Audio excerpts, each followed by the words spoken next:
Hello, everyone. Hello, Paul. Hello, viewers. Welcome to the show. Hey James, hey chat. How's everybody Hi. doing? Yeah, all good. All good, my side. Well, Awesome. it's another day. Today's the day that I think we find out whether the government's going to open up again today. Everything might just be on pause until then, but you would think so. But things are moving. We're seeing stocks moving up, Bitcoin, Mhm. other cryptos, and some big moves on energies and metals. So again, a lot to talk about ahead of. I think it's 4 o'clock today, Paul. The the meeting. Yeah, Yeah. yeah. Is that Four right? o'clock is like the earliest they can get together to try to vote. So let's just fingers crossed that they start to get things rolling at 4 o'clock. Everybody can get together, and by the end of the night, something can be done. So Yeah. All right. yeah, Well, I think what we should do is leap straight into the energies markets and have a look. yeah, Those are moving at the moment. And then let me have a look at a broad view of this, and then you can let us know what you're thinking. And maybe we could spend a little bit more time here, but we've got to cover currencies, which we didn't do yesterday, and some of the softs and grains too. But sure. let's start with natural gas. This is the one that everyone, if they haven't already asked, they will be asking about, I'm sure. So let me just clarify my positions here quickly. We've had three sort of thrusts up out of this flat bottom support zone, number 1, 2, and 3. And whenever you see a 3 or a 5, it's often a good idea to consider just protecting your position, taking profit, reconsidering, re-looking at things based on basic Elliott wave principles and market structure. So we've had three breaks or waves. I suppose you could call it four, really, if you count the lower wave from the blob here. But and we got to the channel center line, not quite to the channel top. Remembering my target is still fairly significantly higher, around about $5, or perhaps even a bit higher than that, 550 or so. Over the next number of weeks, perhaps into the end of this contract, into the next contract. But right at this point, at the channel center line, just fractionally above, we've rolled over just a little bit, and I've basically hedged my entire position right here. So I'm long from Mm. essentially $4.30-ish, just below there, and I'm out at 4.54. I think we got out, or hedged rather, not out. So I'm retaining my long positions and my short position, and my objective here now is to try and take profits on these shorts, the hedge short. If we dip down towards the trend line, the 50 or the 20 period moving averages, any of these lines here, or even all the way back down to the support line. And of course, if we fail there on this occasion, and the 50 periods moving averages there too, that would probably see us pull down quite a lot further. So we've got a good line, basically this black line and the 50-day moving up 50 period and this trend line, the bottom of the channel, all coinciding around about here. And we are trying to head down. And we've also got a little flat top above us where we can draw a new line and consider that to be a potential breakout. Not quite perfect, but yeah, as near as damn it a double top. Now, why has that gone so thick? Let's make this a bit skinnier. And I'm going to make it black. So a bit of a double top there, almost a tweezer top, and moving down. And we've broken down that range bottom, which looked initially like a bull flag. So we moved up 3 strong candles and a parallel rectangle just around the channel center line, and we've now broken down through the bottom of that. So it looks like we are going to head lower, and whenever we turn around back to the long side, if that's what's going to happen, I'll look to exit my short position, this one, orange arrow, retaining my long positions. That profit's now locked in, and then I'll try and exit those shorts down here and add some more size to the long side. Look for this to move up. And that's my plan, Paul. Yeah. Basically just looking to buy the dip, much like most of the other assets or instruments that I'm looking at as well. So what are your thoughts on natural gas? And I think this might be a little easier for day trading today as well, considering the Yeah. structure. Yeah. Yeah, we can share my screens whenever here, and yeah, I've got a pretty. It's so funny that you called that out because it's kind of true actually. Kind of is simple based on my levels.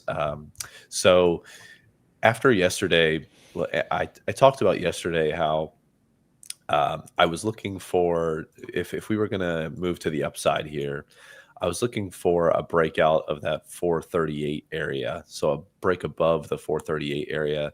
But I also said that when we break out of there nice and decisively, I would like to see it come back to that area to test to then continue upwards. Well, it never did that. So it was either essentially on the intraday, if it broke through, you got long on the momentum, and then we were off to the races. So unfortunately, never got that whole retest during the intraday, and then continue the upwards trend. It just kept on going after the break above 438. Yeah. So now, though, in the overnight, a lot of consolidation, which isn't bad.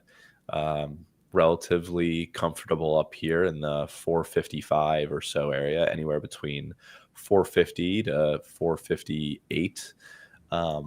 Decent little range in the overnight. But what I'm most curious about, or what I'm keeping my eye on the most, I should say, this morning, is whether or not we can hold above the 447 level. So 4477 to be more specific. That was the value area low level of the previous session, which is quite a high value area low for the range of the day, to be quite honest. So a lot of volume was transacting yesterday, and a lot of volume was transacting, higher up in the range of yesterday. So value area low of yesterday was 4477. And I would be looking to see if we can't hold support at that level to then be getting long, to then rotate through value towards yesterday's high, which was also deemed as value area high for the day yesterday. And then maybe we can break out above. But I would be essentially on the intraday looking for I'm bullish, relatively speaking. I will say we are opening within value of the previous day, so it's one of those situations where you don't want to be super aggressive necessarily right off the bat. But I just want to watch this, see if we can't find some support here right above 4477, basically 448, and and find a little bit of a rotation up to 458. So that would kind of be my intraday play. As far as whether or not we could go higher, sure. I mean, I wouldn't necessarily put it past natural gas at this point to break highs and continue higher. But if for some reason we were to travel lower, I would say watch for the break of that 4477 level. Watch it break, see if we break that decisively, come back to it to retest as resistance, to then look to possibly get short for a rotation back down to the previous day's low of 4368. So $4.36 $4.36 and change of sorts. So that would be if we were to get a little bit bearish on the intraday, I'd be looking for a possible rotation downwards short to that 436, 437 area. So, yeah. But myself personally, my bias at the moment is to the upside, which is a pretty easy thing to say here with natural gas, it feels. So, yeah. So I think the story with natural gas is data center. I think, the Bitcoin, natural gas, data centers, Bitcoin mining story all fits pretty well together. We've seen a lot of projects going on in places like Texas and Arizona, definitely not New York or California, but other places where they're building data centers powered by natural gas.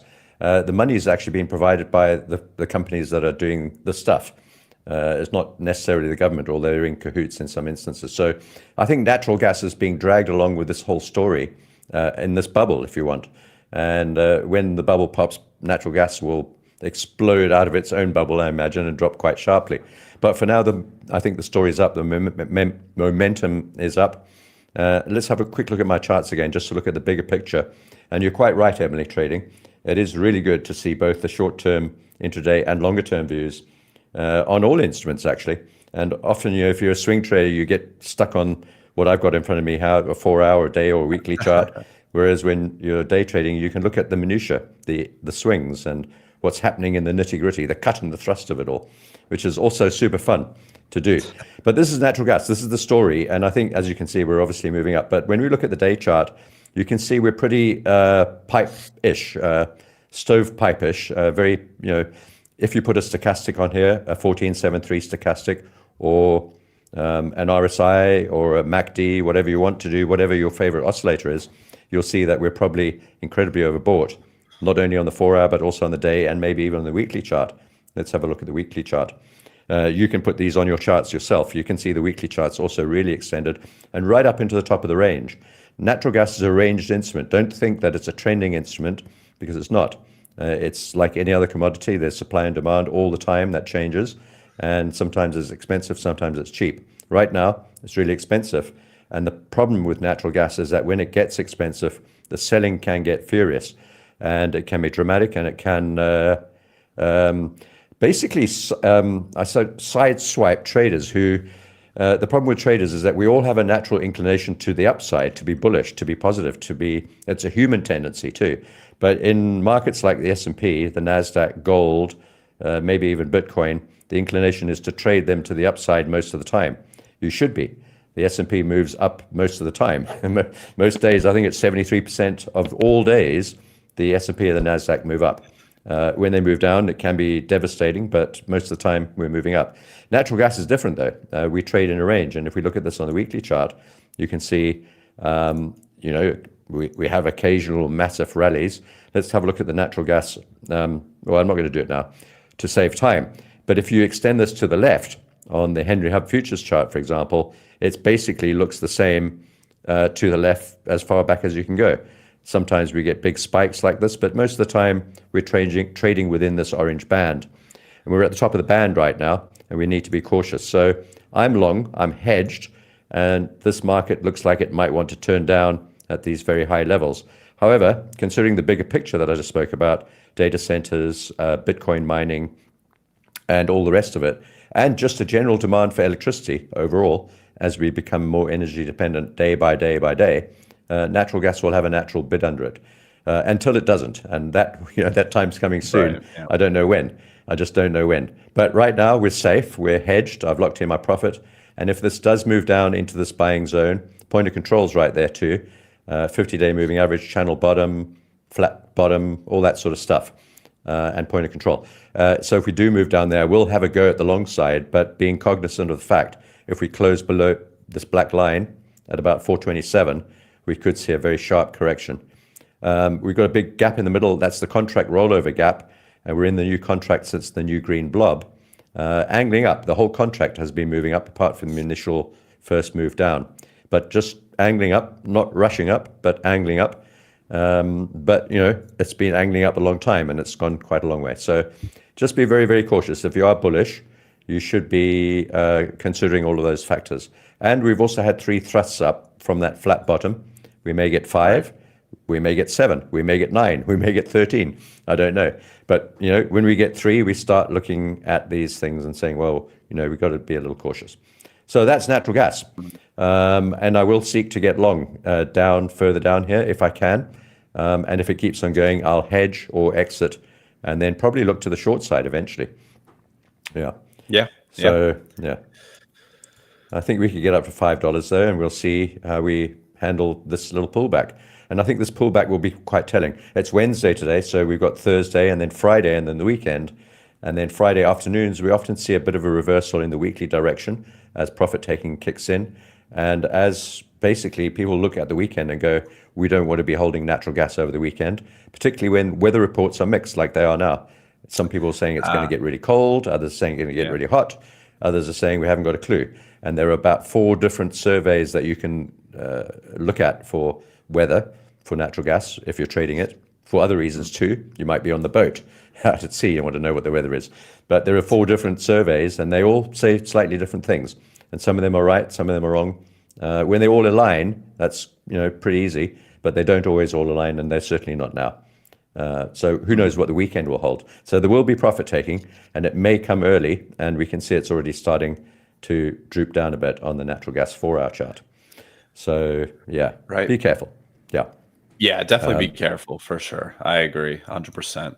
Got to be nimble. Got to be looking, if you are intraday trading, got to be looking both ways. Like I was saying with the levels, like if one area breaks, you might need to switch your bias. If your initial bias is confirmed legitimately, then continue with it. But yeah, being nimble, I think, is very important in natural gas, if I've learned anything from you, James. So Well, I think everyone's got to learn that with natural gas. It's if you think you're nimble, you're not. You're not nimble enough to trade natural gas. You need to get more nimble. Yeah, That's yeah, just the way it yeah. is. Yeah. So I've also got, while we're on this page, I've also got my oil chart up. Let's do the same thing. Let me have a look at the oil chart, and we'll go back to you. My oil trading's pretty basic and brutal, so it's not going to give you a lot of nuance and insight. We got back up to the 50-period moving average on the day chart, and I sold. That's basically it. I've got nothing else to say about it apart from the fact that we've broken out of the flag, but we are at resistance, and I'm short of mind on WTI. We came up to the underside of this orange zone or yellow zone, which is WTI Moab, the breakdown level that we held above for so long. It's actually the purple line there. And we're below it still bearish on the larger swing on this page. We're below the 50-day moving average. That's this line here, the red one, that we touched yesterday. Quite a good, strong ramp up into that level. But if I move this arrow across, you can see we only spiked up there through the 50. Let's zoom in yesterday. And today we didn't even manage to hold the 50. So basically, we've not performed a daily close above the 50 yet, and we're moving back down once again. And now this is quite silly and quite ridiculous. So since the 23rd of October, and we're now the 12th of November, we've been stuck between the 50-period moving average above us and the 20-period moving average below us, and we're still there. So believe it or not, we're still where we were about 3 weeks ago and have not moved, and the technical picture hasn't really changed. Slight breakout above that falling, maybe a bull flag. We'll see. I mean, it's broken out. If it is a bull flag, we're going up to follow that arrow. But if not, then we're going to move down. The 50-day moving average is a good place to start having a go at this, and I'm short from there. Let me move that back to where we got in. So short on WTI, but again, I'm not 100% convinced. And often WTI and natural gas, this is one on the top right, will trade in opposite directions. And today they're trading in the same direction. So one of them is probably going to be wrong. Either oil is going to not move down and it'll move up as natural gas moves down, or natural gas is not going to carry on moving down, it'll move up, which I think is more likely, probably. We'll find out. But then if that moves up, we'll see WTI probably carrying on its way down, as they are slightly inversely correlated. And so, yeah, we've got some profit on this oil trade. I don't know how long it can go for down here, but I think it's going to get increasingly more difficult to gain downside momentum. It's going to get messier and messier as we probe into these very, getting cheap now on oil. And when commodities get cheap, they start to slow down to the downside. And we'll start to see buyers getting interested, especially around $57. Where are we now? We're trading at 61 still, are we? No, where are we? Exact We're about price. $60. $60, yeah, just on $60. So, yeah, below $60, obviously it sounds, $58 sounds a lot cheaper than 63 or 61. And as we go down into these levels, it just becomes more attractive to buyers. And so we'll find more difficulty moving down. But that's where we are at the moment. Let's go have a look at the 4-hour chart. That was the weekly chart. And moving down quite nicely. My arrows just move along there. This is the 4-hour chart. And we'll notice on the 4-hour, and I do like to trade energies off the 4 hours, both natural gas and WTI. We've got a fantastic 4-hour cluster here of all the moving averages. The 200, the top one, the purple one. The red one is the 50, the green one is the 20, and the black one underneath the green one is the 100. All simple. And they're perfectly positioned in this beautiful cluster. It looks almost like a sort of a pincer, doesn't it? Holding that candle up like a little weird pincer creature thingy. So yeah, so that might cause a little bit of a problem actually, just on this very short-term chart. And also, coincidentally, we were talking about this bull flag on WTI oil. It's probably likely to break up actually, even though I'm short. A couple of things that make me think this. First of all, bull flag pole, clear bull flag channel angling down. And recently, over the last number of candles, there's a 4-hour chart, we've not managed to really get down below the channel center line, and that's quite bullish. And if you have a channel, it's always a good idea to have the channel center line drawn on, and the channel center line then acts as its own support or resistance line. We're holding above the channel center line, little probe through, and we've broken out through the channel top, and we've got this moving average clawing underneath us, holding us up here at the point of control on the chart. So I don't know why I'm short, but looking at all of this on the 4-hour chart, but so far it's working out okay. But you have to agree with me. This doesn't look like it's the right direction. We'll find out soon enough.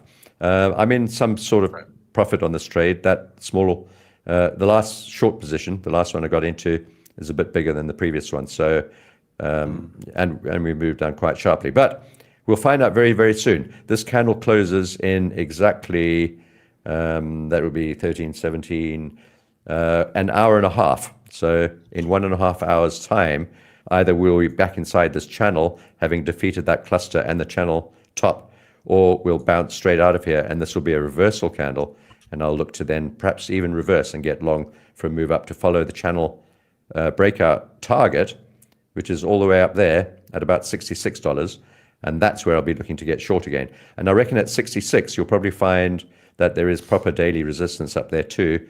It's that purple line, yeah, and previous areas that we've sold into at 66, yeah. And the top of this order block, previous swing highs, so probably a good zone if we do manage to get up there to sell into. So again, like natural gas, Paul, I think sort of 50-50 really. It could go either way today. Probably bullish, but I'm short. Yeah. And yeah. What are your thoughts on all that? Yeah, it's funny you mention it because naturally speaking, we've been bearish crude oil for a while now, and as each day passes over the last, let's say, week of time or so, crude has been very interesting to say the least, and especially after yesterday's price action and then going into the overnight of today, I was thinking to myself, I'm like, you know what? Well, when I'm looking at this 30-minute chart here and I'm scrolling out, the first thing I thought of was exactly what you said to start off your commentary, that we were finding resistance below that, that Moab line you were talking about, the crude oil Moab line. And my initial thought with that, with finding resistance at that area around 61.50 or so, the bottom of that area, is okay, well, we did have a nice rally up back in late October here off of a pretty significant level of about $56 a barrel.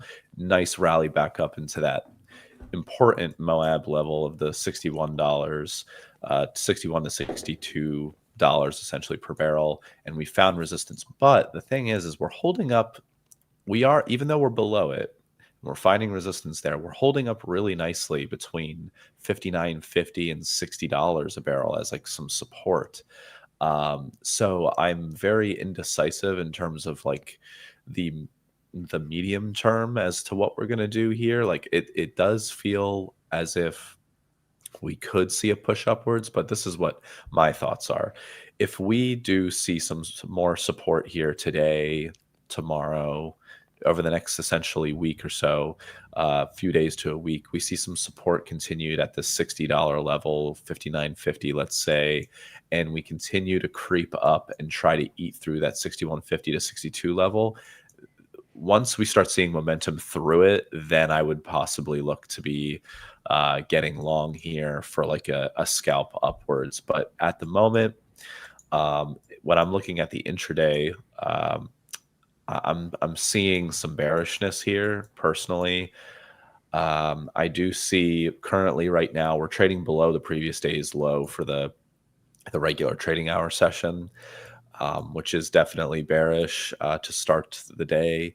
Value area low was $60.83 per barrel, so we're well below that. We're 60 cents below that at the moment. So these are all kind of bearish things to start today's session, but not to say that we won't catch a bid somewhere here, because like I said, like the 59.60-ish level here, I can draw a little bit of a rectangle.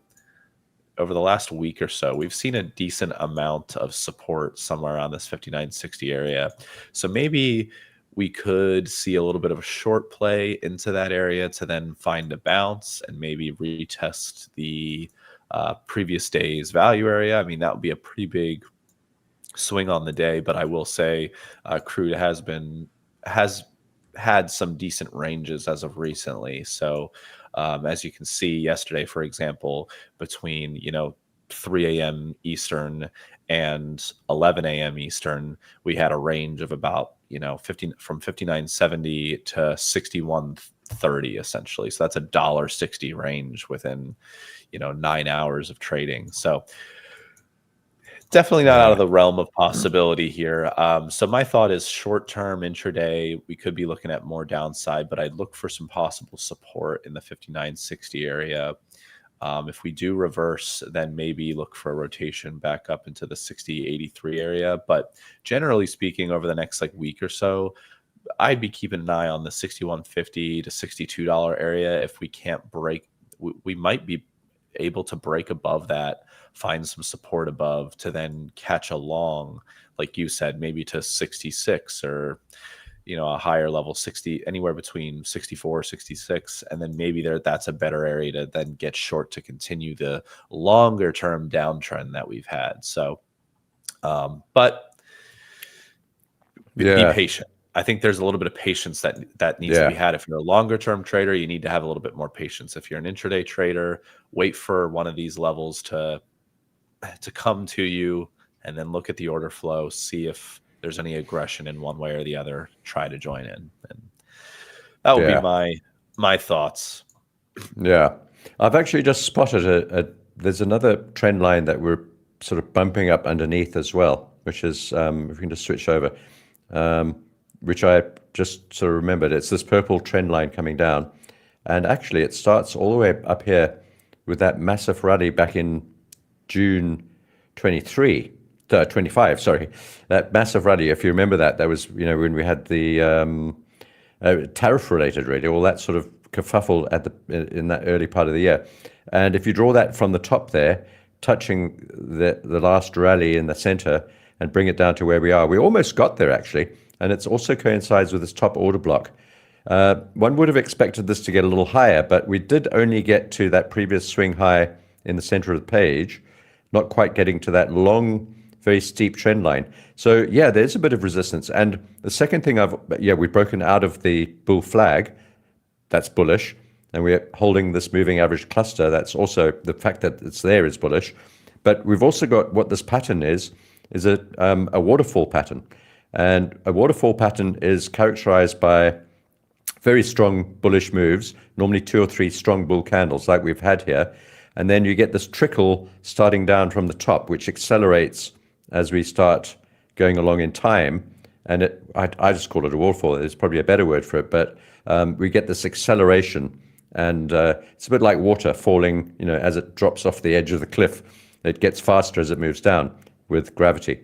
And we see these candles increase in size right into this price magnet where the moving average cluster is and the top of the channel.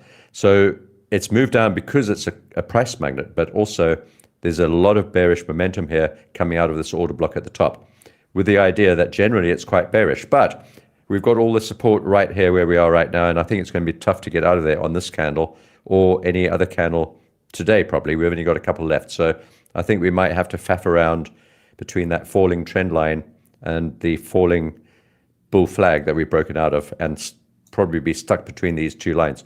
Like you said, Paul, probably a little bit of patience required here on oil. Yeah.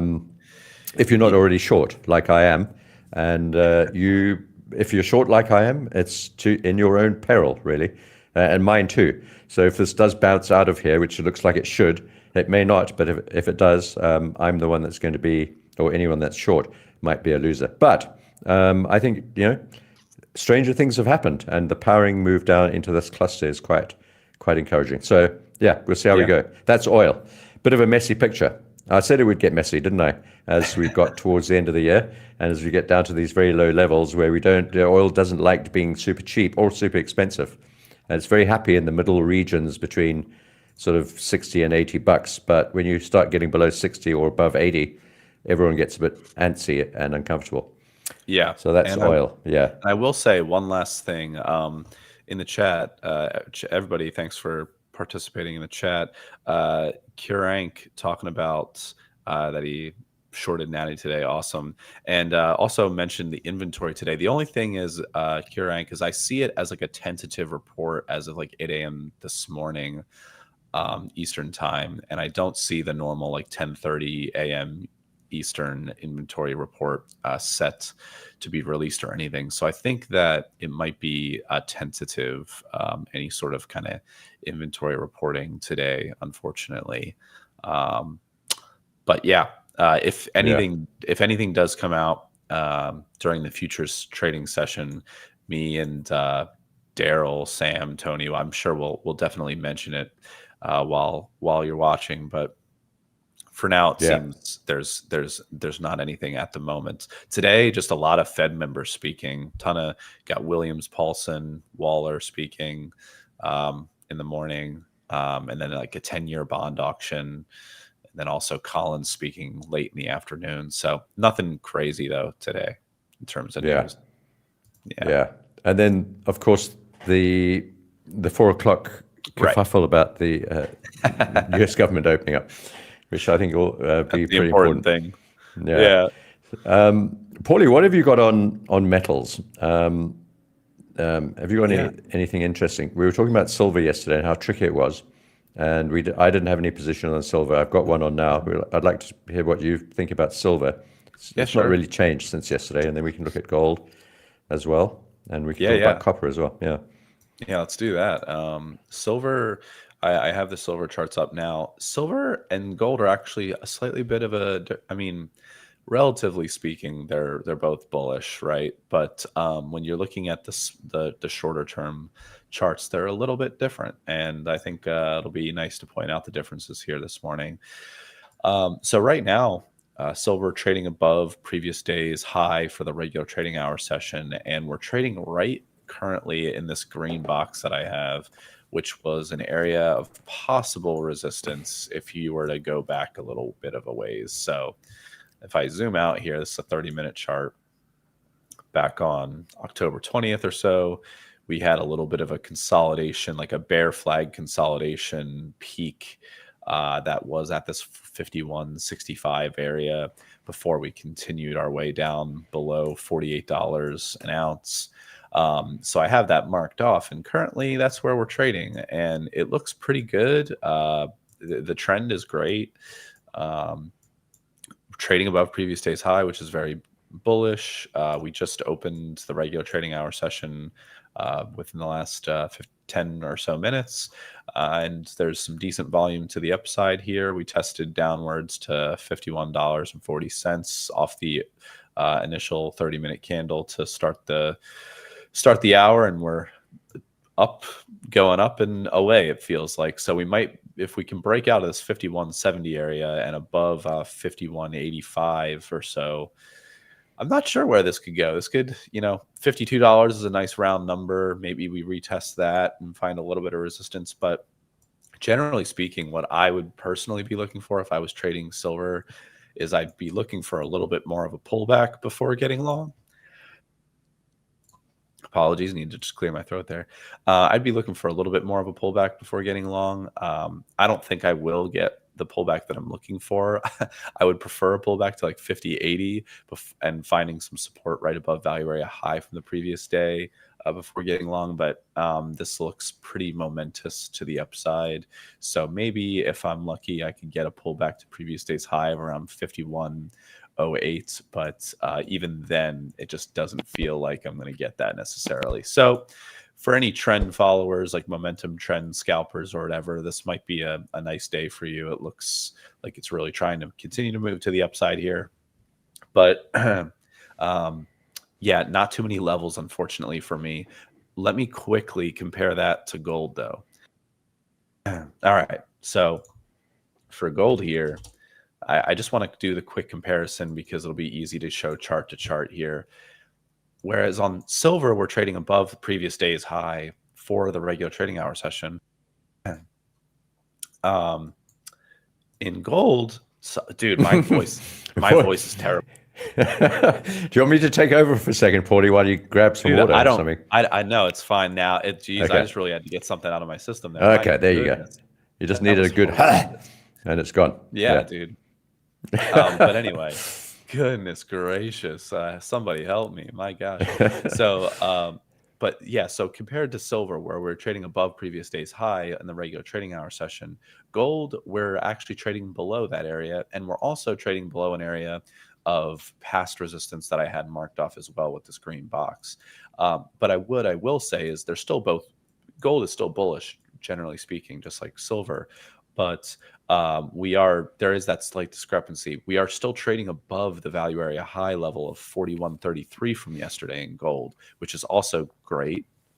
It could provide for a quicker opportunity to get long here in the intraday. I mean, we technically have opened the regular trading hour session, so I would keep my eye on this very keenly to see if you can't get in the long for a breakout above. But just be aware that there could be some resistance here between 41.50 and 41.70. If you were to scroll back here, back into late October, October 22nd through October 23rd, October 24th, we had a decent amount of consolidation, and there was some resistance at around this area in gold before continuing that leg lower. So even though we are bullish and consolidating as of the last couple weeks or so, we're consolidating higher right now and above value area high on the intraday here.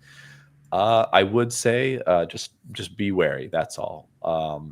If we can break above 41.75 and we start really carrying that momentum to the upside, then this is going to, I think, look really good.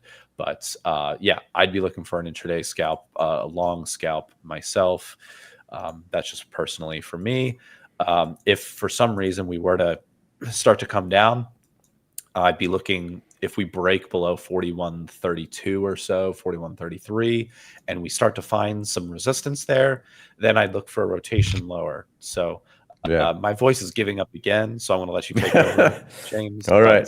Yeah. No worries, Paulie. You know what you need, actually, is one of these. I suggest you go and get one immediately, a Red Bull. Yeah. Apricot edition. That's the best one for your throat. That's the best one.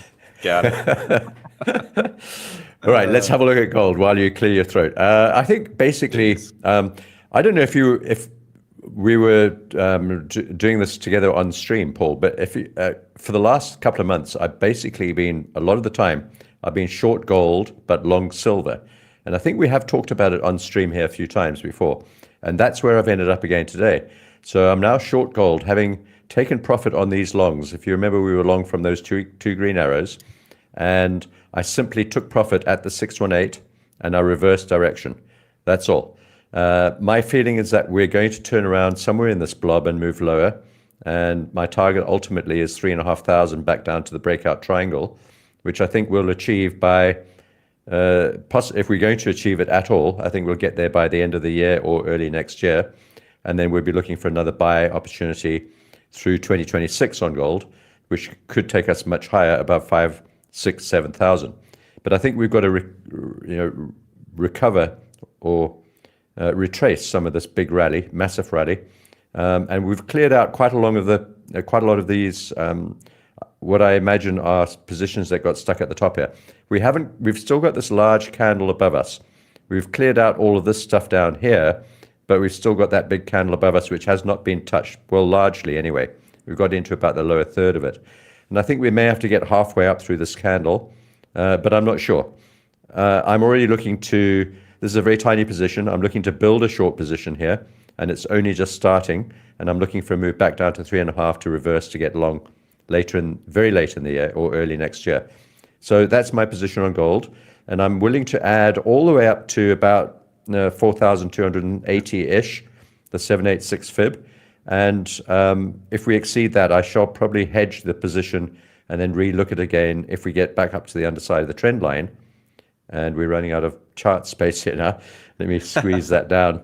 The underside of the trend line, right, which would take us higher than that previous high, but we'd still be basically under the trend line, which is bearish in a weird way. So it's either going to be that or that, I think. And then I think we'll get a decent correction and we'll get another chance to buy later in the year or early next year. So I'm short on gold. And let's have a look what's going on the short-term charts. This is a day chart. Let's zoom in a little bit, go to the 4-hour chart, and just consolidating, nothing really exciting. Same thing there. Looks like a bull flag. Looks like we're likely to break up higher on the 1 hour, holding above the 20 and the 50. Same on the 4 hour, holding above the moving averages. So yeah, it's a bit of a risky play. It's only a 10% size position. I think the bulk of my trade, the short, if it's going to work out, will be sort of initiated slightly higher up at the, maybe a retest of the 618 or the 786 or even the underside of the trend line. So I'm short on gold. It's a 10% position, very tiny. And at the same time, because it's a risky trade, the short on gold, and because I've been short gold, long silver about 8 times in the past during this last number of months, always successfully making profit on the short gold and profit on the long silver simultaneously, because they've traded at slightly different rates and directions on occasion. So in order to offset the risk on the short gold, and because I kind of like the long direction on silver, I think silver's probably got a better chance at this point because it's slightly industry related and AI related, whereas gold is less so, much less so. And maybe this will be carried along with a stock market rally and a Bitcoin rally if that's what's going to happen. Silver might just get dragged along with that rising tide of euphoria in those industries. So I'm now long on silver, also a 10% position, and short on gold. And let's see how we go. We've done this. This is now the 9th time, and on all previous 8 occasions, we've profited on both instruments simultaneously. So it's not impossible. It does sound weird being long one metal, short the other, and quite closely related metals, like they're good pals, right? But so it's a bit weird, but it has worked out 8 times already, and I think there's a chance that this will be okay as well. And actually, as we're speaking, they're both in profit. One's short, gold, and silver is in profit, and it's long. So I don't know how long that's going to last. Of course, it may. They could both just reverse, and we could be wrong on both of them. Of course, that's always possible. Yeah. I will say on gold, to the downside, my rotational target, if we were on the intraday to start coming down on gold, break below that 41.34 area, 41.33 I was talking about, that was value high of the previous day. My target would be more so on the intraday, the 41.05 area where you showed your chart, and on my chart you can see it now as well. That kind of a little bit of a double bottom. So 41.05, anywhere between 41.05 to 41.08, I'd start getting a little bit cautious, see if we can't find a bounce there on the intraday. That was also value area low yesterday, and in yesterday's session was tied along with the previous day's low. So right. When that happens, it's a little bit weird. Whenever value areas tie in with the low or high of day, kind of gets a little bit weird, and you just got to keep an eye on that level very, very strictly to see if it's really being respected or not. But yeah, so that's kind of my thoughts, actually. I just wanted to quickly get on that the short thought there that I couldn't finish earlier, because to the downside, 41.05, I could see support coming in at 41.05 to 41.08. So yeah, that double bottom's definitely for the short side is obviously quite a concern. It's quite a strong level. Yeah, and it's almost a tweezer bottom as well. Not quite identical lows, but pretty close. And a little bit of a It looks like we may retest that today, actually, and it is a sideways pattern, and it could carry on much for longer. It hasn't been going sideways for very, very long yet. So sure, I don't know. We'll see how we go. But long gold, long silver, short gold for me for today, and I've got nothing on platinum, and I'm also short on copper. I don't want to talk about copper too much. It's moving up. And as I said, I don't want us to get to the top of this triangle, basically. And I want us to stop right here, right now, and turn around here. Because if we do get to the top of the triangle, we'll have a triangle, an ascending triangle, which is likely to break out through the top and follow path number A, or let's call that path A. More likely to follow path A if we get to the top of the triangle today. This is a day chart. We can have a look at the 4-hour chart. You can see we're starting to angle up there now, breaking up through that point where I got short. So not great.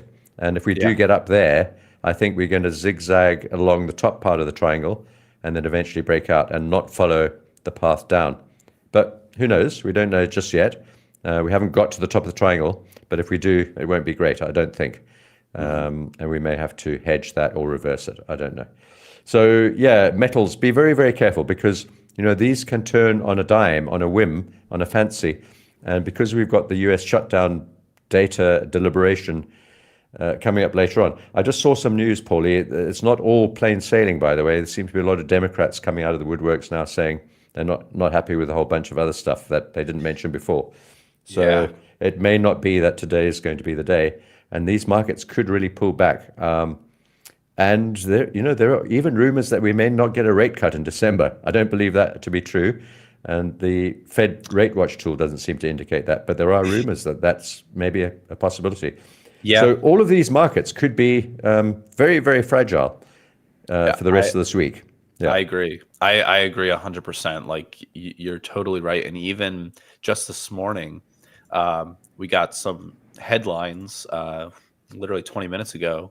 U.S. Treasury Secretary Bessent's talking about that we'll see substantial tariff news in the next couple days. So buckle up, pull your bootstraps up, and get ready to be on the charts, because it could get a little bit volatile there if we see some breaking tariff news as well. And yeah, I agree totally with you. There's a lot that can come out this week that can throw the markets either which way. So yeah, for sure. And of course that's going to affect stock markets. It all looks quite bullish. This is the day chart on the S&P. I'm guessing that you'll be looking at points of control and all that sort of thing to look to buy dips. But once again, caution is required. I'm long, only just moved into total profit now. The lower position down at that spike at the 50-day moving average, and then these two positions that I had earlier are now both in profit as well. So I'm now in a good profit on the S&P, but I'm very cautious of the fact that we've got this 4 o'clock matter coming up later on. I'm also long on the Nasdaq. I may even hedge these a little bit later on. In fact, when the market opens, I might even consider hedging some or all of it. I don't know. I'm going to consider it very carefully. I'm a little worried about what might come out of the woodwork today with all the Fed speakers and the shutdown issue. But perhaps we can have a look at some intraday issues. I'm also long on the German 30. Let me just quickly finish off with this. We can have a look at your charts, Paulie.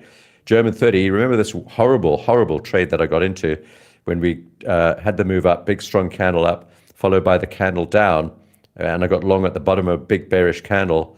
It was an inside candle, so it's not entirely bearish because the previous day was bullish. So actually it's a bullish candle, an inside candle following a shaven top and bottom bullish candle could be considered bullish. But we dropped down through the bottom as all the other indices did and bounced out of there sharply, gapped up, moved up, gapped up, and we've moved way up again now today. So we're in a really good profit on this one too, unexpectedly. And there's a chance we now might break out through the top after such a long time and repeatedly not getting through. And every time we've tried, we've made a little bit of a higher high through the top. That one was higher than the previous one. That one was higher than the previous one too. And we're now trying for the fourth time, I suppose. I think we're going to try and get through here this time. And I think we're going to follow something similar to this path at the top. And if we do that, I'll be holding on to my German 30 longs and looking to maybe even add some over here. This is not the biggest position I've got on my books, but it can certainly be built up. So, yeah. But for intraday traders on Nasdaq and S&P, Paul, have you got any decent levels? There might be some good ones. Yeah. We can switch to me. Okay, clear the throat, and we're good to go. The throat's good. Excellent. Yeah, we are good to go now. So awesome. With the Nasdaq, I'll start off with the Nasdaq. We are trading above previous day's high and value area high, of course. So right now we're trading at about 25,800 on the futures here. Quite interesting because, as you know, James, my eyes are always peeled for this kind of shape. Oh, yeah. And look at that sucker, like that's a pretty nice inverted head and shoulders on the 30-minute chart there. And I believe that, just like you said, it's easy to feel bullish here on the indices.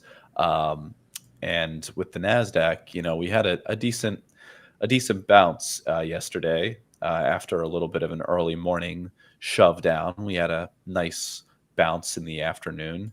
And in the overnight here, we're doing pretty well as well. So my key levels, I guess I'd be watching is if we do come back down, I want to find some support at the 25,685 level before getting long again. If I was to be looking for a lower area to be getting long, I'd be looking to find some support around the 25,680 area. So that's value area high from the previous day. There might, I mean, we might get that opportunity. We might not. We'll see.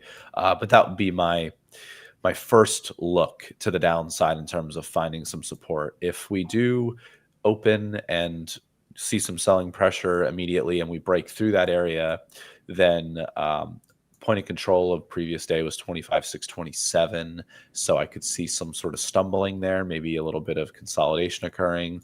But for some reason, if the selling was to be very aggressive and we were to see a rotation through value area high and through point of control pretty quickly, I'd look for some support finally at the 25,550 area, which was value area low of the previous day.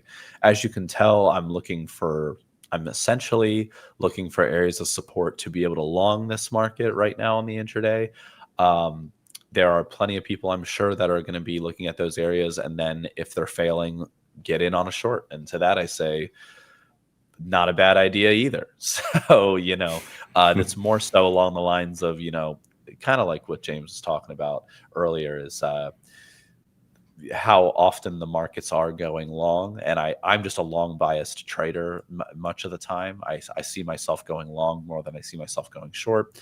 So I usually have a tendency to look for more support than to capitalize on maybe resistance or to capitalize on failed support. So not to say that I just don't do it as often as I do get long off of support areas. So with that being said, we'll see if we even get those opportunities to come in and find some support at those levels. We're currently trading up right now, and we're now above 25,800. We're at 25,805. So for the ES though, if I quickly can switch over, same situation, very bullish. Value area high was essentially at previous day's high at around 6880. Apologies. We're currently trading right below the 6,900 level. So I'll bring up my little yellow cursor here. We're at 6896 quarter.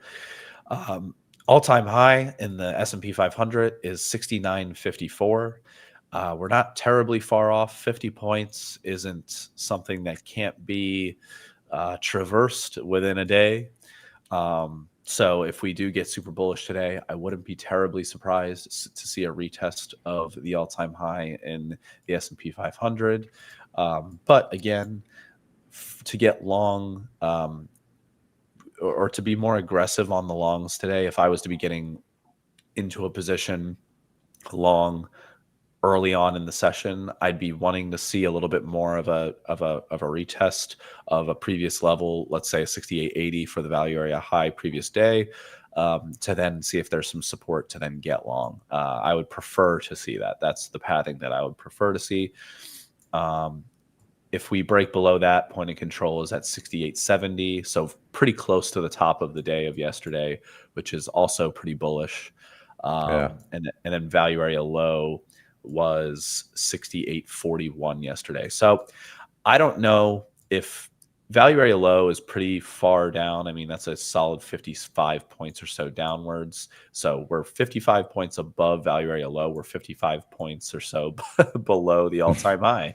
So we're right smack dab in the middle between yesterday's value area low and the all-time high in the market. So for me, I'm going to be a little bit, this to me gives the impression of there could be opportunity early on in the session, but I'm going to just be a slight bit patient. I'm probably going to have to wait like 15 minutes or so, see what the order flow is looking like, to then be able to enter into a position of some sort here on the ES. Yeah. Good stuff. Yeah.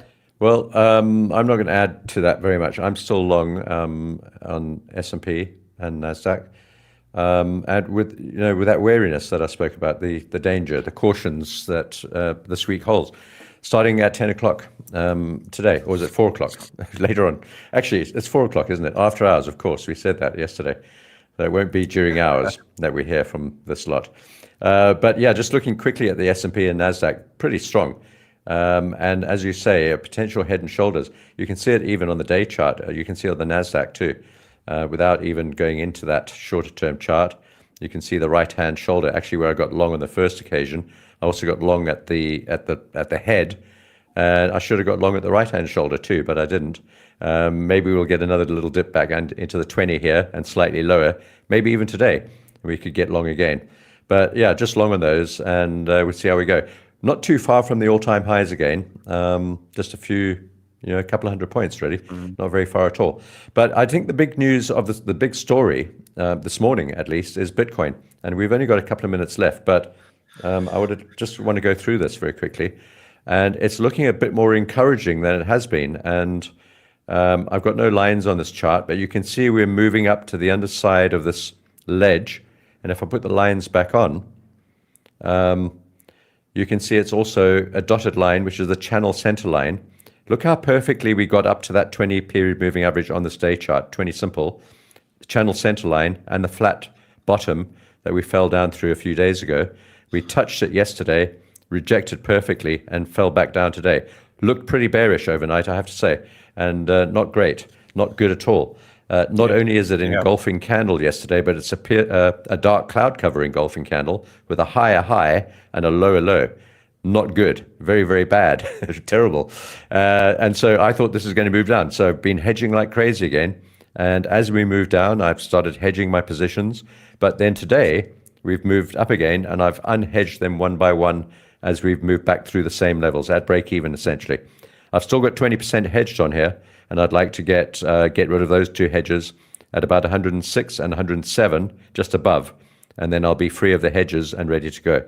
I quite like this, and I think if we can carry on today, even if we just closed where we are today at the current price, at around about 105, I'd be very happy with that, because it is a tweezer bottom reversal, which is projected more than halfway up the previous bearish day's candle, which makes a very powerful reversal type pattern.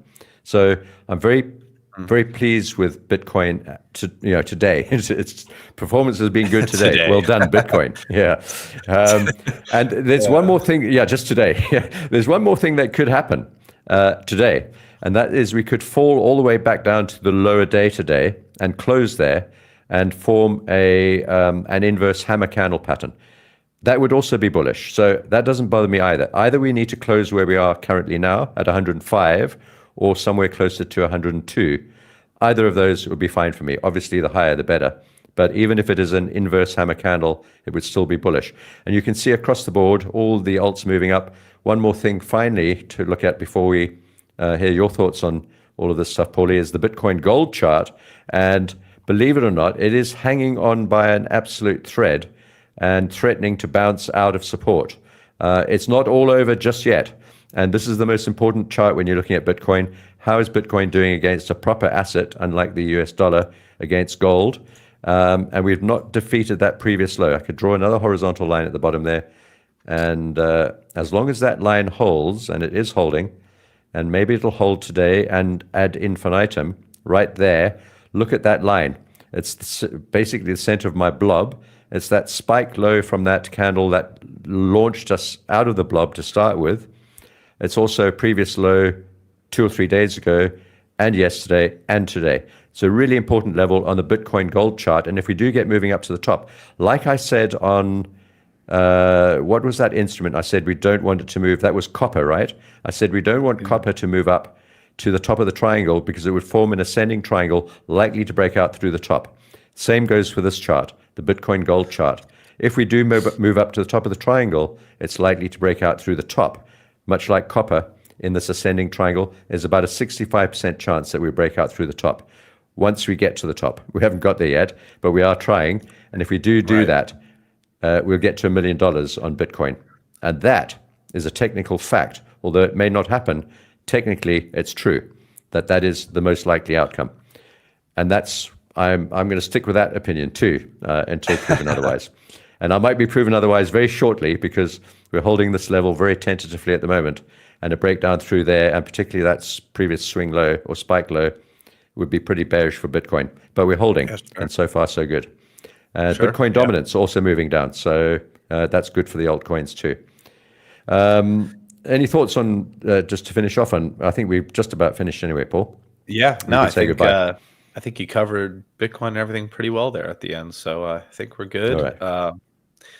We'll wrap it up. We'll wrap it up there. Thanks, James. All right. Again, thanks, Chad, everybody. Appreciate it for hanging out with us in the pre-market here. We're just going to switch right over to the futures live trading session with myself, Sam, Daryl, and Tony is back. So Awesome. we'll be right back in about 30 seconds here, folks. Welcome back, Tony. Thanks again, James. Break a leg. See you, everyone. Take care. Bye-bye.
All right. All right. Here we are. There's There's four. There is four. that.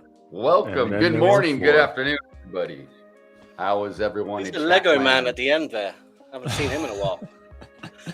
I had to brush off my old wig and cap it on earlier today before I jumped on. How is good to have everybody you back, doing? Tony. Very good. Very good. Yeah. Good. Yeah. Good to see Look at that. everybody in the chat too. I love it.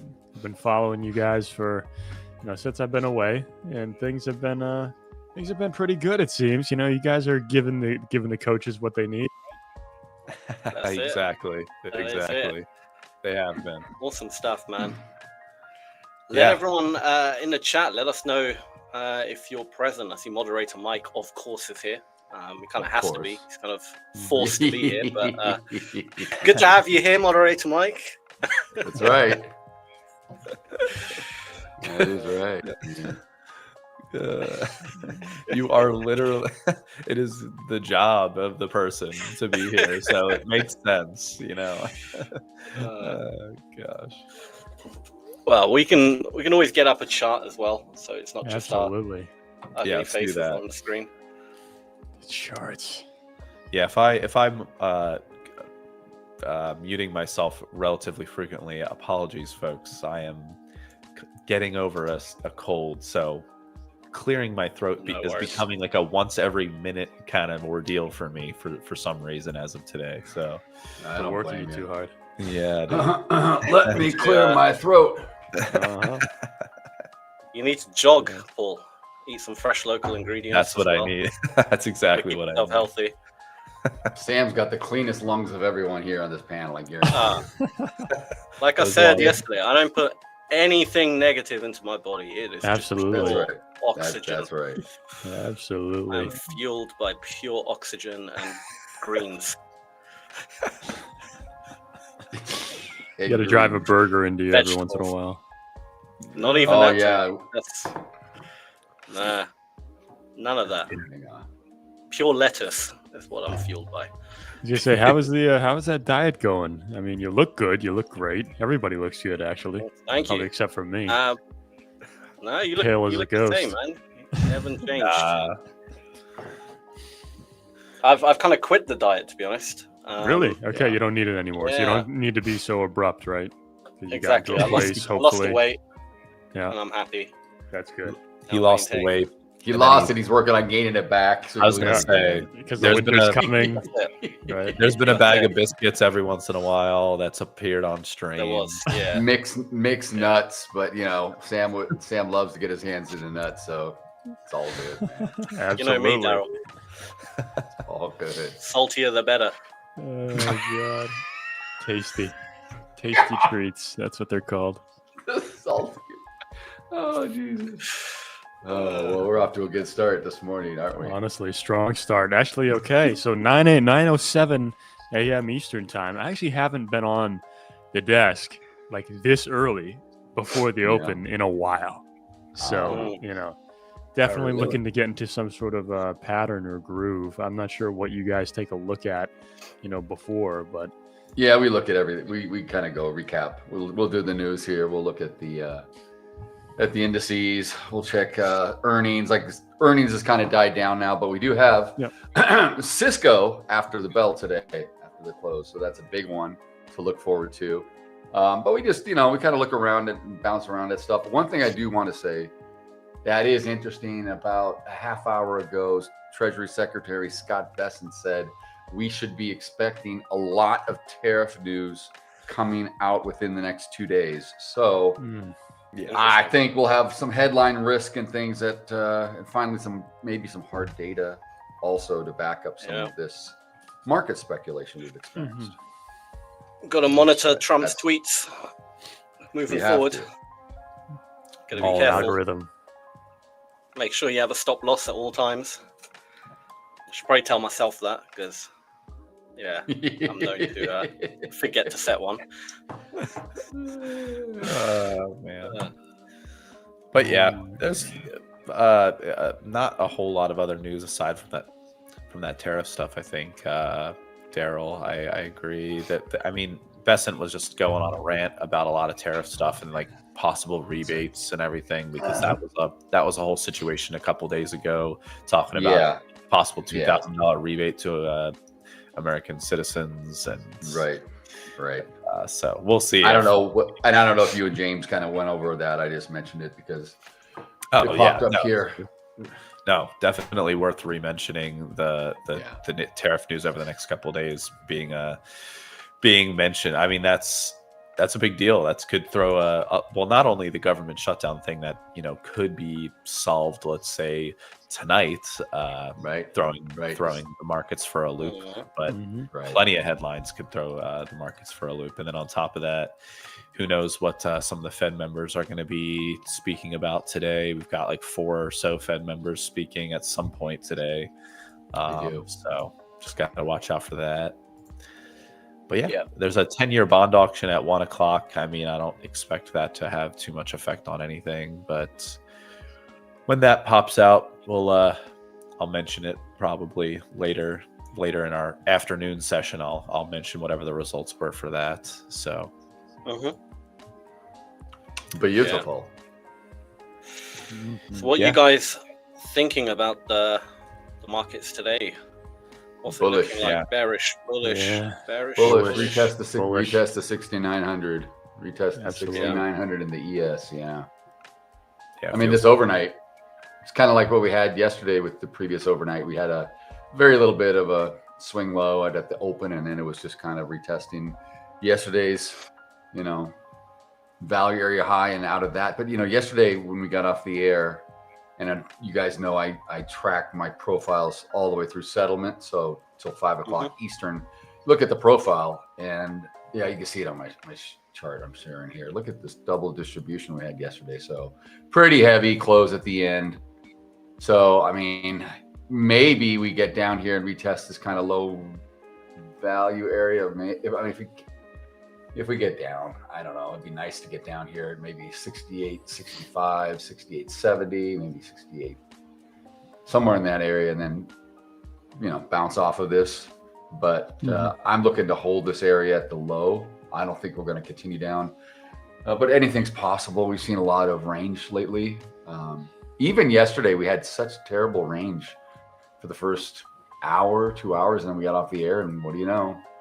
Range extension, boom, and it just ripped, right? So anything's possible. But now that the government's starting to reopen, we're going to get some data. We're going to start getting more, hear from more agencies, more, you know, everybody, more politicians, everybody the market should kind of, who knows, maybe find just a kind of footing. settle down a bit. Yeah, exactly. Right. Seems like there's a lot of stock headlines. Sorry, Sam, go ahead. There has been a lot of stock. I'm just going to mute my the speaker, so I won't be able to hear you guys, because I want to hear if there's background music on the feed. People in the chat saying, yes. just check. Oh, really? I don't hear Nice. it. Yes. Yeah, I don't hear anything. Nothing. I'd love to hear it. Oh wait, I on the stream. Yes. Oh, let me go to the stream and unmute that, and let me hear. Yeah, I can hear it on the stream at least, but Yeah. Very cool. Good.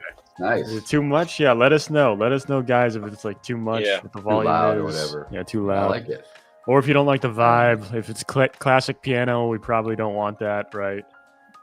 But it Probably is. Yeah. want something. Oh, it is. It is. It's All right. literally a classic piano. All right. Well, It sounds literally. almost like a. I'm walking into a Nordstrom's department store right now. yeah. Just, Nordstrom's. Yeah, that store closed like gonna 10 say years ago that- out here in Boston. The stream feels a bit fruity with that music. All right. very kind All of- right. So Yeah. we'll get rid of it then. Good, We need lo-fi beats. That's what you need to oh, look up. sweet. That'd be good. Lo-fi beats, like some sort of jazz, electro. Yes, kind of just chill music or some kind of Yes. I don't know. Yeah. Good You don't morning, want- Eric Lake. Good morning. you don't want any like Bach or intense shit. Yeah, I mean, You know what we could do? We could see if we could do it. If we could do it, we'll play the opening theme song of Pirates of the Caribbean just on replay. oh God. So that the tempo never drops. So it's just like dun dun dun dun dun dun dun dun dun dun dun dun dun, like we're Yeah. searching for something Yeah. constantly. Yeah. Searching for opportunities, navigating the markets. Ola Prime. Yeah. Dude, that would be so. That would have been good people for go Halloween, I guess. insane. Oh my god. Yeah, would have that'd be- actually. Yeah, it would have been. That's Yeah, Eric Lake's like, kill the music, please, please. Yeah, I guess. Okay. If the viewers don't like it, then we're out, right? I don't know. I mean, Wilson we can get says- Tiger. Tiger could sing karaoke for us too in the Absolutely. background, right, Tiger? That's Yeah. true. Yeah. It's That'll be smoke Oh, a it's bomb gone music now. in France. It's gone. They killed it. They killed right. it. All right. Also, tried. Eric is up 4,700 overnight on futures, not even Forex. Well done, Eric. Yeah, I know. There you go, Eric. Yeah, he's been. Join the dark Eric's side, been- Eric. Eric's been doing more futures lately and killing it, man. You That's know, awesome. building a small town and trading That's it. futures. You know, do both, multitask. I feel one day we're gonna tune into the news, and Eric Lake will be there as head of some cult in the middle of the New Mexican desert as he builds What the his hell? whole town. What the hell? Absolutely. Cult? Some trading cult. Eric, These are my Eric, you gotta take followers. that. You know I'm joking, Eric. I love you really. Double HT is in the chat. Humbled Yeah. Haitian trader. Good to see you. Yeah. Yeah. Oh my god. I love the usernames. I know. It's so funny. Oh, Eric, I would join your cult in a heartbeat. Set it up, man. I'll make the punch, the Kool-Aid. Yeah. The purple Kool-Aid. Just say- don't drink it. Just make sure Sam drinks it first. And then you guys, if you get in a circle, Eric, one day and Sam says everyone put on some kind of like, robe with a hood and start chanting. Hoods. You got to be careful there. Run.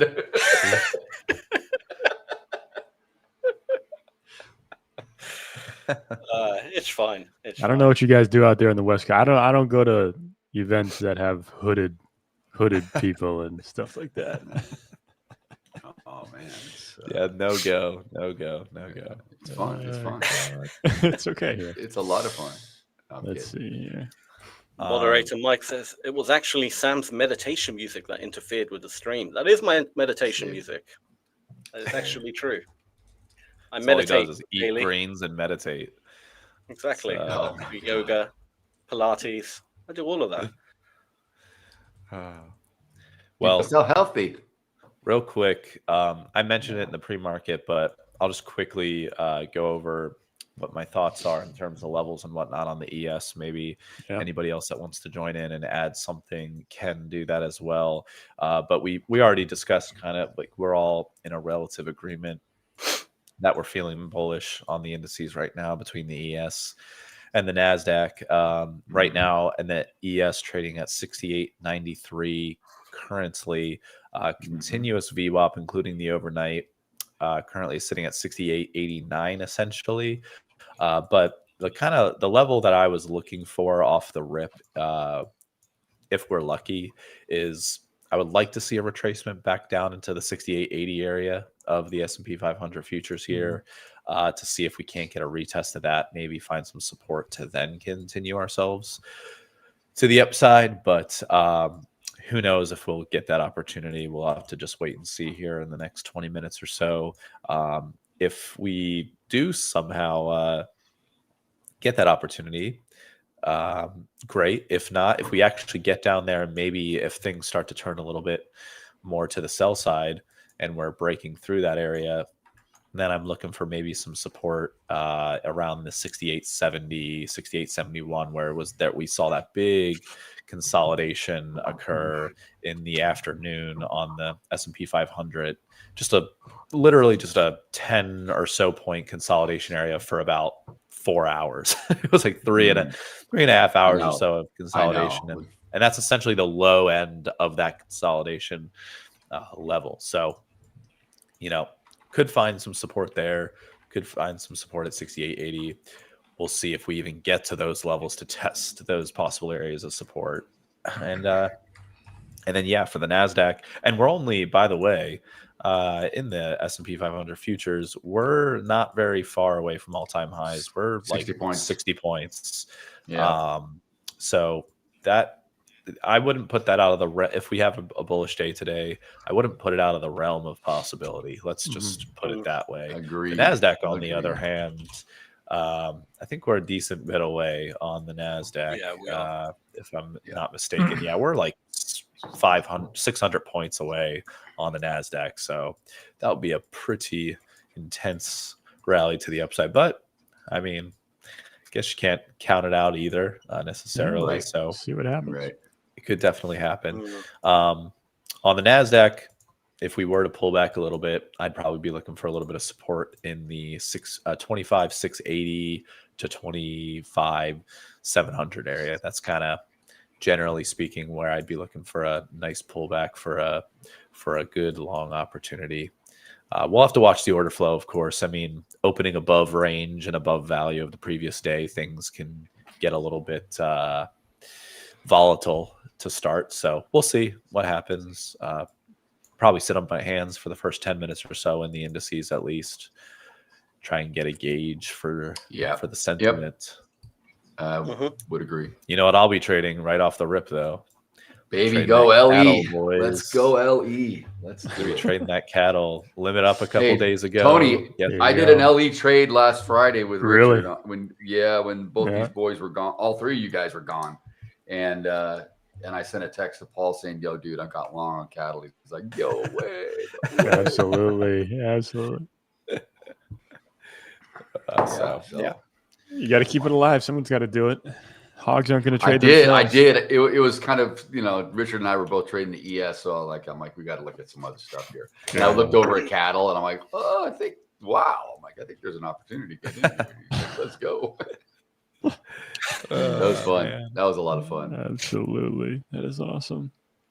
That is so great. But, Yeah, I was gonna say, Paul. So you end up waiting 10 minutes? Or are you just trying to see what the indices how they shake out, and then kind of do some sort of trend following strategy? Now, are you changing things up? Yeah. So I mean, generally speaking, when I say I wait 10 minutes or so, when you have a situation where you're opening outside of value, from the previous day, there is usually a little bit not usually, I should say. There are sometimes quicker opportunities to be had where you don't have to wait a half an hour to allow for things to kind of get a grip. So yes, in a way, I would be trying to follow a momentum play, a little trend momentum play on a quick spurt up, down, whatever, what have you, depending on the what the order flow is showing me. So we'll see. I mean, yesterday it was the bank holiday, so it was a little bit odd. The volume was a little bit lacking there in the morning, but it was real bad. It was we'll see if everybody comes back today. I don't know. I would assume that people, everything will be kind of back to normal today. Hopefully. We'll see. Yeah. Tough day to make money yesterday, or an easy day for you guys?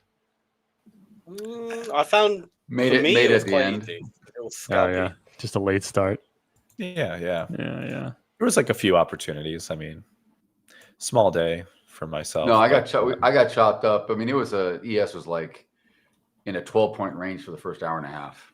It was crazy. Yeah. And then so I was picking outer edges, and I was getting chopped, and I'm like, okay, I just waited, and then we came back on, and it had already broken out of its range to the upside. All of us had gone long at that point, and so I traded all the way through MOC at the end. And, Yeah, I think yesterday with the Nasdaq, it was one of those things. Yeah, the range extension really wasn't there, and 15-minute opening range 60 points wide. A lot of the MAs, a lot of the session VWAPs was kind of sitting up at the top. So I thought we might just get some resistance and then go to the downside.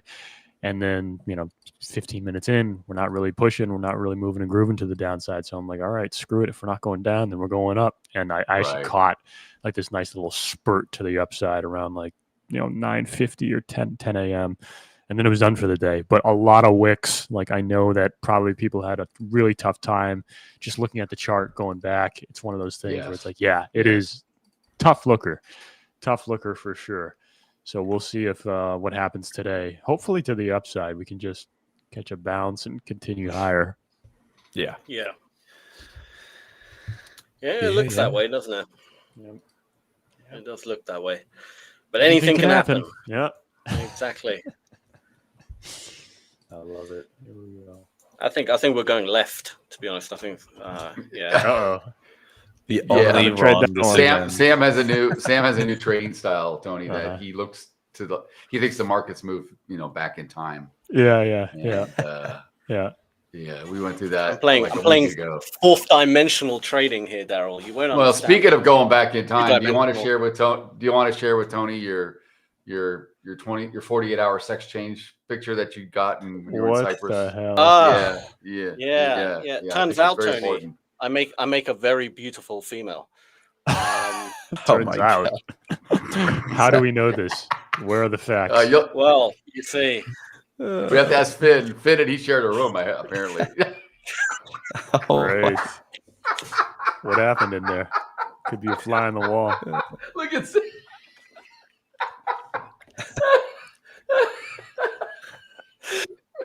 Oh man, that's funny.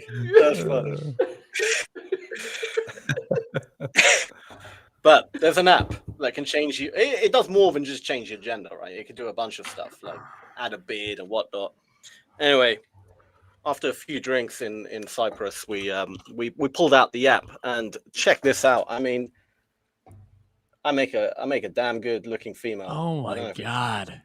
Is it blurry? Oh, there we go. Look at that. Wow. That's supposed to be you. And he didn't have to change his name. It's still Sammy. It's still Sammy. Sammy. It is. Sammy. Yeah. Exactly. Sammy. Easiest change in the world. It's Samantha. Samantha. She Wow. still goes by Samantha. That It's is funny, actually, disgusting. because we're looking for more female trading coaches. So There we go. I think I'm going to take one for the team here. Right. And, Exactly. Take one for the team. Yeah. He's a switch hitter, guys. He's always been. He just didn't know it. You got to be careful. That is excessively being a team player, I must say. Man, I know. If you were to, What would you not do for Hola Prime? Oh I'm committed. what would you?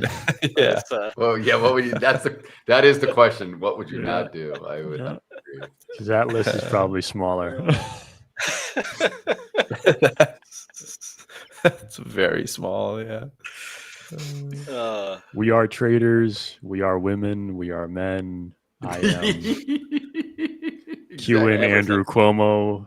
Clip. Don't get me. Yeah, don't get me to start doing pronoun crap. I draw the line there. Yeah.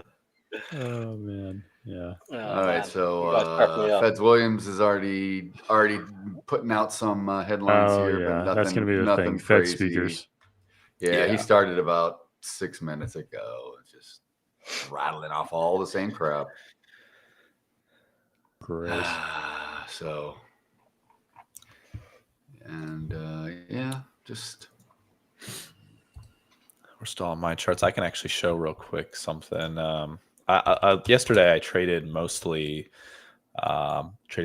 gold and cattle. To be quite honest, I did make a trade in the ES, but maybe not. I can't even remember at this point. Yeah, you did it. You did a micro, I think.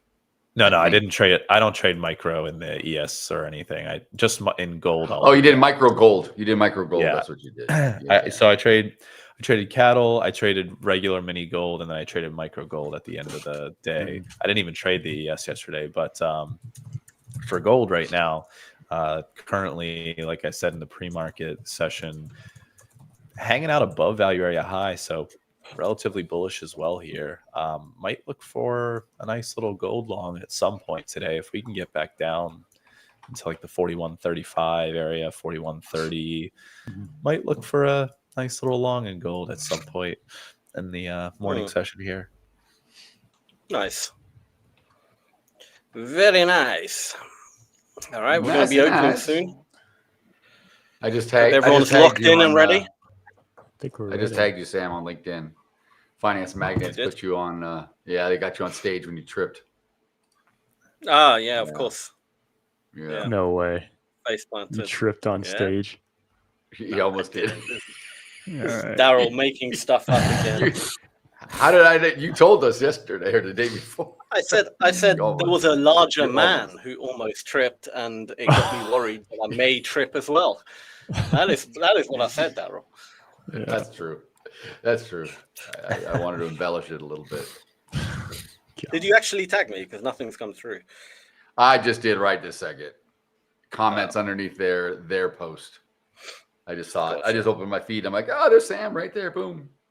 Right at the top of my feed. So it's not anything that you put out. They put it out, and I tagged. Yeah, gotcha. I said, looking good, Sammy. No, I did tag you though, so you can see it. You can get it eventually. Nice. When LinkedIn decides to. Yeah. Finally. Exactly.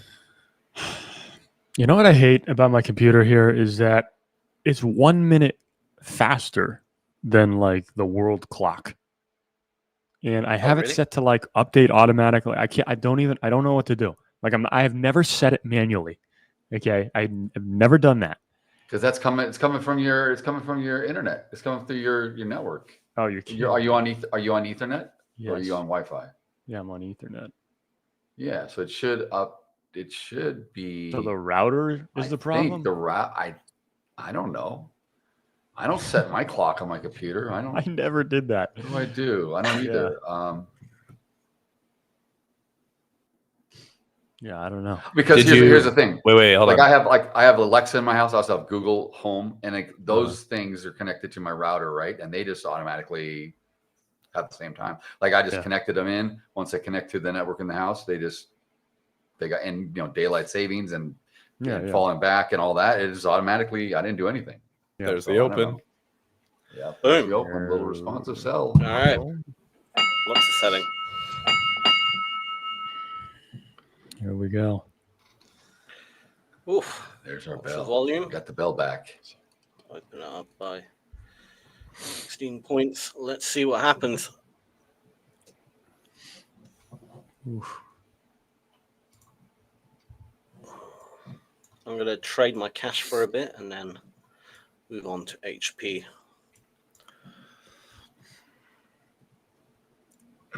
Lots of selling coming in.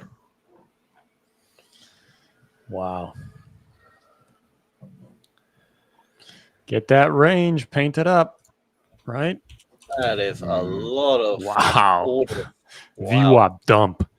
Here we go. All right. Let's see. What are we going down? Previous day's close now?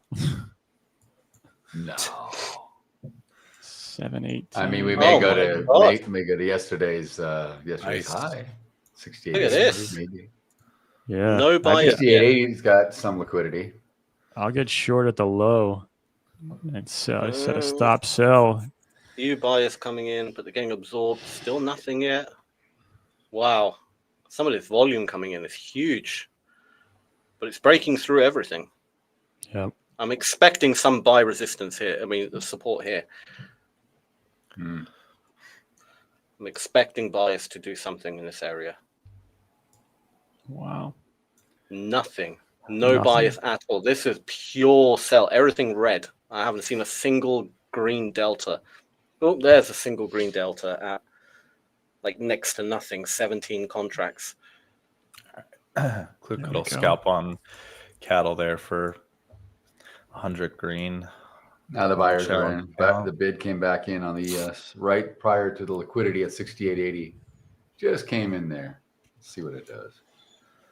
It's looking like a bear flag, people. Yeah, right now. We'll see. Mm-hmm. Robert Mashiro, good morning. He's got Roberto, a short on the NASD. He's short NAS. of I course. know Robert Sakanic was here earlier. He's probably still here somewhere. But Robert OG is in the house to start out. Here we go. Robert OG. I like that name. The Good OG one. is the OG. The OG. You Been got here it. since day one. Day one when Sam was a Here novice. come the bias now. It's because you get paid. Here come the bias. Yeah. Do Well, they right actually now- do anything? We are on my charts 300. real quickly. I will just show at least a quick little trade that I did make on cattle here was on the open. We ripped below value area low at 227.075 area and then immediately popped back above. And I saw some aggressive buying delta on the order flow. I just got in long for a nice little pop up there, scalped out. And now, that's essentially... That's kind of the play. It's like we pop out of value, pop back into value. Those are the kinds of momentum moves I'm looking for. If you are trading in if I'm trading in the super early open, like within the first 5 minutes, a move like that is a scalp move that I sometimes look to take. And I love doing it in cattle too. It is fun to do it in cattle. I'm looking for the ES to make a sweep move down through 68.80 high of yesterday, and then get long for the day. But I'm very bullish here. Just waiting for a nice exhaust move and take out these buyers on the bid down here at 68.80. So we'll see. Yeah, there's Sit in my hand. very little buyers in the market right now. This is all sellers, but I'm starting to see buyers absorbing sellers in this area.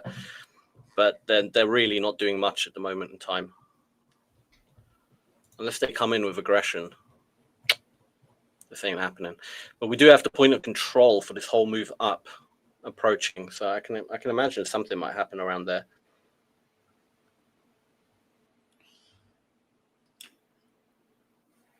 All right. Let's see. Wow, look at these sell contracts. They are starting to struggle. The sellers pushing it down more. At least on the NQ, they're starting to struggle now. They're putting on more and more contracts, but they're not really. Man, was 68.82 Doing the that level, much damage. Daryl, instead of retesting 68.80? My goodness. I think we're coming down. I think we're coming down though.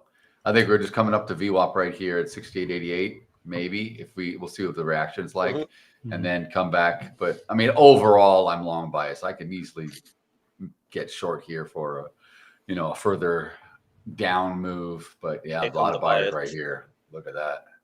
Yeah, Here they come. Let's see if they got follow through, because there are a lot of buyers still trapped at the top of that last little move we had.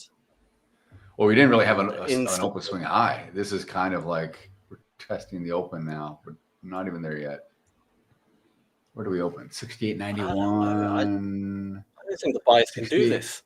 91.5, 68.91 3/4 are open. That's our high. Yeah. I'd be worried if I was a buyer now. Truth be told. Yeah. Hard to tell.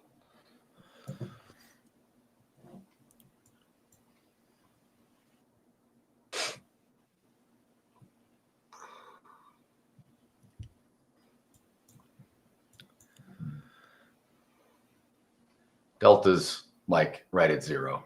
It's crazy. Yep.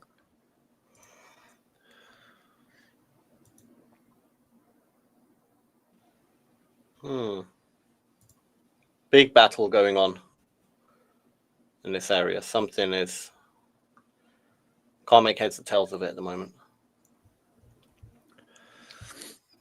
But buyers are definitely getting more trapped than sellers, which is interesting. I think this could be. I don't think the sellers are finished. I think they're going to keep going. No, they're not. They're not done yet.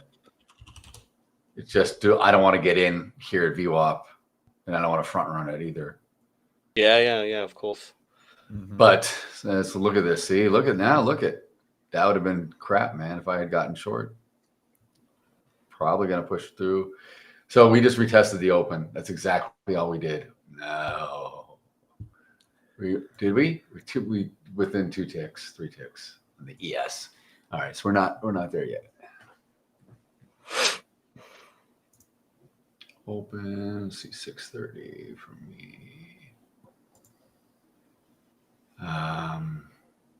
91 3/4. Yeah, exactly. 91 3/4. So the point of control just shifted up here. I mean, it's early, but so now point of control and VWAP are right on top of each other, same tick.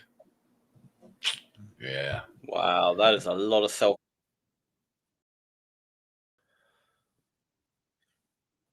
Yeah, it's 6,900 retest. Oh, sellers, you mean? Or did you say buyers? Yeah, if the sellers push it, then I mean, in the ES, I guess.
Jesus. Same thing. Got the allergies or something. Oh, what happened there? I'm allergic to bullshit. I'm joking. 660 is the previous day's close right here. We'll see if we don't bounce on the Nasdaq. all right. I think we're back. Awesome. We're back. All right, cool. Little hiccup. Apologies, everybody. Man, that selling was insane. All right, well, we're at yesterday's. Is it yesterday's point of control? Yeah, pretty much, and the day before. So this should be an interesting area. Oh man. So we're back down. We're back down to retest maybe here, Paul, on the ES to the downside. I don't know. Struggling.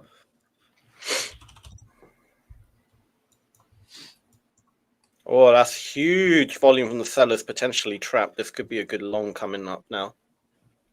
Depends what happens.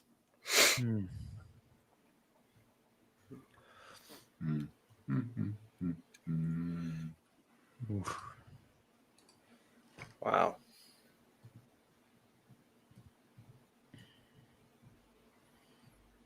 I don't know. I think they might be able to hold it. No. Yeah, ES is kind of staying at this level. Nasdaq, though. Let me look at the Nasdaq. Yeah, Nasdaq is getting. You guys, you guys are still going lower. Look at that. Yeah, we're totally different. Previous day's close. Yeah. Wow. This is insane. Wow. But you guys have had a complete. You've had a complete sell-off since the open. No wonder Sam was going huge sellers, and I was looking on the ES, going, I don't see exactly the same thing, but. No. Selling tech, moving into everything else. That's the thing. That's it. It's the tech today. Yeah, financials are up big right now. Financials, healthcare, materials, industrials, all up big. Yep. Yeah, we'll see what happens here. MAG7's all red. They're all red. Not bad. Just a little bit down. The biggest laggard is like Apple and Google down about 1%. But all right, let me switch back over here. Okay. All right, lots of buyers coming in. Let's see if they have any oomph to their move. Otherwise, look at this volume in the ES. Man. Dow broke all-time highs, so today was able to break all-time highs. Yeah. Wow. All right, so it maybe is the leader. We'll see if the ES can follow suit. Nasdaq's got even more work to do now that it's dropped down into yesterday's. Where'd it go? Yesterday's high? Is that what you said, Tony? Previous day's close. We're through that. Previous day's close. Yeah. You guys are trading through the range. Wow. Okay. Yeah, 25,660 pretty much. So we're below it. Okay. All right. We'll see. Interesting. It's going to be highly contested, obviously. So, yeah. Because if we dump again, I mean, then we start looking at Fibonacci levels and like, where are we going to find support? You know. So we'll see. These sellers are still, at least on the Nasdaq, they're still furious. They're not allowing this ES2 they're coming back any in. Control. I like a nice sweep move down here, Paul. Just big absorption there. It's not over yet. It's not over for the buyers yet. They could still have a chance here. Because considering the volume coming in from the sell side, there's a lot of absorption, but this is just unbelievable amounts for the NQ coming in. I would agree. I would agree. And when the buyers do come in, they have no And you want to know what the market on open imbalance was on the Nasdaq? Go on. It was basically flat. Yeah. It was only 1 million to the sell side. That was it. Yes. Wow. That was it. I mean, it's flat pretty much everywhere else. The S&P was like 82 million to the buy side, and everything else was really pretty muted. So, I mean, that's like flat. And all those sellers came in right off of the open. Jeez. Pretty this is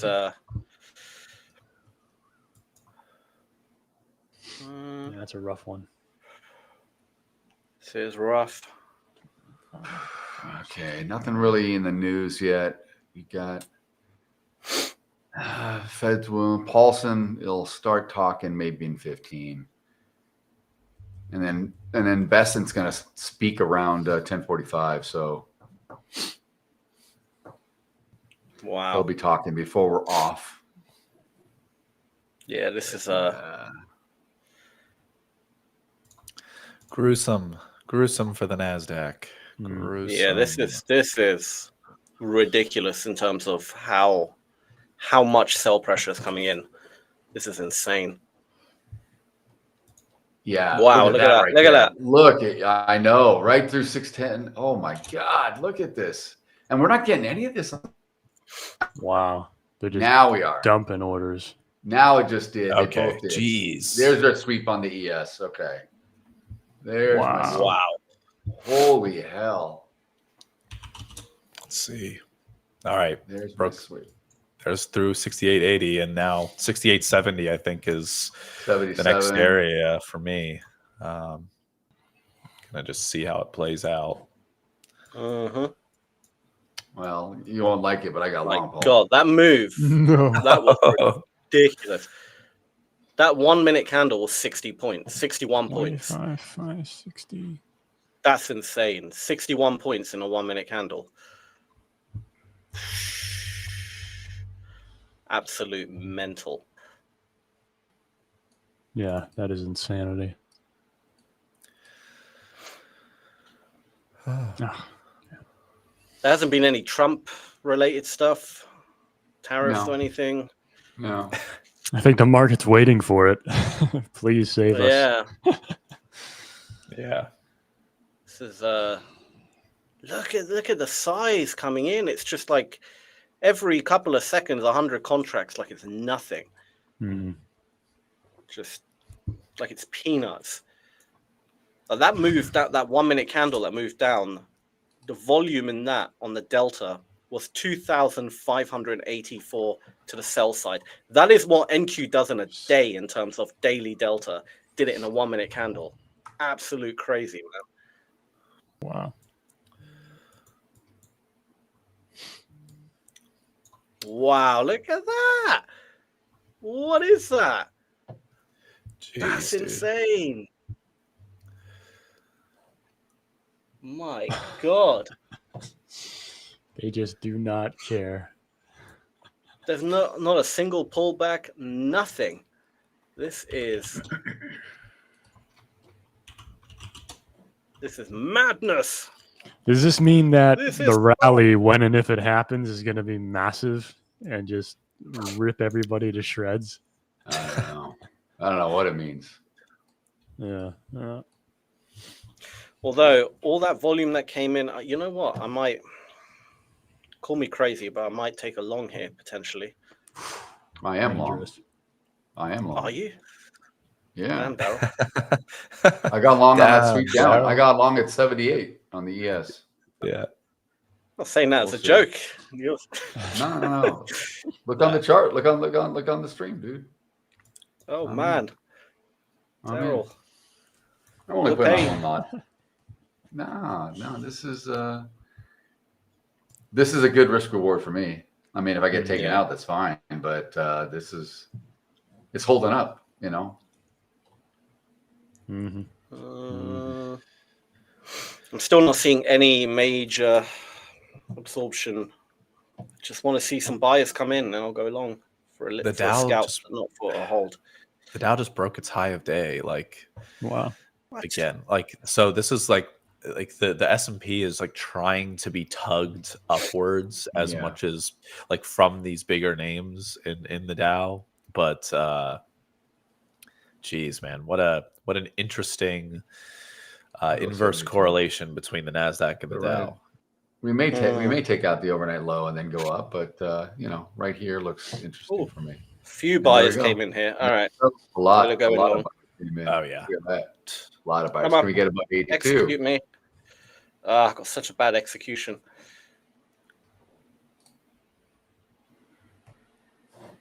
All right,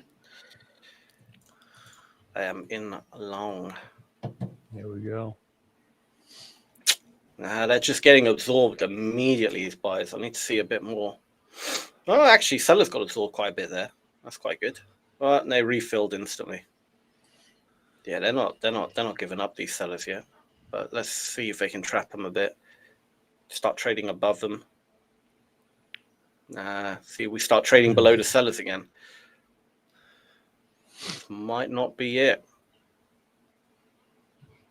I'll give it a few more minutes. It came right to the previous high of yesterday's ES and pulled back a little bit. So, and there's a ton, only about 2,600 lots sitting there between 81 and 82 or 83. So it's got a nice little wall to rip through, or it'll get pulled on the offer. So we'll see if we can get back up. Buyers are building up more momentum here. We'll see if we can break through that to the upside and get up to VWAP and point of control, which is, I mean, obviously, if we keep trading down in this area and building up this high volume node, we can move point of control down here. But I don't know. Interesting. Yeah, nice little Trump headline. Do we? Not happening for the buyers. Oh, we need one. Yeah, well, it could go. Yeah, we're trading below sell volume. All right, I'm going to get out of this trade. I don't think it's happening. Not yet.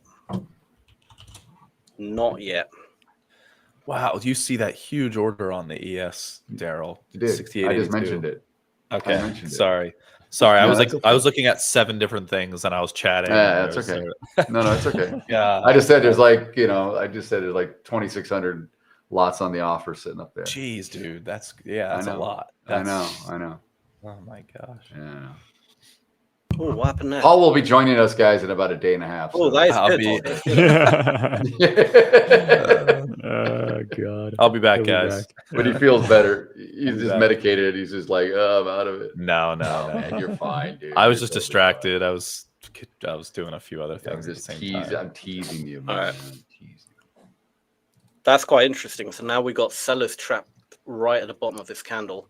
This could be actually quite a good move. If buyers can make a bit of aggression in the market, we could actually see this push up. All right, Daryl, come on. Let's have this Seriously, long play let's out. get Let's it. get through this big offer here. Let's eat it all up and then to the upside. Come on. Nice. Actually, buyers are doing all right. It's going through it. I got my take profit right over point of control. They pulled it. They pulled. They ate through and then they pulled the rest. See if it reappears. All right, we're in the biggest sell. So the most amount of sell contracts was traded right here in one area. So we've just rejected kind of off there, which is not a great sign. But I'm hoping buyers can break through that, squeeze out those sellers, and then we get a nice pop up. Yeah, I don't mind the pull. I don't mind the pullback to get a little bit of a retracement as we're going up. That's okay. But I mean, it's got to be a battle right there because. And then there could be icebergs that could have been pulled in the book, and then they're just kind of dripping it through, right? So could chop around here. Yeah. What was that? Oh, I think we're off the stream, are we? No, we're good. No, we're good. Oh, we're still on the stream. We're live. We're good. Okay. I thought it disconnected. 3,000 contracts were executed there on the Delta. I did not see that. 6882. Yeah. Freaking hell. Never mind. Carry on. Sorry, Paul. No. Like Daryl was saying, like that 6882 area on the ES, it got eaten up a decent bit, and then we pulled right back off of it. But there were about 2,600 contracts or so on the offer there. We had about 3,000 execute, and then it pulled off. And still have orders sitting there, so there might be, there might be a slight bit of an iceberg.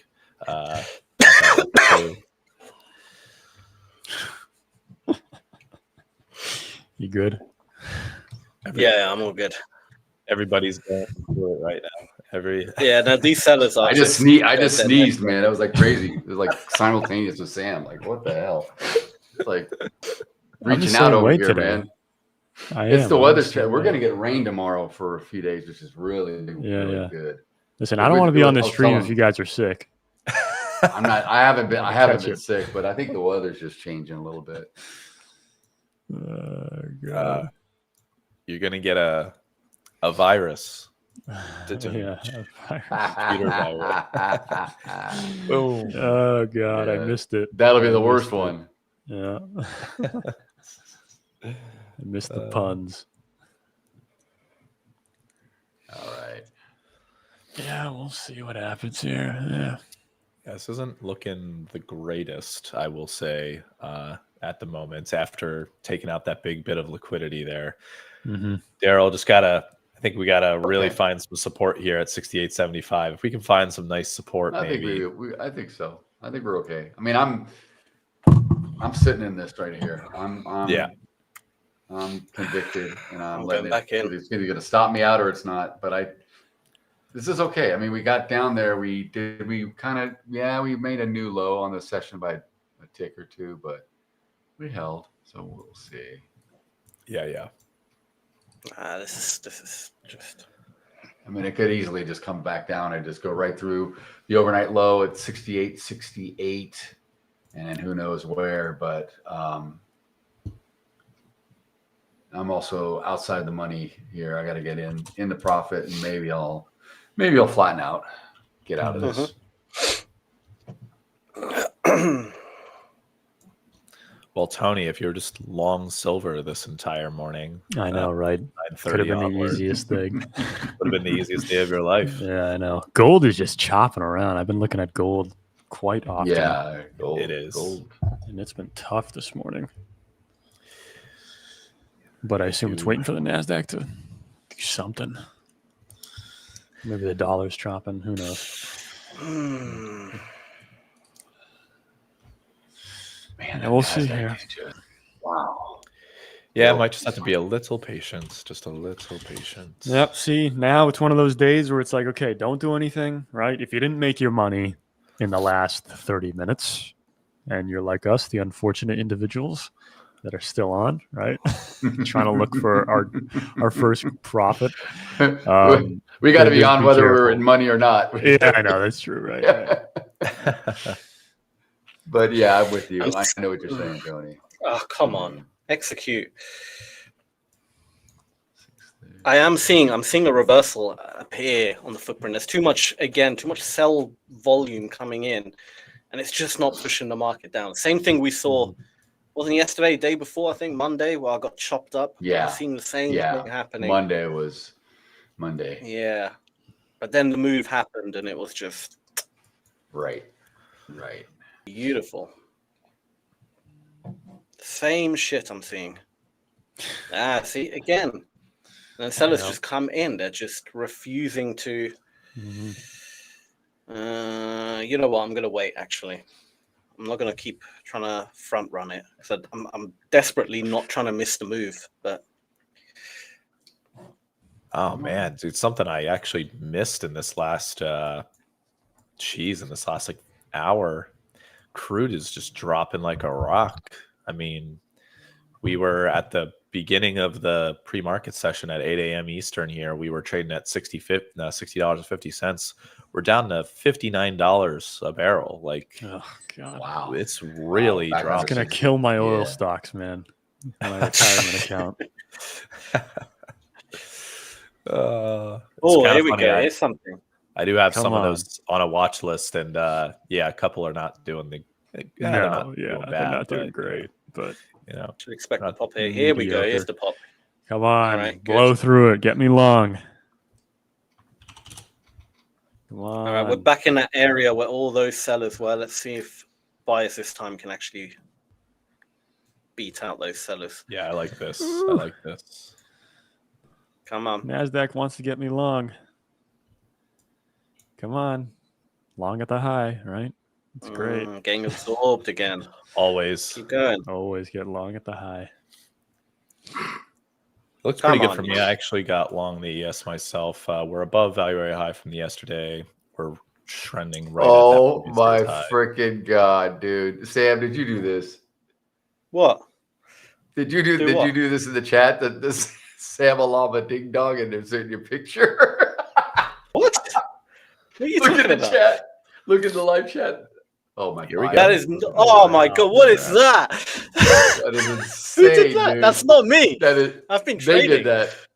That's not you. That's your picture, But- dude. I swear to God, well, yeah, it's someone obviously. Who did that? Who's the Who culprit? did No, that? that is, dude. That is. Oh, that is so funny. Yes, Jeez, yes. Sam. We need Mod Sam, Mike to you be are the Sam. target. You are the target always. Dude, that is It's fine. insane. I'm flattered that someone is that attracted to female me that they've taken the picture. Picture of Sam's sister. Put it on the wall. Oh, come on, man. This is All right, let's get above. Let's get above VWAP here.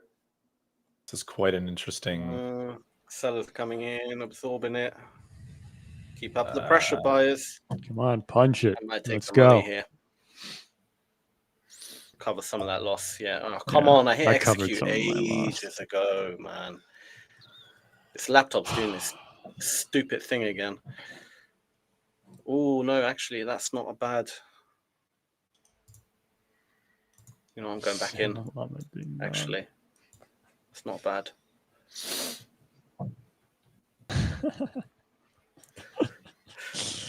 I love it. Who speaks? I'm sorry. Sam We're Allen? sorry, Sam, that you have to get harassed at work every day on the live stream. So funny, man. I'm cheering you today so that I you know. can finally take. What do you mean? You I got a take date. myself out on a date? What? That doesn't even make any sense.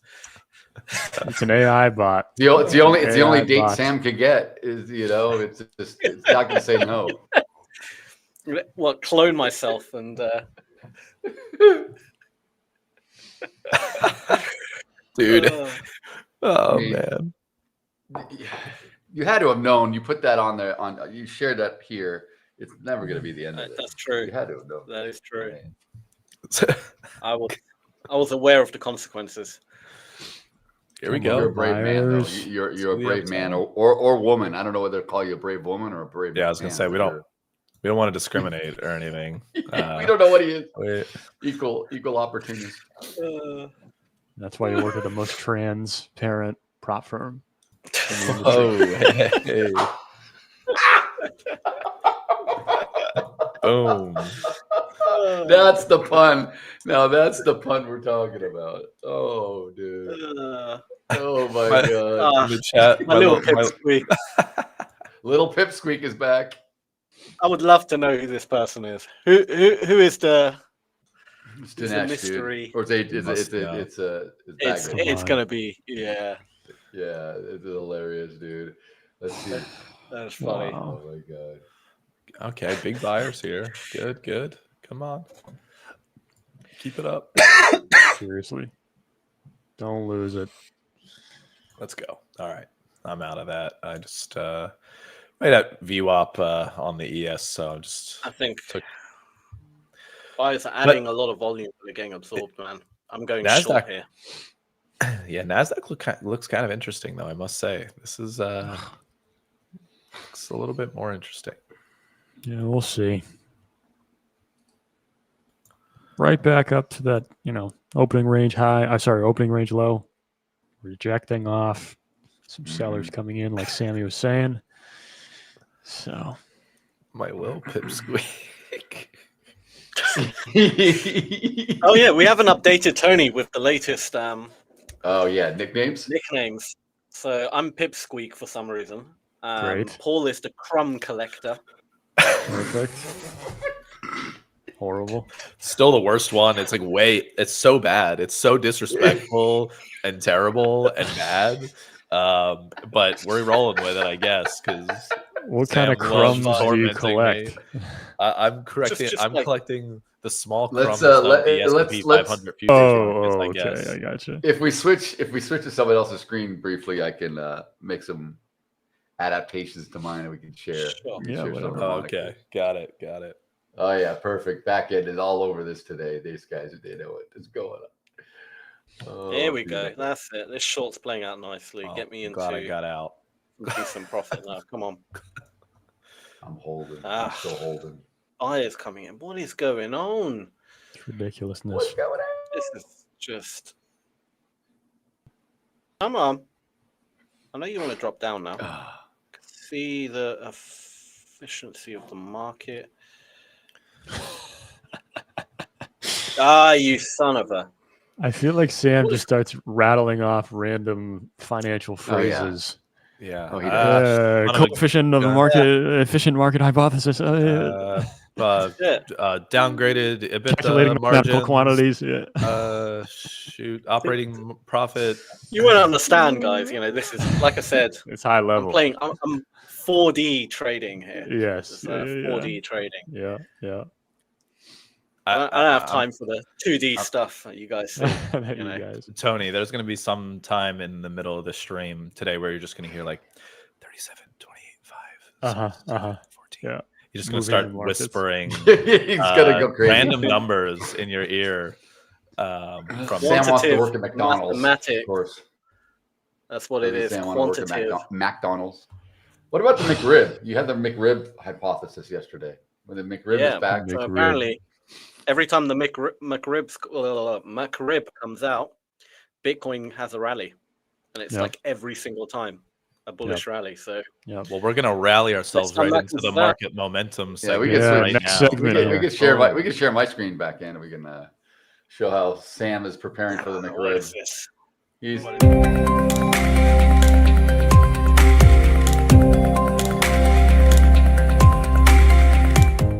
hear that great segue that I just said? I know. I was like the best segue I could have possibly had. There we go. I didn't know, but so what is? Look at that. Isn't that beautiful? Beautiful. Yeah, it's beautiful. Isn't that art? Oh, how you doing? How you doing, everybody? It looks like you went to some Comic-Con or something. I don't He's know. wearing hungry, the Burger King outfit, and he's sitting at McDonald's, dude. That's what happened. Yeah. It's making me hungry. Perfect. I need a burger now, thanks to this. So. Jesus. Oh, punch it. Let's go, buyers. Punch it. Come on. Let's go, buyers. I don't want to be down $800 today. I didn't want to be down 800 or down 4,000. 800 is crap. You don't like that number in general. No. Oh, come on. I shouldn't have got along at this level. I should have waited. Yeah. I mean, at least. Oh, that looks like a lot of buyers potentially trapped there. Yeah. All right, I'm going short. Seeing a little bit of like a possible bear flag here forming, Tony, maybe on the 5 minute. Yeah. or 2 minute. Yeah, for sure. I mean, break out the yellow line. I always love it. The trusty yellow line.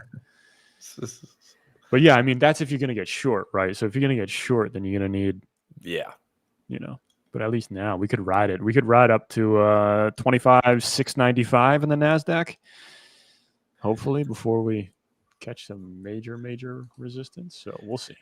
Some aggressive buying delta. God, are you seeing this? I volume come in. I do like the longs here. I think the longs are doing a good job. Yeah. You guys are all making look fun at this. here. Why volume coming? You guys are all making fun. And We just can't weather it. I'm not weathered. Okay, Exactly. I'm not. Yeah, you guys aren't. You guys are wusses, dude. You can't hang out and deal with it. Daryl was holding GameStop 5 years ago, holding through all that pandemonium. Yeah. You want to talk about diamond hands? I would never buy that junk. That's so not. I know. I hear you, but I had AMC stock. I had GameStop at the same time, and I had what did I have? I had Shiba Inu coin. I had everything. Yeah, I was rocking all that. I was rocking everything, dude. All right, great. Now I'm long 4. We kid, chat. We kid. We just kid. Yeah, this is all. I know Daryl's not participating in that stuff. Oh my God! This is my little pipsqueak. Sam a llama ding dong. The Sam a llama is the funny Sam. What is it? It reminds me of when you were riding the camel and you were trading backwards on the camel, dude. This is what that was it. That was it right there. Famous Check that out, moment. Tony. My, look at that! Look at that beautiful mug. You still got that image? I got it up. It's on the stream, dude. We're live. Oh really? Oh yeah! Look at that. Sammy Sam. This is when Sam was, contemplating the sex went to change. Egypt. He had to find the toe of the camel. Sure. He had to look for the toe of the camel and decide what to do. You're Oh my crazy. God. It is good. You guys, man, you guys on next Wild. level insanity. Wild. No. No way. Let me see what else I got here. Oh, look at that one. That's Sam when you were, but the Oh, Professor Yeah, X that was moment. That is the good. Professor X. Yeah. Cartoons. Uh-huh. I can't believe someone created a channel just to roast me. That is Just Check That's this one out, dedication. Tony. Check What's this that? one out, Tony. This was a good one they did. This is probably Oh, something that I is didn't see. good. yeah. That's Daryl on the weekends. Yeah. My face doesn't look that it's kind of weird, but I mean, hey, maybe It it look a looks lot all right. younger. It's Weird. I mean, for AI, it looks more human than how you look in real yeah, life. yeah. I just saw. Oh, by the point way, of did you control s- pull down did you on the s- ES, Daryl? Did you see the same thing? Yeah, I did. I did Yeah. see it. I did. Okay. I'm looking for. A lot of aggressive selling there. This is a good one. We talked about one day. I don't think Tony was here. Paul must have been in all kinds of stuff for the day, all kinds of alternative futures contracts, and someone in the chat asked if Paul traded. What was it? They were asking if you were. Damn, this song. If I trade like you frog traded- legs or something. No, it was like you trade Frog dog crap legs? or something. Dog crap Oh or yeah. something. Oh yes, Right? yeah. Some sort of And, manure. Yeah, but and then here we go. The dog shit futures, the DSFs. Oh, yeah. God, yeah. That is horrible. Look at this, dude. Look it up here. Look at the on the board. Look at that. 1 metric ton. Oh God. I know. Oh man, yeah. that is rough, Did dude. you say what's a notional? That's Yeah, hilarious. the notional would be. I don't friggin' know, man. Hey, I mean, Oh, there's man, it's coming all the way back. fertilizer markets, so hey. Oh maybe. wow, look at that dump. All the way Oh, back. Let's see if it holds. I caught that to the T. nice. No nice. way. Come on, make me my money back. Yeah, you can switch to my screen if you want. Beautiful. I need to get back into the green here. Very Come nice. on. Oh, But I am man. worried it's going to start turning around on this point of control at the bottom here and start faffing about. So I might just take the money and I'll hold it a little bit. Where is Start the whispering where's our numbers. little, 63, 94, 78, God. 56. It works, see? And then it goes down. Yeah, yep. 67, 81. It's like a voodoo spell I'm doing Orlando. to the market. Orlando. Yeah, it keeps So getting what are we at? absorbed. All right, Voodoo. I'm Still in gonna the get out. IB. What? Still in the IB. I'm out. I'm outie.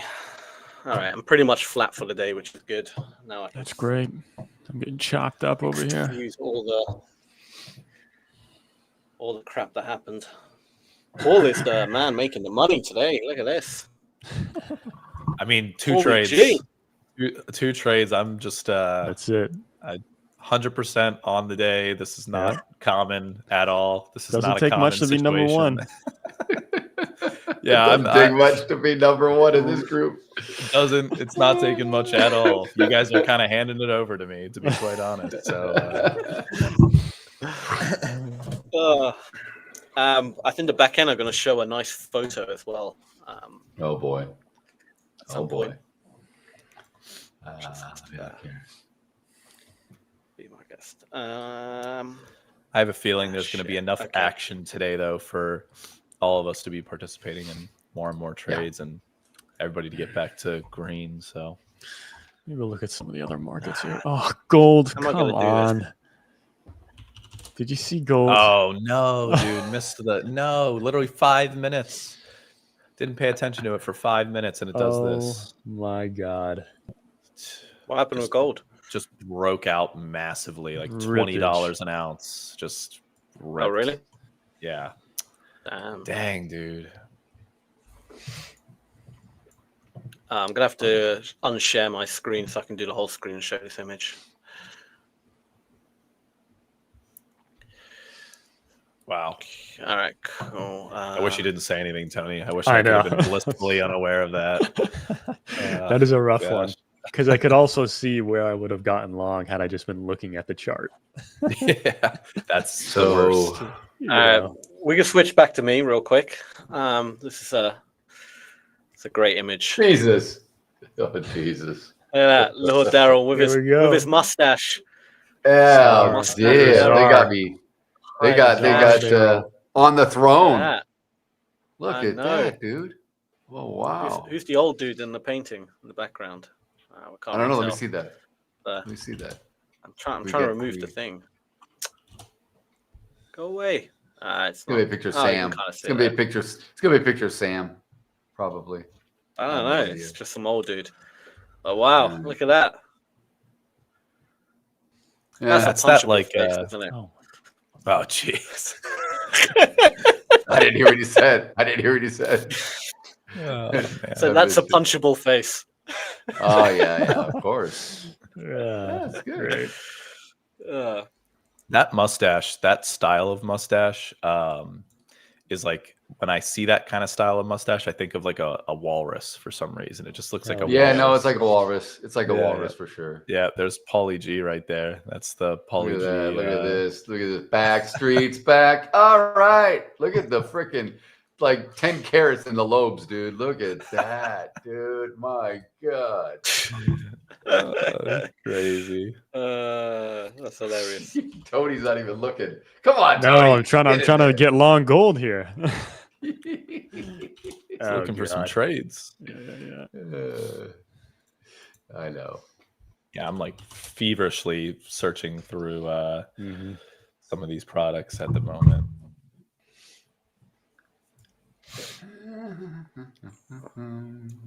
All right, we might start to I'm paint out looking the at flag going of long that bull flag. again. Ma'am Donnie, What's up, you're man? the new mayor of New York City, dude. Here you go. You're the new mayor, Sam. There's your Sure. mug. When you Ah, came God. back in, when you landed at Here we Heathrow, they go. said, "Dude, Yeah. you're not welcome. My You God, gotta go. what is You that? gotta go." It makes you look so fat, man. A beard like that is the worst thing. You know, you look like Zach Galifianakis I look like from I look the, like from the Hangover. I played Dungeons and Dragons. That's what I look like. For too You long. probably do. You probably do play For that. Don't lie. Oh yeah, I'm a Hey. dungeon master. You trade Pokemon cards and do all that. I know you do. Dungeon master. Master of the Dungeon dungeon. Oh boy, what goes on in your dungeon? Lots of things. Uh-oh. The Oh. production said Sam Mamdani.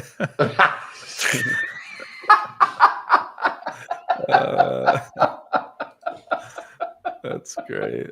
I think in Can't that catch a picture break. I look like Jimmy Fallon in that other picture with the suit. Not the beard one. Well, the one I just had Like on. a- Let me go back. Yeah. This one here. Zoom No, into the that's face. me. It looks like a Hang on. Yeah, hang on.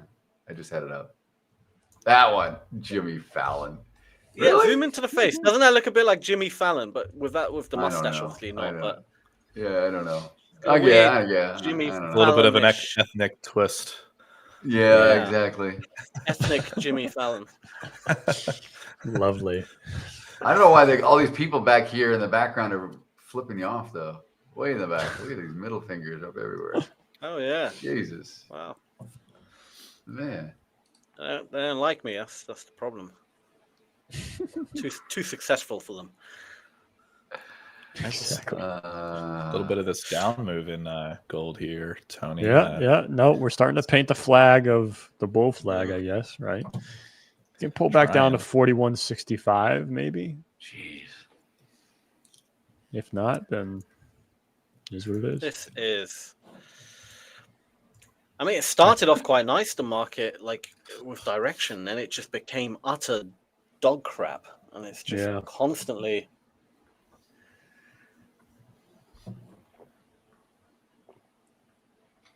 There we go. I Yeah. Yeah, I think gold is going to continue up because it What- doesn't seem like the angle of that which we're pulling back is too crazy. So, bull flag. Yeah. I mean, this 41.75 kind of area is somewhere I had marked off from back in October, like October 21st through October 23rd, where we had previously consolidated before making a leg lower. That's like the top of that range. So I was thinking that could be a little bit of resistance, but if we pop above that, yeah, I think I'm going to be looking to get long as well. Yeah, Robert Sakanik saying Bitcoin is heading down. It is for sure. Yeah, a lot of things are soft. All right.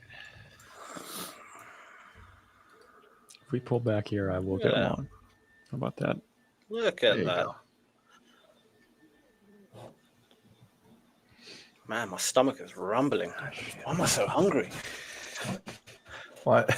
You haven't eaten in like 20 hours, looking probably. At that Burger King picture. Oh, it's that Burger King picture. The moment I saw a weird version of myself eating a burger, all I want is a burger right now. Dangerous. Gotta be careful. Dangerous stuff. Hey, Sam's Samuel Lama Ding Dong is asking Calling card. Samuel Lama Ding Dong, you missed my comments. Give me attention. Oh my god, that's cool. Your own comments, I guess. So that I can look be like with you look like the guy from Mythbusters. That Royale with cheese, exactly, Robert. The Royale with cheese. A lot of bids stacking up on the S&P 500 here on the futures. I know there is. So yeah, there's a lot. We can rip through that though. All about the Whopper. Oh yeah, no, for sure, definitely possible.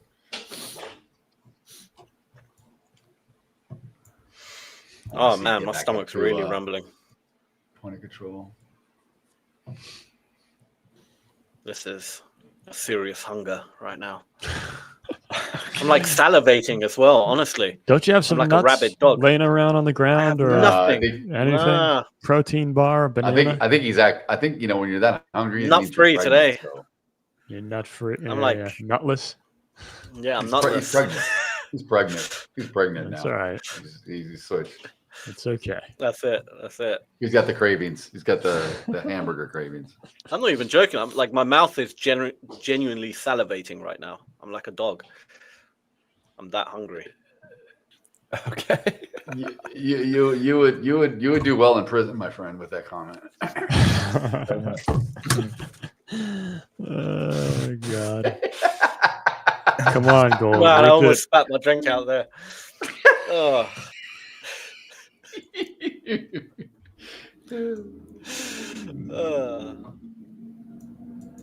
Oh my Lord. I gotten ever so small of a long for gold. I'm only trading the micros on gold. Oh, come on. Nah, yeah. There's no way I'm messing around with it. I wouldn't mess around with minis on gold if you were just trading chop or trying to scalp, because obviously the notional is way too big. But this is, what I'm looking at, right? Yellow line, bull flag, just get a freaking pop back up to the high of today and get out, right? Just a momentum push.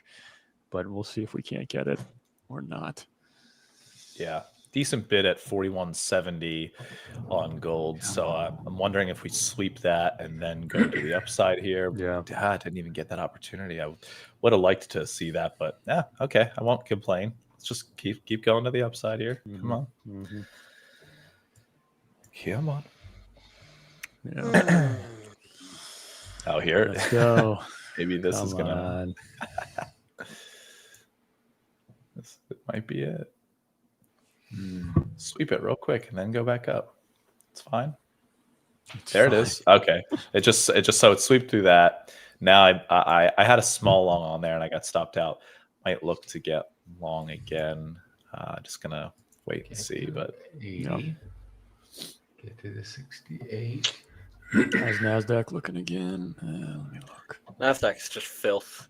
Yeah. Last 10 minutes, just complete sideways, nothing. MAs are all messed up now. So it don't freaking matter. Sellers. You'll wake man. up eventually, but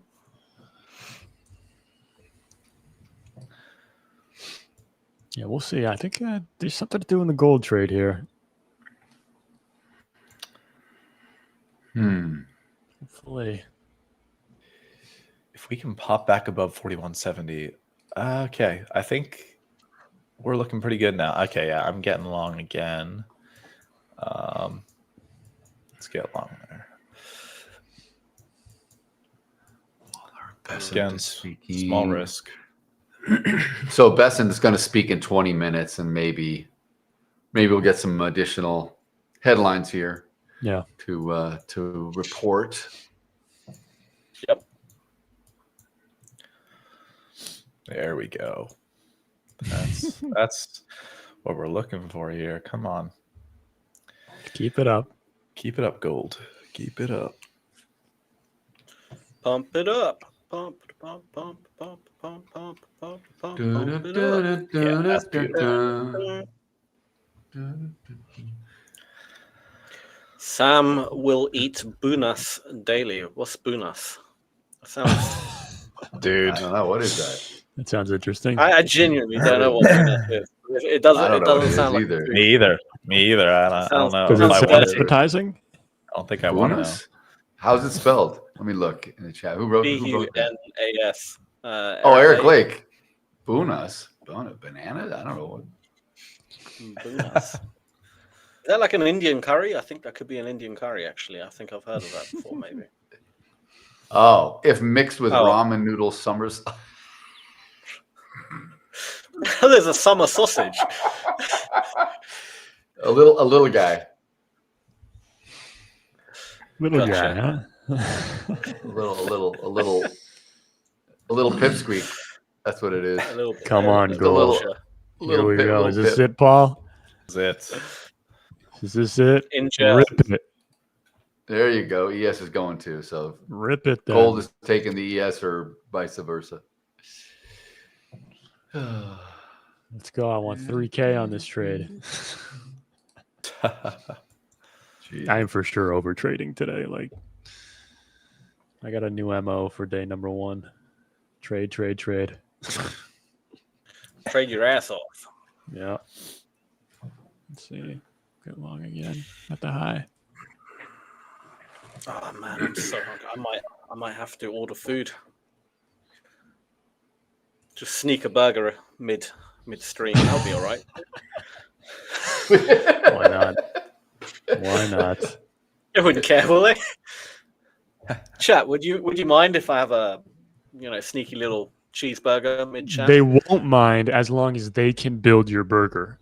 They get to decide exactly. what's on it, Yeah. and then you Yes. can eat it on the live stream. If the chat decides about what that. you get to eat, then you can eat. Oh, that's a good one. I like that. The chat has to say what. Oh, yes. I mean, fair enough, but you have to obviously, pick stuff that is realistic. Look at the chat. Look at the chat. Look at Need the. to pick fresh ingredients. Sausage. Damn! Why am I the target of all the roasting? It's so perfect, man. Oh, it's so perfect. There's that TVP guy back. Look at this guy. There you go. That's it. That's it. Come on, oh, man. Yeah. Oh my God. Charlie Hopkins, I'm glad you enjoy it, man. We try to mix it in, man. Trading is a serious endeavor, but it can be fun. And, It can. oh yeah. If you're degenerates like we are, it's always fun. That's right. Join us every day. That's right. For your daily That is dose right. of degeneracy. Yep. Oh man. Tony, So- a lot of aggressive selling delta there at the bottom. That's okay. And then we popped. So I Yeah. like it. I think sellers kind of exhausted themselves, and we're going to Yep. continue here. And guys, both myself and Paul were looking at the gold chart.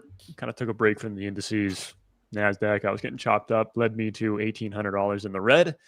Now I'm down 1,200. Nasdaq still not doing really anything for me. So we're looking at gold now. We got it up on Paul's screen. He's doing the micros. I'll take the risk on the minis, but we want a nice decisive pop to the upside. That's what we're waiting for. Yes. So I actually got a resting order up there, 41.76.5, just to buy at the high, right? So Yeah. I mean, hey, that's what I want. I want it to blow through it and just continue. right.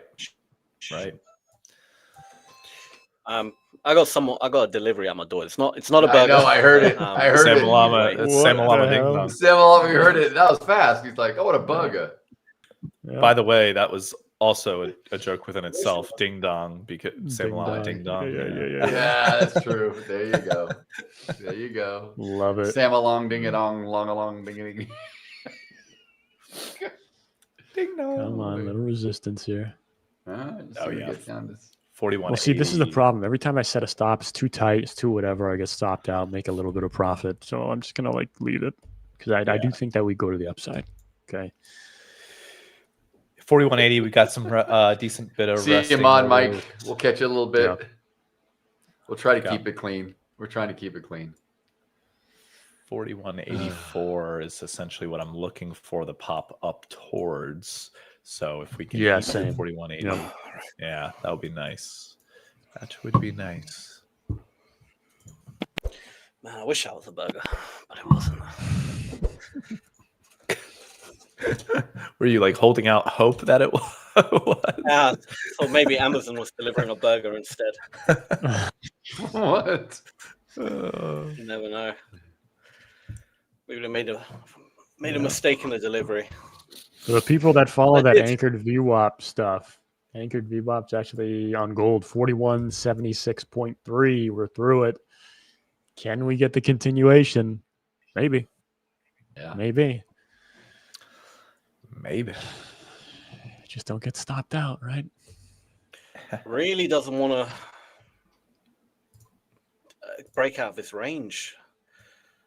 I'm seeing a potential for a short, to be Just honest. rip it gold. Yeah, come on. Nice little. Oh, yeah, come on. There it is. Oh, there it is. Yes. Come on. Now, right up to 41.80. Yes. Come on.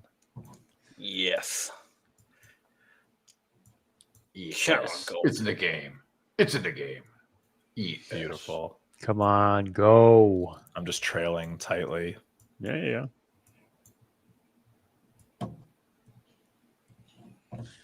ES Sports. It's in the trade. Oh, look at this. Look at this. Doing curls. Yeah. Tony's doing curls. Did you see that little Beautiful. guy on the stream? You see on the stream? Stream? What? Little Ola Prime TV doing curls like Tony. Oh, look at that. Back. There, it's back. There it is. Yes. Paul, you still in this? Beautiful. I my target just got taken out. So Nice. There you go. 41.84. I You're love still in that. it. I'm That's assuming. I'm still in it, yeah. Oh, Nice. incredible. Make it all back here and then some. Nice. Beautiful. All right. See if we get Rip the it. 16. Keep it going. Keep it going. Get to the low. I don't care. I love it. Is that the new theme song for our session? I don't know. Who sings that anyway? I have no idea. It's an annoying What a song. Come on, What just a- go. 41.90 maybe. Some Keep it big going. orders sitting up there. 41.90.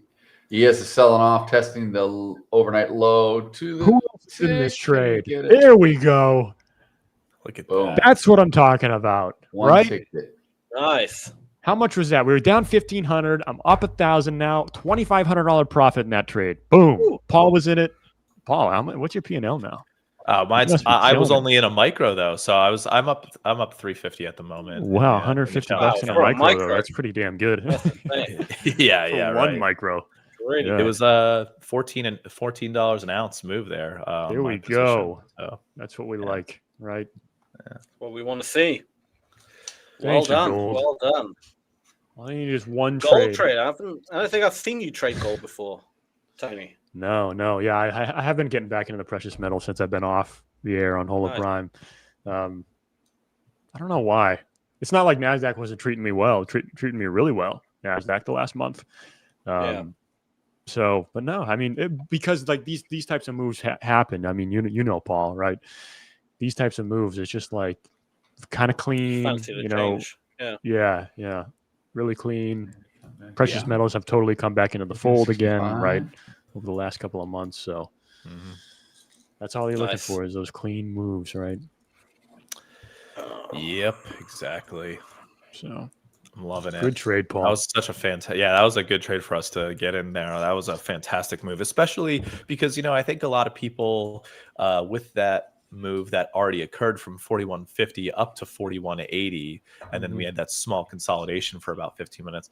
I think that could scare some people because that was a big move that already occurred, and you think, okay, well, I don't want to necessarily get in at the top or whatever, but just got to follow the order flow, get in at the right time, and then we were able to catch that next leg up. So yeah, 100%. I just caught that little down move on Nasdaq, which was good. I'm back in the green now, finally. So, Nasdaq looking good for a short. Let's lose it all. Let's lose all the profits that we just made. All right, where's Nasdaq going to now? Let's see, 25,493 3/4. All right.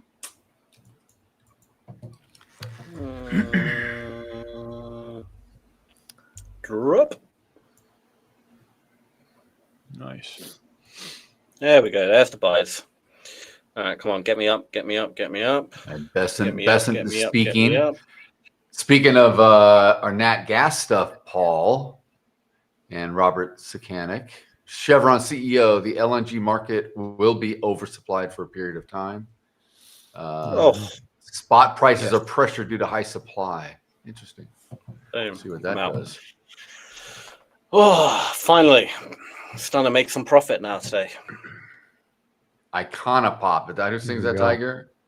Tiger knows all this stuff, man. He's a walking karaoke machine. Good job, Tiger. There we go. Adelina's here. Welcome, Adelina. Good to see you. Adelina. How are you, Adelina? Long time. Tony's Sam is going to the same hairstylist as you are. I don't know if you saw a picture of Sam from his recent travels. Do I have to show? Yeah, I have to show her. Adelina. Do I? You have to show her. Adelina. She can give you advice. Next time you're on stream, you might have competition for the prettiest lady on stream because what a compliment. Is this a compliment? Is it? Turns out when you turn me into a female, I mean, 1 minute. I don't look too bad at all. Look at that. That's Jesus, this is so got competition, Adelina. And it's not blurry, it's not grainy because of the stream. It's grainy because Sam has an old iPhone. No, I'm kidding. How is the new iPhone actually? You bought the new one, didn't you? Yeah, 17. The Pro. Yeah, it's really cool. It's really cool. Overrated. Don't hate you. Don't hate me because you ain't me. No, it isn't it. I mean, it's the same. I mean, again, like, you're paying up. But this was the thing. Like, my main thing, because I was looking for a new phone. And if you needed a phone, then you need a phone. I get it. Yeah, that's true. But then, like, I mean, this is like 2-3 months ago before it came out. And I was looking, and like the iPhone 16 was like $1,600 freaking dollars. It was? Pro. Yes. Yeah. 16 Pro, and that's not the Pro Max, right? $1,600 bucks. And I was like, that's a lot. And then iPhone 17, it's $1,300. So I was like, okay. Yeah, of course. Why spend that kind of money for the other generation? Yeah. All right. So for anybody that looks at my screen, I canceled off that short in the Nasdaq. It's not happening. Gotcha. We wait for our next entry. That's it. Nice. We wait.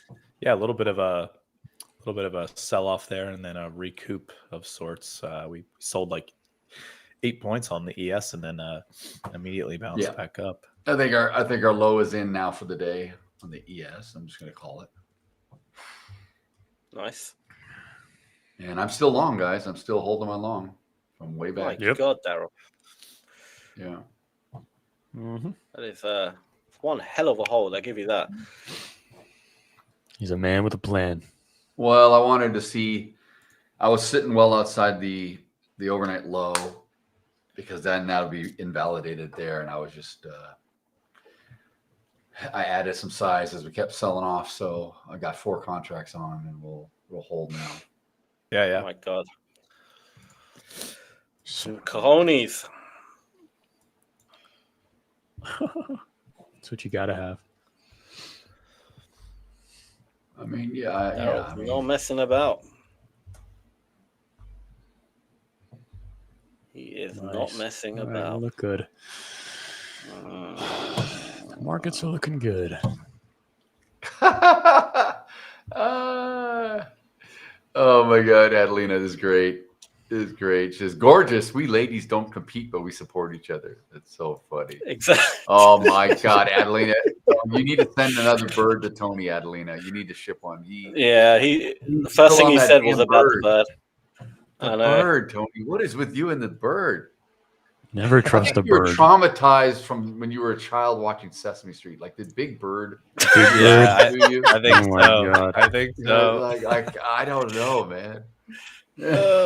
Yo, don't say Big Bird, okay? Like my therapist said that. You know what, guys? I gotta go. I gotta go. You gotta go. I can't deal with it. You can't deal with it right now. He's like, I gotta. Gotta go wrap myself in a brilliant. space blanket. Or whatever these people do. All right, let's see. Never? Did you get rid of that bird? No, never. Okay. See? All right. Birds betray. Did you know that? Birds kill each other. No. No, humans kill each other. Humans betray. So. I was gonna say, yeah. Oh man. I think they can see into the future, birds, because they operate so quick, right? Like they know what's happening when they're flying and stuff. That's what Tony doesn't like about them. The fact that they know the unknown and he doesn't know what the unknown Yeah, holds. that's true. They know what NQ is going to be, Tony. Though, so if you can train the bird to communicate with you, it can tell you. I Up or need down. bird sight. Yeah. Exactly. Yeah, I noticed this other female in the chat here, Sama Llama Ding Dong. Right there with you, sister. Yeah. Yep, that's female me. Yeesh. For everyone wondering. Sister. The llama ding dong is the funniest thing. What's the It doesn't saying? even make any sense. Empowered No, it women does. support women, or It does. so you guys support each other, Sammy. Oh, yeah. I support strong, independent women.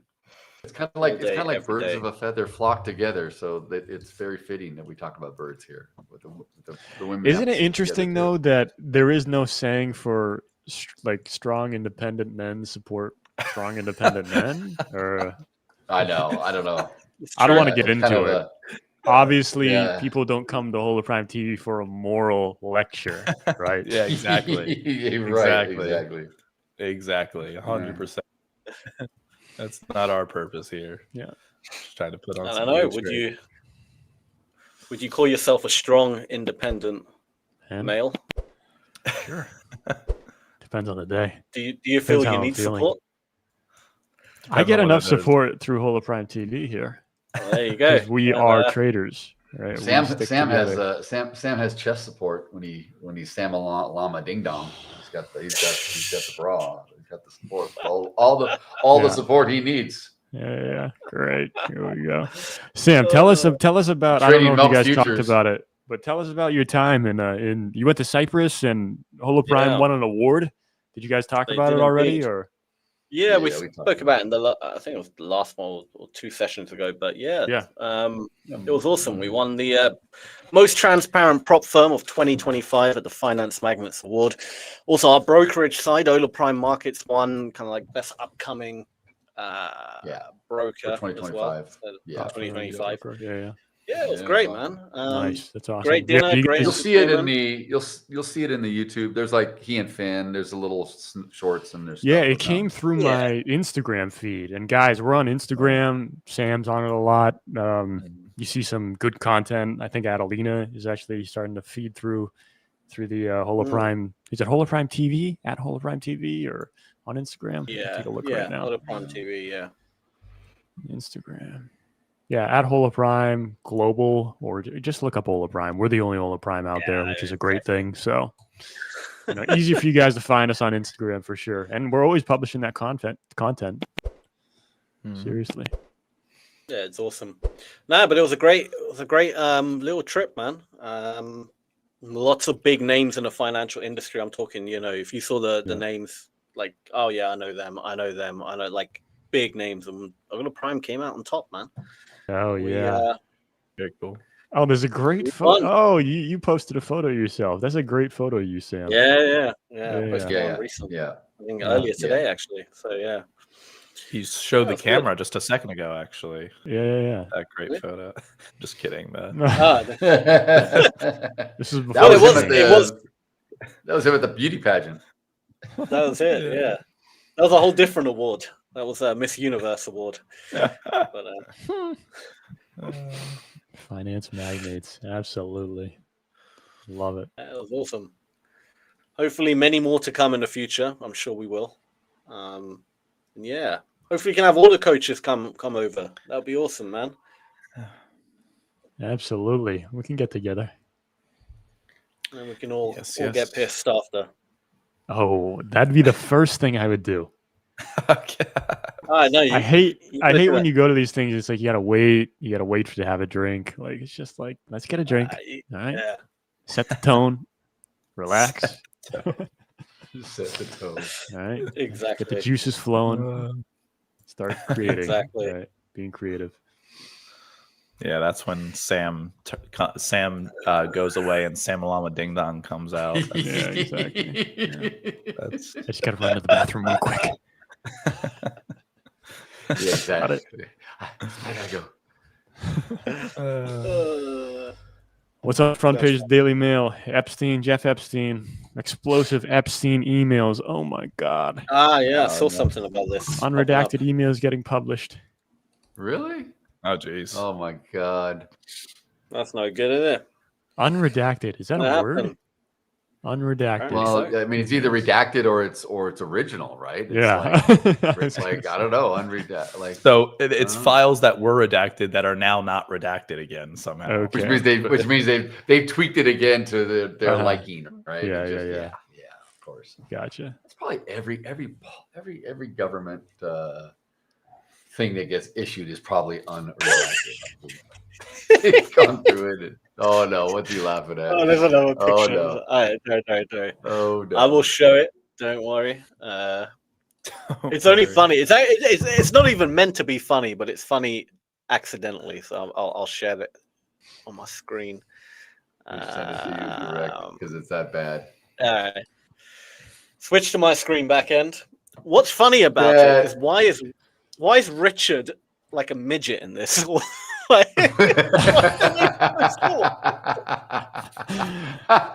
he does look a little giant guy. He's just in the back. Paul, He's just in the back. We're kind of, short kings, and then Paul, Richard's what the like hell? King. Look at Tiger, dude. God. This is hilarious. I look like a classic finance bro. You do. On YouTube. You look like a JP Morgan entry-level analyst. I that's literally, I think, the perfect description. Entry-level analyst.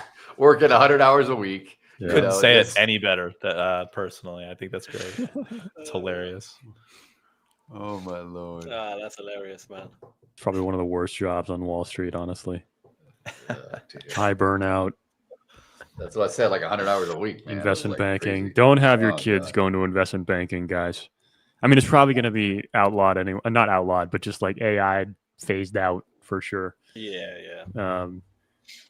Oh my God. I had a roommate back in the late 90s when we lived in Santa Monica. He worked for Bank of America as an investment analyst out of college. Yep. He was a little younger than me.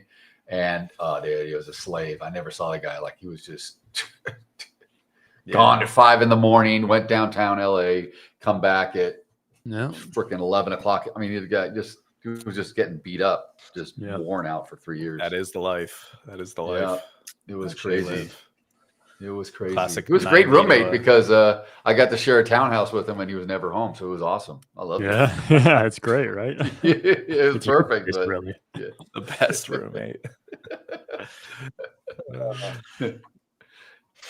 That's awesome. Tiger. But it was funny because he came out of school, right? He had a finance degree. He actually was from Southern California, and I did not know him until until later. But he went to University of Minnesota, and then he had this finance degree, and he's like, yeah, man, I want to go to IB. I want to go to IB. And I know it was a thing, right? Everyone thought it was all glamorous and sexy and it's cool. And then he's like, dude, after like a year, he's just like, this is the worst ever. Like, I'm telling all my finance friends and don't go into investment banking. Yeah. And that was back before the 2000s, right? Yeah. No, it's always been such a grind. horrible. It's always, Yeah, I mean, if it's you're not even willing a to do the grind, I mean, it can be pay dividends in the long run. Yeah, but it is tough, dude. It is. Yeah. It's tough. I would say it's like more than a grind. Like I knew guys that were like really like built for it. Like, dude, yeah, you should go into investment banking. Can handle it, single, right? Doesn't care about going out, any of that type of stuff. Just wanted to be like financially, secure and like try to grow at a firm. And like you either last 2 years or you last like 5 years and then you quit and get burnt out. And he lasted 5 years and got burnt out, didn't get promoted. And he was like, wow, I feel like I just wasted my life. But you usually get picked up by a consulting firm or something like that. So whatever. Yeah. These guys are making $1.50 anyways. So don't feel too bad for them. But they make plenty of money, man. Yeah. I know. But I know what you mean. Yeah, they do. Yeah. Hey, Tony, your long lost follower, Mr. Otra, is back. He is here to see you live. Tony called him. Tony told him live to in come the on flesh. stream. Look at this. Yep. Hey, I'm on the stream. Get back in there. Start promoting me. Say how great I am. Say how great I am. Say my name. Yeah, that's say that's my Daryl's name. line. That's Daryl's. That's right. Breaking Say Bad. my line. name. Tight. That's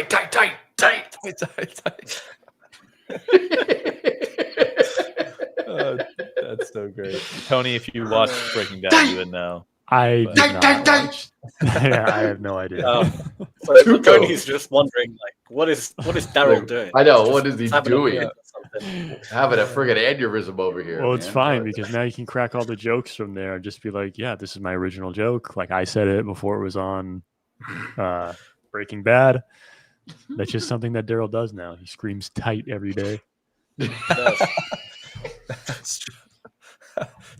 I also, I'm a little worried because, well, we won't go there. I got to keep it clean. I was gonna Is this say gonna be a that's drug reference, a sexual Like the reference? prison Or... day. Yeah. Sam's first night in prison. Hey, you just stole my joke. I said Okay. I have a... You want to see how far we can push the envelope before someone has to say something? So Sam's first night in prison sounds like what?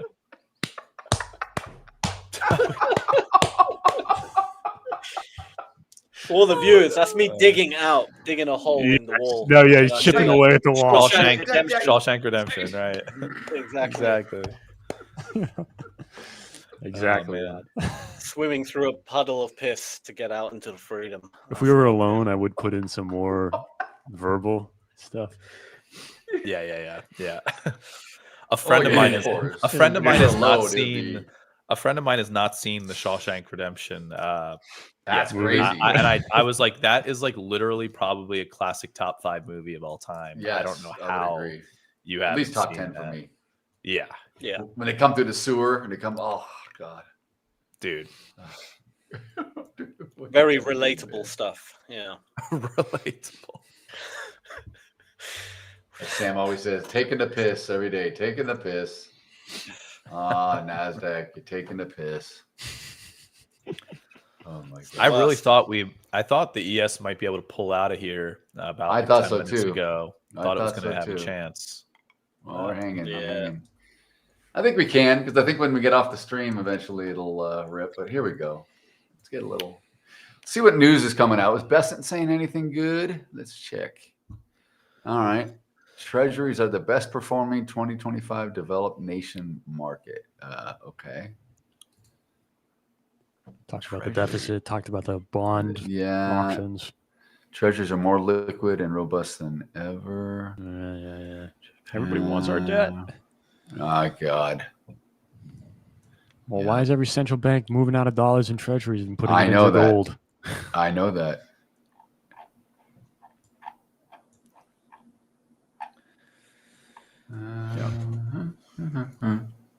Okay. See, okay, going back to the beginning when we were talking about, Bassett and Trump talking about those rebates for taxpayers Yeah. because of the tariffs. Yeah. Okay. Yeah. Do it then. Okay. Do it. What's the concrete plan to get it done, right? Signal to the Treasury that we're going to be doing this stuff. Because don't forget, when Doge and Elon were doing all their stuff, all their budget cuts and stuff, they're like, we're talking about giving $5,000 back to every taxpayer. With some of the cuts that they were making. That never happened. So it's just like I don't remember hearing 5,000, but I mean, I don't like any of this. This is like the rebate crap we got through COVID. It's just like it's encouraging. It's giving it to the wrong people. I mean, I understand why they're doing it. Jesus, but it's it'll be inflationary for sure, obviously. Of course. So it's just like, how about just shut our mouths and just pay down the debt with it? Exactly. Because the debt is a freaking problem. Yeah. Oh yeah. Well, because they want a dollar, sure. right? They want a weak dollar. So of course they want keep to the debt high. That's keep right. the dollar weak. That's right. Get Lower the the interest export rate, mix. pay down the debt. All this is all it's all part of the fun. Yeah, but it's just one of those things where if you go 4 years of doing this and then the next administration, Democratic or Republican, either one keeps it in place, then it's like, okay, so we didn't come off of that, like we didn't right the ship. Like, it's okay to extend ourselves from an We're economic just adding to it, to the problem until it becomes a worse until problem, the whole right? system. Yeah, exactly. Yeah. I mean, Ray Dalio, obviously, he's the biggest proponent of the debt cycle. Yeah. He is the beautiful deleveraging or whatever he calls it. The great How deleveraging. the U.S. government's going the same way as the Dutch East India Company and stuff like that. Yeah. Which is fine. But you just don't want to be holding the bag. Until it's fine until it's not fine. Yeah, exactly. Yeah. I should just put a ton of money into gold and silver. Let me see how that's doing today. Not a ton of money. It was like 25 grand. Like, come on, dude. Let's see. All right. You got about 600 contracts up there at 72-ish. And London's going to close here. And maybe we get the buyers back in or the sellers can leave. Yes, yeah.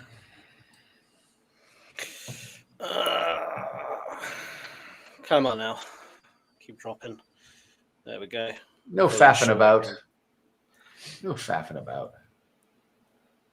Yeah, we'll see. We'll see. Interesting area right here.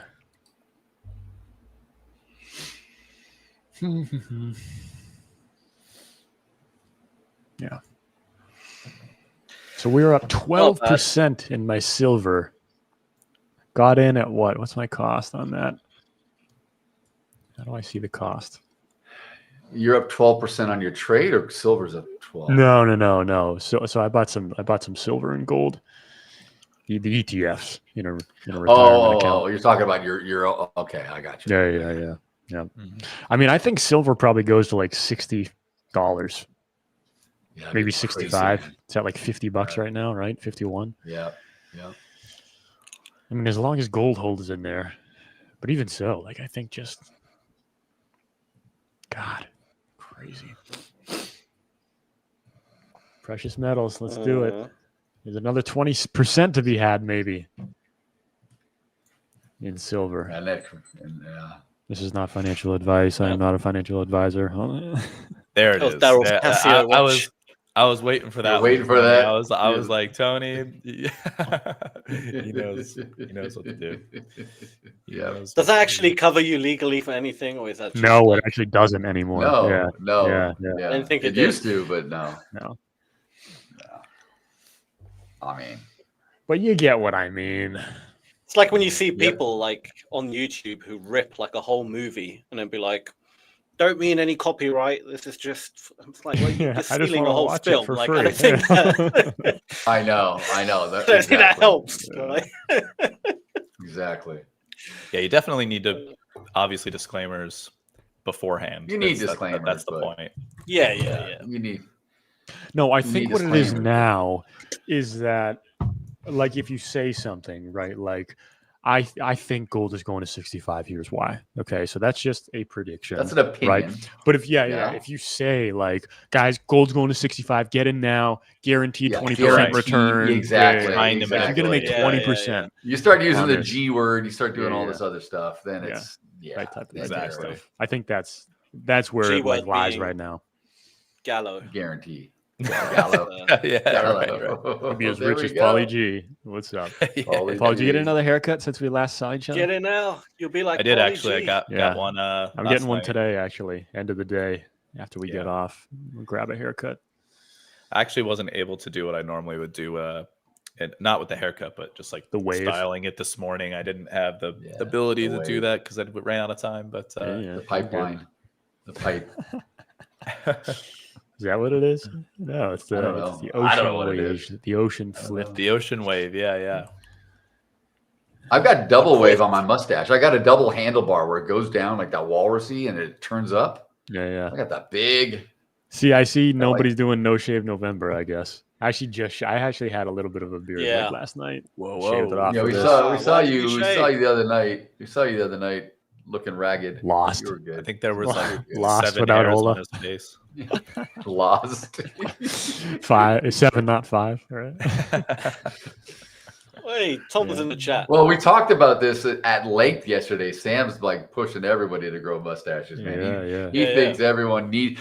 Tell him about your opinion about a trader. If you come across a trader who has a mustache versus not, Sam. And also, I like the one when you said if you go and date a girl and you meet her father, this is great. If you date a girl and you meet her father, all right, two scenarios, and the father A has a mustache and father B doesn't have a mustache, you're going to be far more respectful to mustache dad. Right? Yes. Like you just take that man sure. more seriously. He's got a mustache. Could be a cop. You know, I don't and- know. Yeah, sure. It's Well, it just in depends. general. I still say it depends. If you have a mustache and you got the nerd neck, you're like, I mean, it's got to be a proper mustache. You know, like you got to be like You look like a creeper. Selleck mustache. unchokable. You know, I got my traps. Walk with a strut. My traps are so big, I can't move my you neck. have to sway your body to get it to move I've forward. been doing too many shrugs in the gym. I can't move my neck. No. Yeah. Mhm. That's That's funny. true. But That is yeah, a good point, a Sam. mustache- You're right. adds a lot of credibility to who you Yeah, are sure. as a person, and it's Sam an important. thinks the same about important traders thing. too. Yeah, your P&L will go through the roof if you grow a mustache. Oh, That's- mustache. So ridiculous. That's a guarantee. That's See, a we whole can't- prime Yeah. guarantee. That's This the is best the trading stuff. advice we can give people: grow a mustache. And if you're a female, well, Yeah. I mean, This- I don't know, Just put one on. put one on. Stick one Yeah. on. Everything's 50% off Halloween supplies at the store, so go get one. There you go. There you go. Perfect. Perfect. Dude, like the week after Halloween, you want to talk about those discounts? Dude, there are like 95% discounts where you can get things for a Oh, I nickel. bet. You can get Well, like I'll ask you $50 this, things right? for like Like- $1. What do they do with the candy? Like, there is Oh. so much candy. Do they save it for next year? Because, No, I like, don't know. there's so I much don't know. fat and preservative in it that, like, Probably Throw it depends away. on It doesn't go the bad. candy. Oh yeah, I bet you it lasts like 5 years. Probably that crap. you think so? Yeah. Potentially, yeah. So you I could be don't buying know. candy from like 4 years ago, anyways. No, but isn't there like an expiration or something? There's gotta be, yeah. But even so, like, Maybe they again, give like, it to what do they other do with that countries. candy? Take it. Oh, give it to the Throw it military away, man. and stuff like Oh, that. No, yeah, they. I bet you they do. Like a lot of the military Yeah. bases get the candies and stuff, and I think they do a lot of that. I think that's cool. a good. That's Yeah, I a think good that's thing. what they do. Actually. Nice. Do it for the troops. Wow. Send them the expired shit that we have in the back. Sorry. Right, Tom? Yeah. Can you attest to that? Yeah.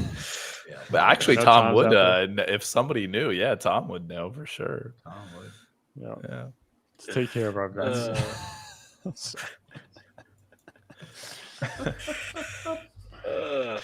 God.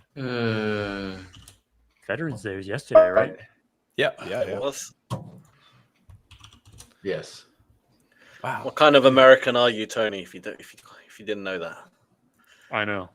shameful. No, it's just all the days have been blurring together in the last 2 weeks. Oh my God. Like I thought yesterday was Wednesday though, but then I heard somebody say it's Veterans Day, and I'm like, wait, if it's Wednesday and I'm supposed to be on with Hola Brian, oh shit. Oh, Oh, I just got in at the low. Damn it. I didn't want to do that. I'm gonna order food because I'm eating myself here. Yep. gold is continuing upwards man, here. We're look at at this. 41.93 right now. Is it still? Yeah. Oh, some good food. Yeah. All right, let's go. see. 115 coming off. Let's go. Gold. There we go. Not bad. Starting to run out a little steam. Check. Let's see what's going on. Microsoft expands data center build out with a super factory site, the company says. Not talking about the size, square footage of it. Bassett is still talking. He's saying stable coins could grow tenfold by 2030 from 300 billion. So if they're growing tenfold from 300 billion, what is that? 3 trillion? Yeah. 30 Insane. trillion? 3 trillion? 30? I don't freaking know. I don't know, man. Ridiculous. Unbelievable. All See, right. they want to move.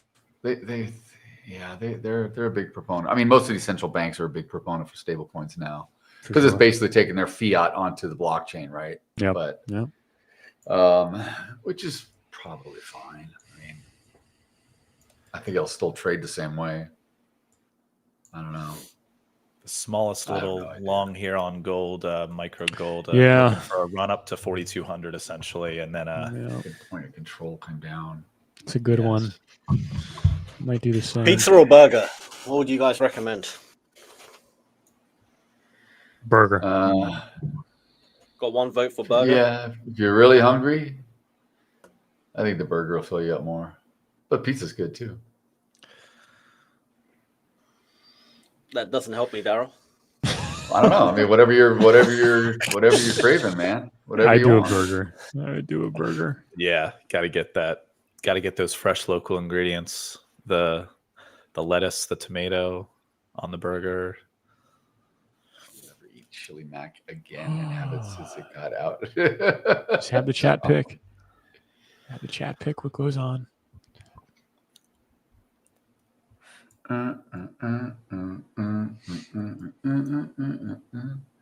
All right, where are we at? About 20 minutes till we get off the air, which means this thing's going to rip to the upside.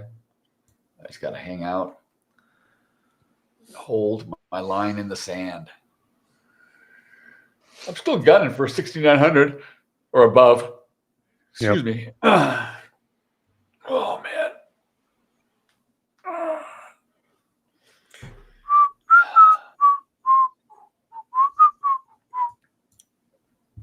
All right, let's see what All right. deals Domino's have. Real good. Don't Domino. order You going with a Domino's. pizza? Don't order Domino's. Well, yeah, I ordered. Jeez. Pizza's good. I actually Yeah. like Domino's though. To It's be gonna quite blow honest. you up, man. That's like my guilty pleasure for pizza, even though like I would No. prefer a lot of other pizzas. If I was getting some cheap, quick pizza, Domino's would be the one that I would pick.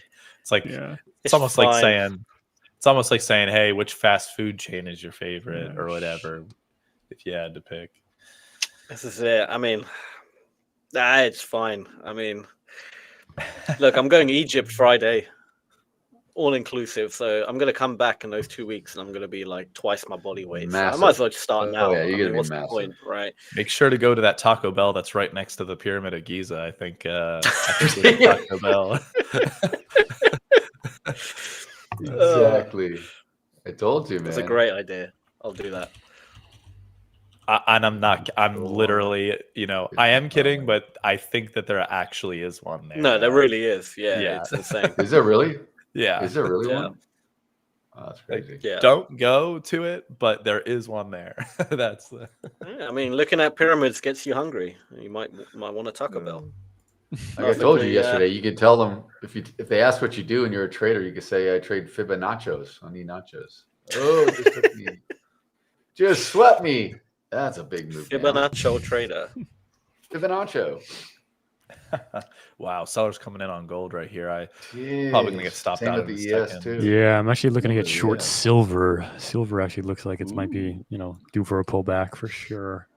All right. Oh, Wow, man, I was in a that's rough. short all that time and I got out, Dang. and now it's exploded down. Yeah. Sorry, I'm up 1,000 today, so I'm happy. I'm done. And I'm out. I'm out of my trade. Yeah, I got stopped out of a long in gold. $700 or $600 loss. Let's see if we can't do silver though. Come on. A little surprised by the sell-off today, I think. Maybe not. And we're in. Tom. I was long since forever, man. I was long since that initial sweep, but I'm out now. But I'm gonna get back in long. So don't worry about me, Tom. I'll be fading it. Silver, get it. What a sell down. Hot cakes. Trumpets, yes. Oh, dude. What good the hell are silver trade. gunpowder chicken wings? Have you ever heard of that? No. Never. There we go. The hell is You gunpowder? get short at the chicken low of the previous candle if you wanted a continuation trade there in silver. Might participate with you at some point. It's still got. here. It can still for sure pull back. Lena's recommending crumpets over my dead body. Never, ever. I might use that. That's why she said it. Garbage. That's why she said it. I know. She said she liked. She said it Filthy sounded like something she'd like. I remember. She said she was going to make them once. She wanted like the recipe. Did you ever, Adelina? Did you ever wow. bake or I don't know, make some crumpets? She was really into it. She was like, "Ooh, crumpets." I remember. Make I do bird pie, remember pigeon pie, pecan pie. Pigeon pie. Perfect. Pigeon. What's that rhyme? That Polly pigeon pie kissed the girls and made them cry or something. Don't know. What? Don't know. You don't that know? one. No. You guys don't know that? Is it a dice clay thing?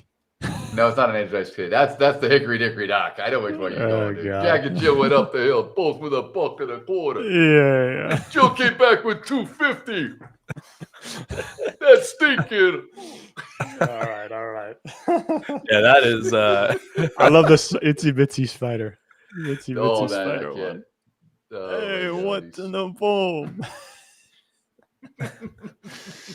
Go look that up for anybody that wants to laugh. You'll honestly get one. Where's the but the Polly pigeon pie or something? It's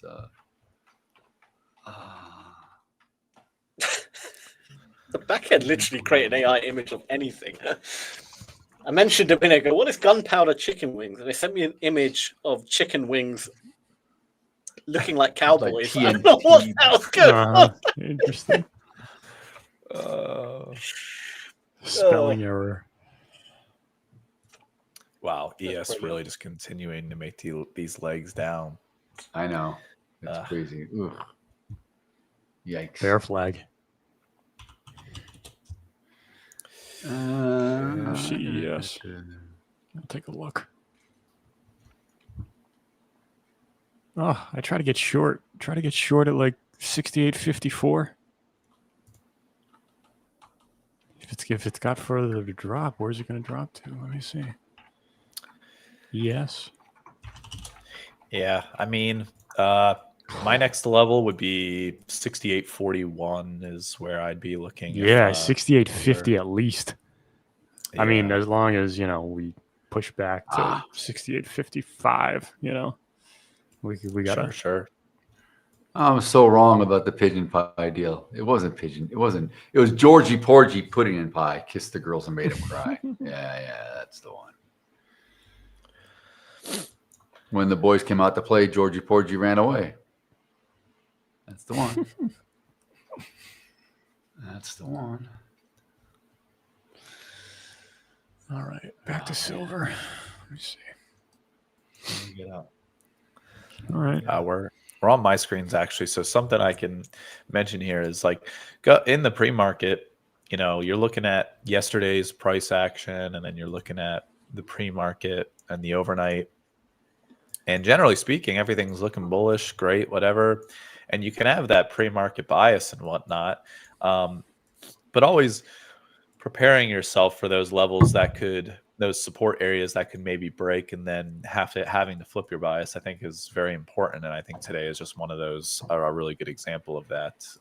You can see, obviously, like all the levels that I mentioned that could be possible support today have failed. They've been broken through, retested as resistance, essentially continue a leg down, point of control from yesterday, acted as support for a tiny while, broke through it, came back to test as resistance. Now we're breaking down again. And then that 68.41 level that we're talking about in the ES that I just mentioned, that's the next level for me. Like to see if we find that as support and then maybe break below it and then test it as resistance if we're really going to start getting bearish here on the day. But got to be nimble, got to be quick to change the bias. There's another nursery rhyme. Jack be nimble, Jack be quick. Jack jumped over the candlestick. Hey, isn't that interesting? Like how that literally candlestick. Candlestick. Yeah. There you go. Isn't that funny? Aren't these all from? Can't they all pretty much be, traced back to England, right? Yes. Pre-war. There are a lot of war stuff. Yeah, I wonder if Sam, you know any of these? What was that? Any of the nursery rhymes? He doesn't know any of this stuff, man. Yeah, there's something about roses or something like ring around the rosy. Ring around the rosy. Yeah, that's it. Rosy. That's the one. That's the one with the bombs falling down on. Isn't that the one with? I think it's to do with disease or something, wasn't it? It was like ring around. It's something to do with like maybe some sort of, I don't know, plague or something. I feel like there was always a plague back then.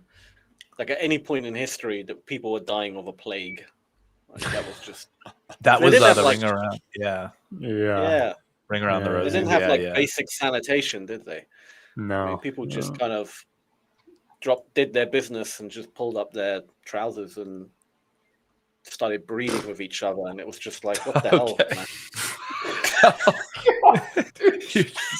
Sounds awesome. It's like no hygiene at all.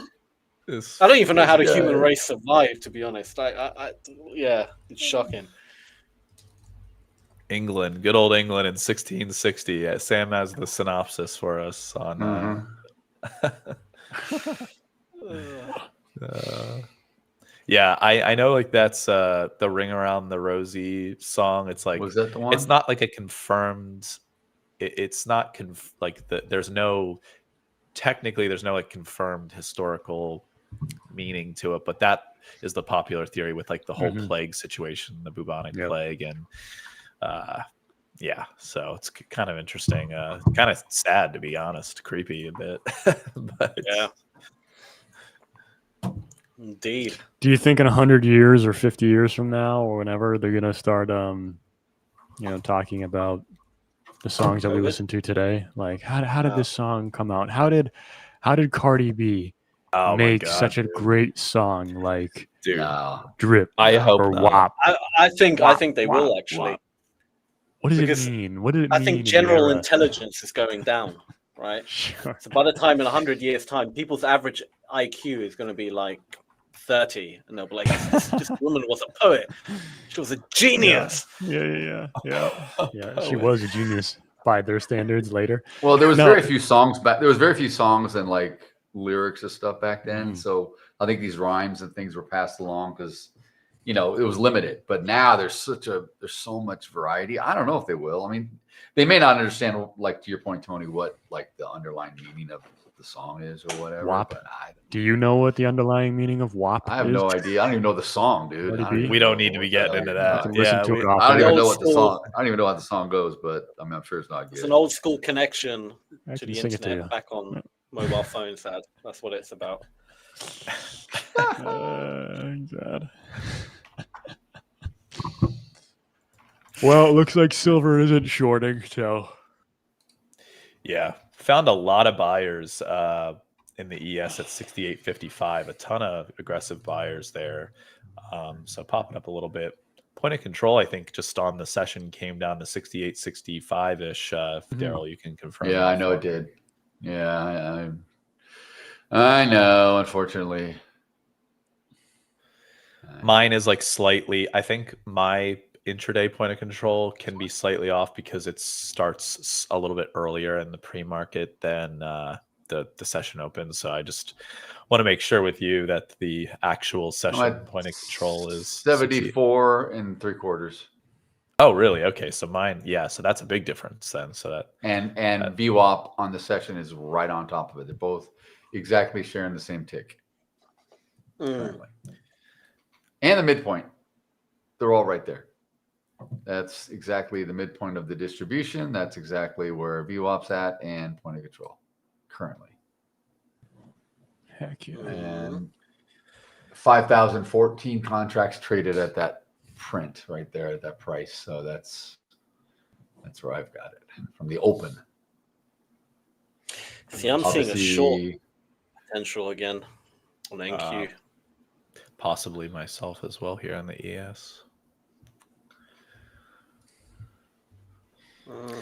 Man, not often that you get to see the 9-period EMA on like a 5-minute chart just get held, like just be resistance for literally over an hour and a half. I mean, sharp trend to the downside. I agree.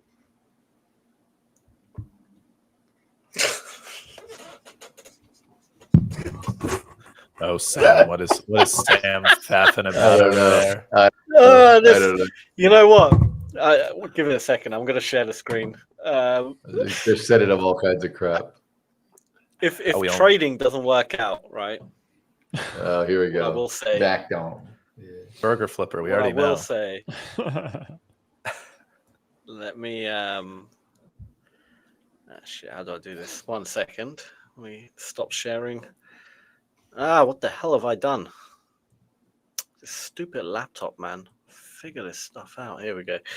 All right, let's reshare. Come on. It's getting very difficult. All right, here we go. Let me find the right tab. What the hell is it? Carry on talking. They have to be silent while I try to figure this out. It's making it more. Hey man, we didn't know. We were waiting. We were hanging off the edge, waiting for you to. You had us at hello. I'm gonna have to download it and do it the old-fashioned way. Yeah, I've had to do that. Working. Yeah, I don't know. Some of them they send out to do that. Anybody trading in the chat? Trading anything different aside from the indices or the metals? Anybody trading? I mean, I know Robert is always in that nat gas position, but any oddities being traded? The oddities? Nat gas. Oh, disgusting. God. All right. You don't like it, we huh? can switch. No. We can switch to my screen now. Sorry, Robert. If trading doesn't work out, we could definitely open up a pizzeria. I think that would you would trust these three to make a holy hell quality pizza. You're bookended by the Italians. Look at that. You got Giuseppe on the right, and you got Luigi on the left. Look at these two. God, Paul, you look good with that stash, man. I think it looks good. Actually, the stash, I think Sam might be onto something now. I'm telling you, now that I see myself you would with trust that these stash. traders. You would trust these guys to trade. We just have trading in the back next to the. I don't know about trading, but at least like owner of a pizza shop or something. That handlebar is perfect on Tony, though. Look at that damn thing. God. Those teeth. Giuseppe, dude. Those teeth. Giuseppe. The teeth are white as hell. Yep. No, you got to make them yellow because I'd be chiefing cigars all the time, ashing into the pizza, a little extra flavor, dipping into snuff. Because it's hot. You know it's hot back there with the oven next to that oven. Oh yeah. Right? Oh yeah. You can still be Oh, yeah. trading. Be making the Definitely. pizzas, trading, Oh, God, that's sitting so- next oh, to the yeah. oven. It's hell. So you got to do something. Keep your spirit alive. Chief cigs, smoke cigars. Eat a slice of pizza. Just live. That's raw living. Man shit. Not to cut it off here, but like Tony, looking at the silver charts right now, you seeing a little bit of a bull flag forming? Is that Dude, I don't even know what I'm looking at now. There's so many orders on my screen. No, I see I thought that there was a wedge forming and yeah, we got a dump, so you get like a breakout of that kind of wedge pattern. Now it's kind of just like slightly descending channel. I guess you could say. That's the problem. So I mean, I'm sure if anything happens, just to kind of get a little bit of money back. But really, if we break out to new highs on the day, then I got a couple of resting buy orders there, right? So we'll see. We'll see what happens. I will close this order at the end of the segment because I don't have a lot of conviction. It's kind of just like if you want to put on a trade, there it is.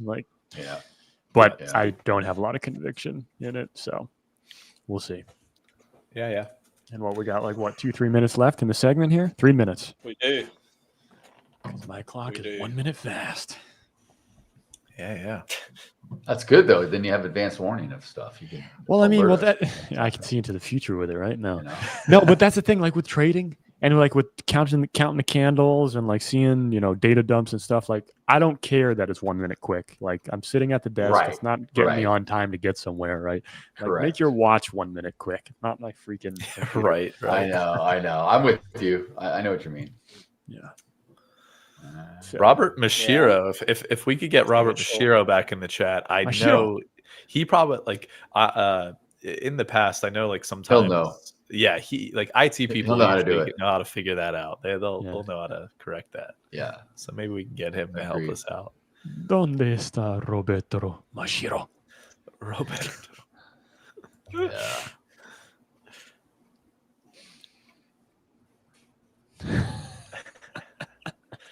I love it. What's happening, Love Mr. it. Tigerus? Yep. There you go. There you go, Tigerus. big boy.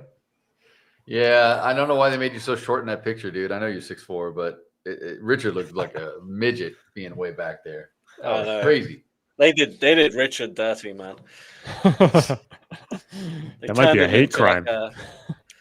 like a garden gnome. No. A gnome. A gnome. Jesus. Oh, my Lord. I will say, for such a down day in the Nasdaq and whatnot, NVIDIA is holding up pretty decently. Yeah. Only down 50 cents on the day, Isn't that technically. crazy? Technically. I know. Well, when I checked earlier at the beginning of the session, everyone was red, but they were not far off. It was just slightly, right? They were all kind of hanging. I haven't checked yet because I don't want to leave the screen, but we'll be doing that. We'll be back to MAG7 in about an hour and a half anyway. So make sure you guys come back and check Paul and I out in that one. Nice. Yeah. But we're about to get off the air here for this segment. Tiger's going to take over with the news and Forex Fire with Richard, and stick around. You guys are going to get a lot of good content coming your way, and then we'll be back. Like I said, Paul and I will be back with MAG7, and then we'll all be back to trading futures at 1:50 p.m. Eastern. Yep. Eastern. 1:50. I always have There we to go. add 3 hours. And when it's All right. Anyway. All right, buddy. All right, guys. We'll see you. We'll Have catch a good one. catch you soon. Catch you in a bit. Catch you later, everybody. Take care, guys. Okay, See ya.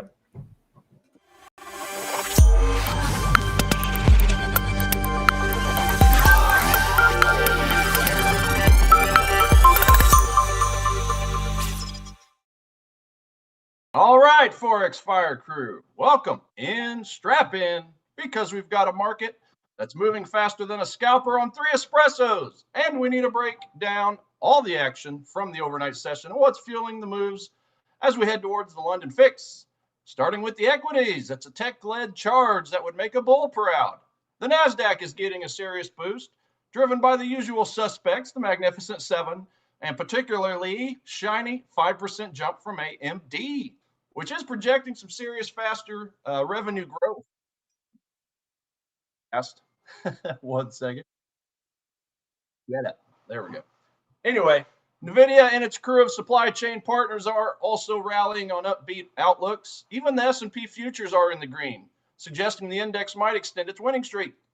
It seems investors decided to rotate out of their defensive pajamas and back into their party clothes. But the real headline grabber, the drama that's been longer than a soap opera season, is the U.S. government shutdown. Lawmakers finally appear to be seeing the light at the end of the tunnel, with a House vote expected on a new spending bill to end this record 43-day saga. A reopening would get that crucial economic data flowing again, which could really pour gasoline on the case for a Fed rate cut. The Fed is so dovish right now, I'm expecting them to start delivering their statements by carrier pigeon. Now, historically, stocks rally after these shutdowns, though some party pooping analysts warn that this rebound might already be priced in. Talk about a cliffhanger. Now let's talk about the shiny stuff. Gold is advancing like a knight in bullish armor, supported by a cautious mood and those ever-growing dovish Fed expectations. It's trading around $4,170 per troy ounce, having broken above a key resistance level. The bulls are now eyeing the $4,200 level, with $4,100 acting as firm support. It seems gold is consolidating its gains, waiting for the next catalyst, which could very well be the flood of delayed U.S. data once the government reopens its doors finally. The U.S. dollar index, meanwhile, is retreating a bit, trading around 99.55 as momentum from its recent run seems to be fading. The greenback is looking a little green around the gills. And speaking of the dollar, its weakness is giving other currencies a chance to shine. The Australian dollar is climbing towards 0.653 level, supported by expectations that the Reserve Bank of Australia will keep its policy restrictive.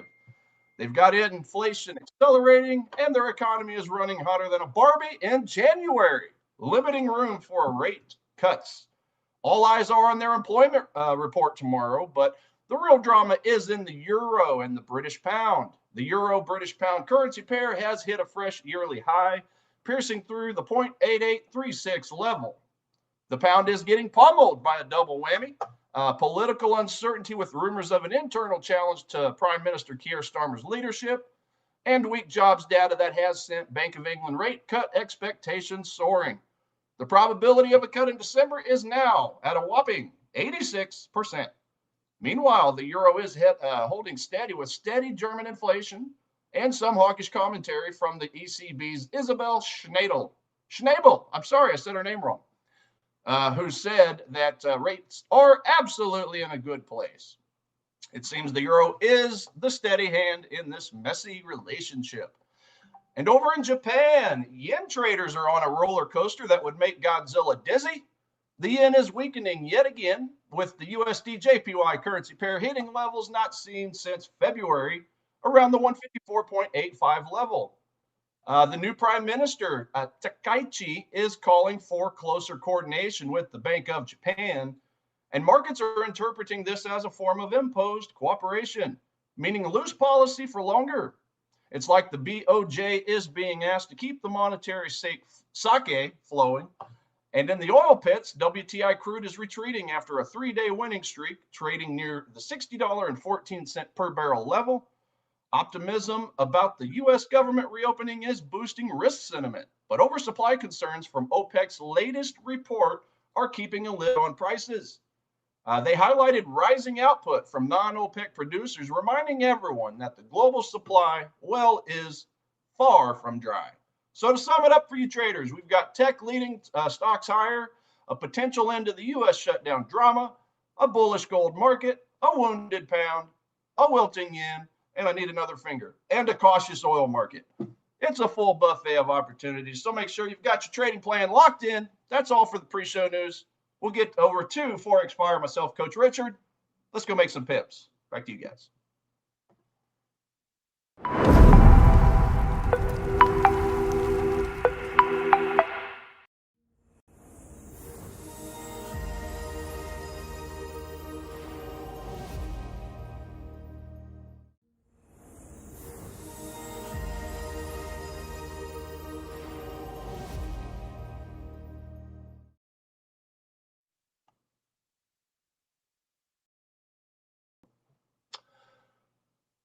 Well, hello.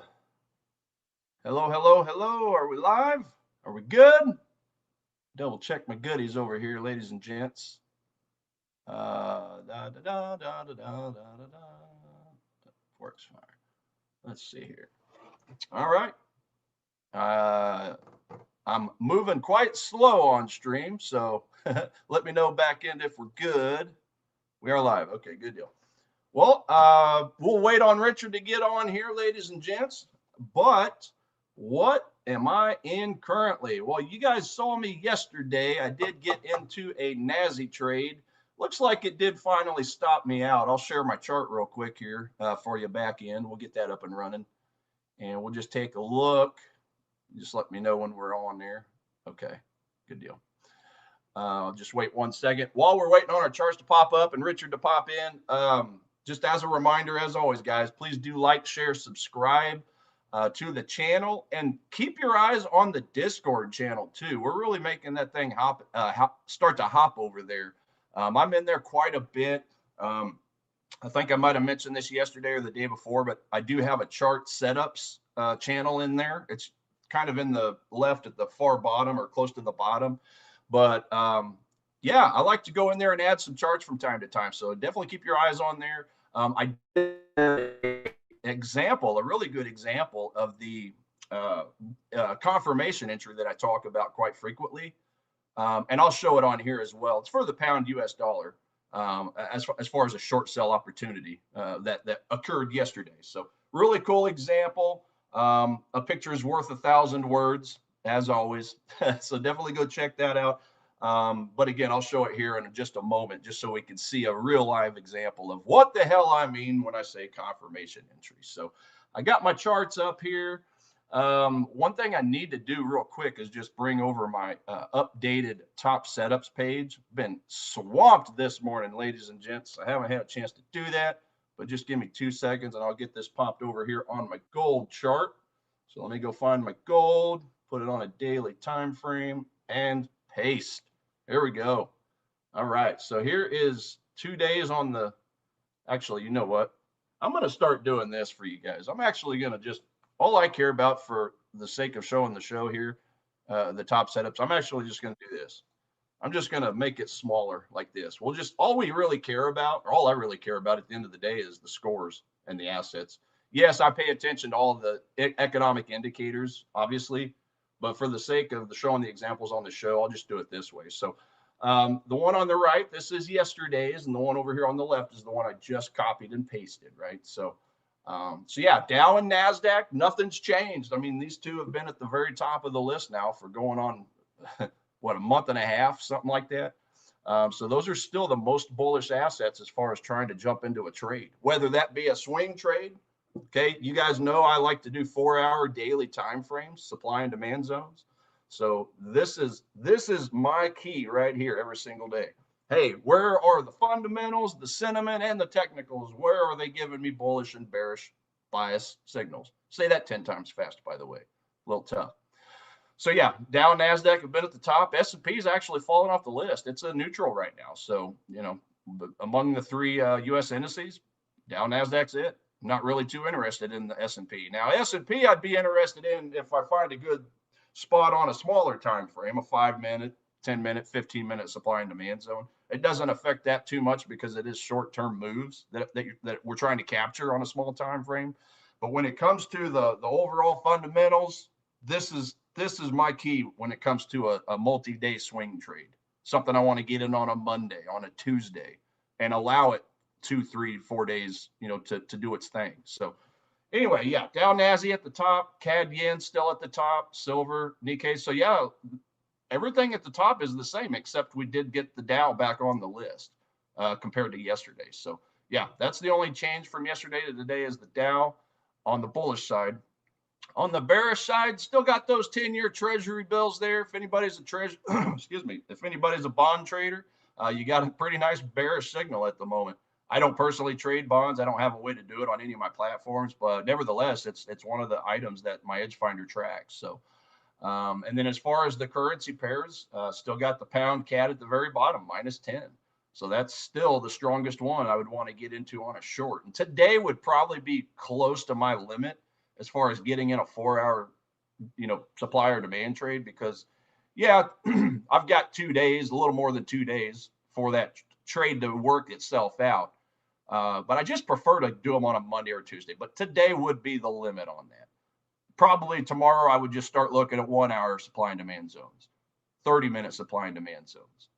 And then obviously Friday, it would just be about the small time frames. Something intraday that I know should work out throughout the course of the day. But nevertheless, pound CAD still the most bearish.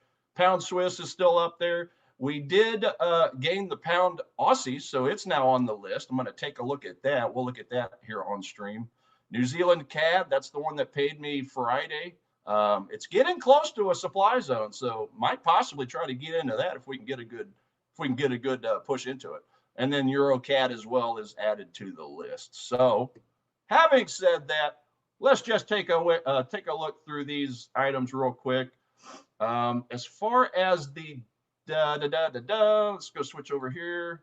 Yeah, the NASI. So this is the one I got into on stream live yesterday with you guys. We did hit this 1-hour, 15-minute demand zone confluence the second that we logged in. So that's when I jumped into this trade.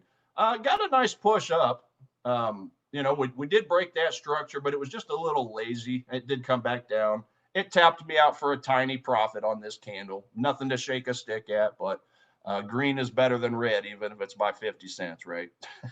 So there we go. But still, you can see how nicely price reacts off these supply and demand zones. I mean, I love them. I freaking love them. What else have I got?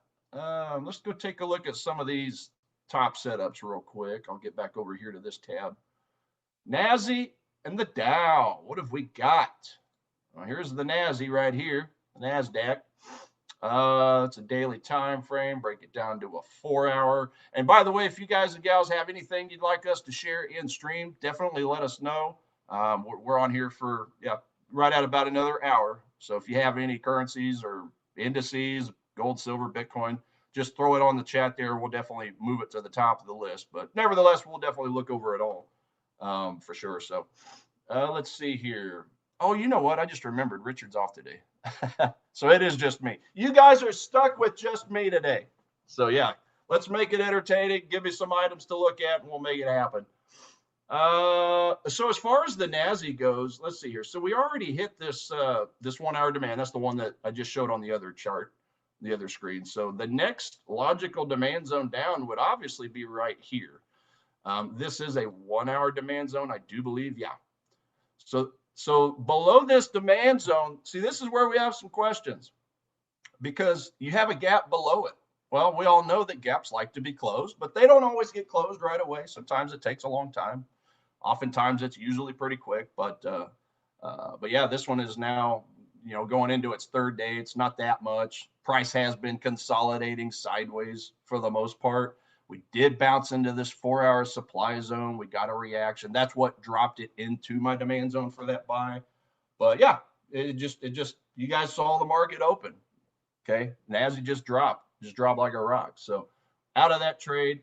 But yeah, if we're looking at this demand zone here, you can see I got a blue dash line going right through the heart of it. Well, that's because it was a former resistance point. So this is nothing more than just an additional odds enhancer. For any supplier demand zones that might flow through it. And that's exactly what we've got.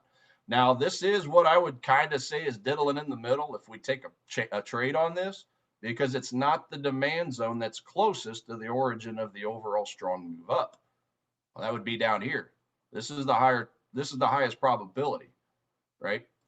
But sometimes these zones work out.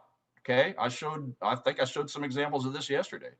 And in fact, I'm going to show you in just a second an example on the pound dollar, which is the one I put in the Discord chat earlier this morning. So yeah, this would be a confirmation entry if I were to want to take a small stab at this. It doesn't have the best volume spread analysis, length as far as the candles down here, and obviously what broker volume we do have. So that's, again, this is not a limit entry. This is not a limit order for me. A limit order would be further down here. the origin of this overall strong move up. But hey, if we get a confirmation, something like this, let's just go do this. So I know you guys see me post this often, and this is what I'll show in a moment. But I'd have to see some price action like this, something to where we're breaking this structure, right? It's all about this leg right here. Is that leg breaking structure? Great. And when we pull back, is there a brand new demand zone that crops up out of that? Great, right? We turn that into a demand zone, and then we come back and we hit it. Oh, I actually moved it over. I need to put that over here. There we go. Something like that, right? So let's just go ahead and go straight to the pound dollar. I'll look at the rest of the top setups here in a bit. That way I can show you guys what I was talking about and what I posted on Discord. So let's start with a 4-hour time frame. So this is one where we had a supply zone right here, but the origin of that strong move is up here, right? Let me max my screen out real quick over here. Okay. So obviously this is the highest probability. Well, it hit this supply zone. What do? Well, we don't limit order it. I've already kind of went over that. This is confirmation entry. So if I drop this down to a 1-hour time frame, then we can see this picture perfectly. So there's the 4-hour supply zone. We tapped into the 4-hour supply zone. We created a brand new supply zone right there, okay, because we had a gap under it, and then price broke these structures down here, break of structure, right? This miniature leg broke this structure. And then what happens? At this point, it's confirmed that it's trying to roll over and go down. So now all we do is just wait for a pullback to supply. And you can even limit order that. I mean, I would still wait, make sure it curls around. Maybe I go to a 1 minute or a 5 minute, time frame to make sure I get like a bearish engulfing candle or a volume spike or something of that nature. And this right here is actually the perfect spot to get into this trade, to short sell it. Because as you can see, after it bounced back into that supply zone, what did it do? Price just running away south. Okay. So that is the perfect example right there of a confirmation entry. So hopefully that helps. Hopefully that makes sense. Again, I like to use these confirmation entries if I'm overall trying to buy or sell something, a supplier demand zone that's not the origin of that strong move like this case here. So let me know what you guys think about that. Please comment in the Discord channel. Okay, again, it's the hashtag chart setups channel on there. So just let me know if you have any thoughts or questions on that. But really powerful signal. It makes this entry a lot easier to take because it's proven itself. So that's enough of that. Let me know if you guys have any further thoughts on that. And just getting back to some of these top setups I've got. We've already went, okay, down Nasdaq. So let's go back up to there. So the Dow is just a runaway freight train right now. Not a whole lot to do with this, right? We did break this structure up here. So obviously we're at all-time highs. And at this point, if I'm looking at this thing on a swing trade style, it's a long ways to pull back to any of these high probability ones. But we can take a look at some smaller time frames. Okay, if we go down to the 1 hour, we got a demand zone there, but it's quite skinny. I like something with a little meat on its bones, something with a little range, like this candle here as an example. So I think overall this move is just too expensive even for a pullback to here. I mean, obviously you could look to just incorporate both of these. Let me turn on my magnet tool real quick. You could incorporate both of those candles and make a zone like this. But I just think overall, I want a better pullback. I don't like buying at all-time highs unless we get a nice substantial pullback. And I just don't see that here. So yeah, potentially we could look at some type of a confirmation entry down here. We run into the zone, we break the structure, and then we pull back to another demand zone, just like that pound dollar example I just showed you guys, right? These things are powerful. It doesn't really matter what kind of a way you trade. These are powerful. Anytime you can get a pullback into a demand after you've broken structure, it's pretty powerful. So anyway, I hope that helps you guys out. That might be a potential on the Dow, but I think there's better things to trade. And speaking of, CAD Swiss, I believe, was in a demand zone, and I might possibly be jumping into a trade on this one. So we'll take a look at this in a second, but oh yeah, I wanted to show you guys also. I got all kinds of things to show. Let's go back to my gold chart real quick. CAD Swiss is working its way up, so we'll take a look at it. CAD Swiss is not on my list. It's not on my list. It's neutral. But if you guys remember what I talked about yesterday, we talked about the relative strength of all the individual currencies. Okay, my little speed gauge, the heat map, which I'm copying and pasting now so that we can get an updated look at it and just see if there's anything different. So at this point, I can delete that one. That's old news. I'll minimize this. We'll find yesterday's over here. Okay. So there's yesterday's speed gauge or economic heat map. And then here is today's. So what have we got? Do we have any differences? Has anything changed? Well, it looks to me like the dollar is the same. The pound is the same. The euro, the yen, the NASI, the CAD, they're all the same. Okay, so there we go. We didn't really get any movement on the economic surprise scores. So I'm going to delete yesterday's. And the important thing is this, because this is a trade plan all by itself. The Canada dollar is the strongest currency when we're talking about economic surprise scores, right? The fundamental releases, the fundamental reports. And then the weakest at the moment is a tie between the euro and the Swiss franc, right? So it's the weakest, but it's not like it's super weak. It's not like it's in the gutter. It's not like it's a 30% or 35 or 25%. The Swiss franc was a 0%, if you guys remember, as recently as like a week and a half ago. But it's slowly had some good data come in, okay, to strengthen it. But it's still the weakest among the 8 majors. So an easy trade plan from this is just to simply take the CAD Swiss currency pair and just buy it. Okay, again, it's technically a neutral, but all I'm doing is trading relative strength versus relative weakness. So let's go take a look at that CAD Swiss again, because I would like to get into this. And I'm probably not going to bet like a normal risk. I might dumb the risk down a little bit just because it is technically still a neutral one. And it's technically, if you look at a daily chart, what are we getting? Just nothing but downtrend, right? And so now we look at this and it would be nice to see if we can go down to a smaller time frame and find that break of structure. Find that confirmation entry, right? Because again, if I'm looking at this whole up move, what have we got? Well, this is the origin of the strong move down here. This one's a little higher up, and obviously this one's kind of in the middle, kind of the diddle in the middle thing, right? Well, that's 4-hour time frame. Let's go down to some smaller time frames to see what we got. Okay, 1-hour time frame. We got a really nice wick with a close at the top half, or the top, pretty close to the top of the candle. 30-minute. Look at this 30-minute candle. Let me turn this off for a second.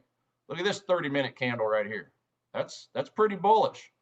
What would have made this candle a little nicer is if it would have closed above this candle to the left, right? That would have made it a little bit nicer. And look at all these wicks. Lower low, lower low, lower low. Now what have we got? Higher low, higher low. Okay, that's a 30-minute time frame. 15, 10. Have we got a break of structure yet? Let's go look at the 5-minute chart. Okay. Ooh. Look at here. Did we break a structure here? Well, it depends on which structure we're talking about. The aggressive entry would be breaking of this structure right here, right? Look at this big candle. It closed at the very tippity top of the range of that candle. That's bullish. That's super bullish strength right there. Look at the volume spread analysis candle. Okay, it's yellow. Whether it's yellow or red doesn't matter. It's much bigger than the candles to the left of it. Okay, that candle is a sign that somebody big is trying to step into this market, as evidenced by the fact that they broke this structure right here. So then what do we do? Well, let's do this. First of all, I'm going to move my lines out of the way just a little so we can focus on that particular area. So here's our daily demand. And this is the current 4-hour demand that we're bouncing into. So again, we do have another one lower. So I have to treat this as a confirmation entry. So let's go back down. Okay. Price came down. We hit the 4-hour daily demand zone. We're starting to get that push up. 5-minute time frame. We're breaking this structure. So now what do? Well, we look for another demand zone. Right here. Did we hit that demand zone? Yep, looks like we did. Looks like we wicked right into it. Okay, we wicked into it. Now we're going up again. Okay, is this a new swing low on a 5-minute time frame? Well, that's just where we have to step out on faith and hope our system works. So having said that, ladies and gents, I'm going to go ahead and get into this trade. But what I think I'm going to do is wait for a break again of this. And I'm going to do a buy stop order. Okay, a buy stop order above this area. And because because it's also hitting a higher time frame 4-hour demand zone, what I'll probably end up doing is just putting my stop loss below the 4-hour demand itself. Something like this. So let's color that up real quick. Okay, there's my 4-hour demand zone stop loss. Yes, I could incorporate this whole area, but I like the way that signal created itself.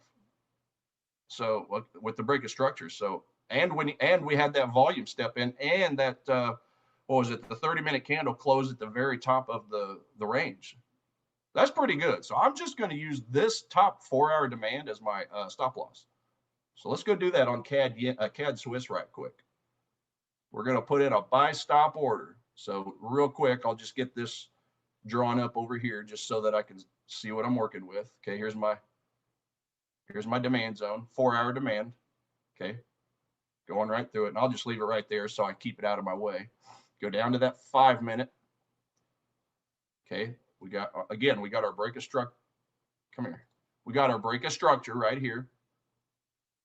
Okay, we got this newly formed demand zone. This is the exact same example I just showed earlier on pound dollar. We're just doing it in reverse because we're trying to buy the market, not sell it. And then again, price broke structure, came down. This is our order, but I missed it because I'm working this morning. So I'm going to go ahead and get in, and I'm just going to incorporate the whole 4-hour demand zone as far as my risk. Okay, so let's just go ahead and pop in that order real quick. Do this so I can see where I'm at. All right. Where is my buy? There's my buy. We're going to buy this market.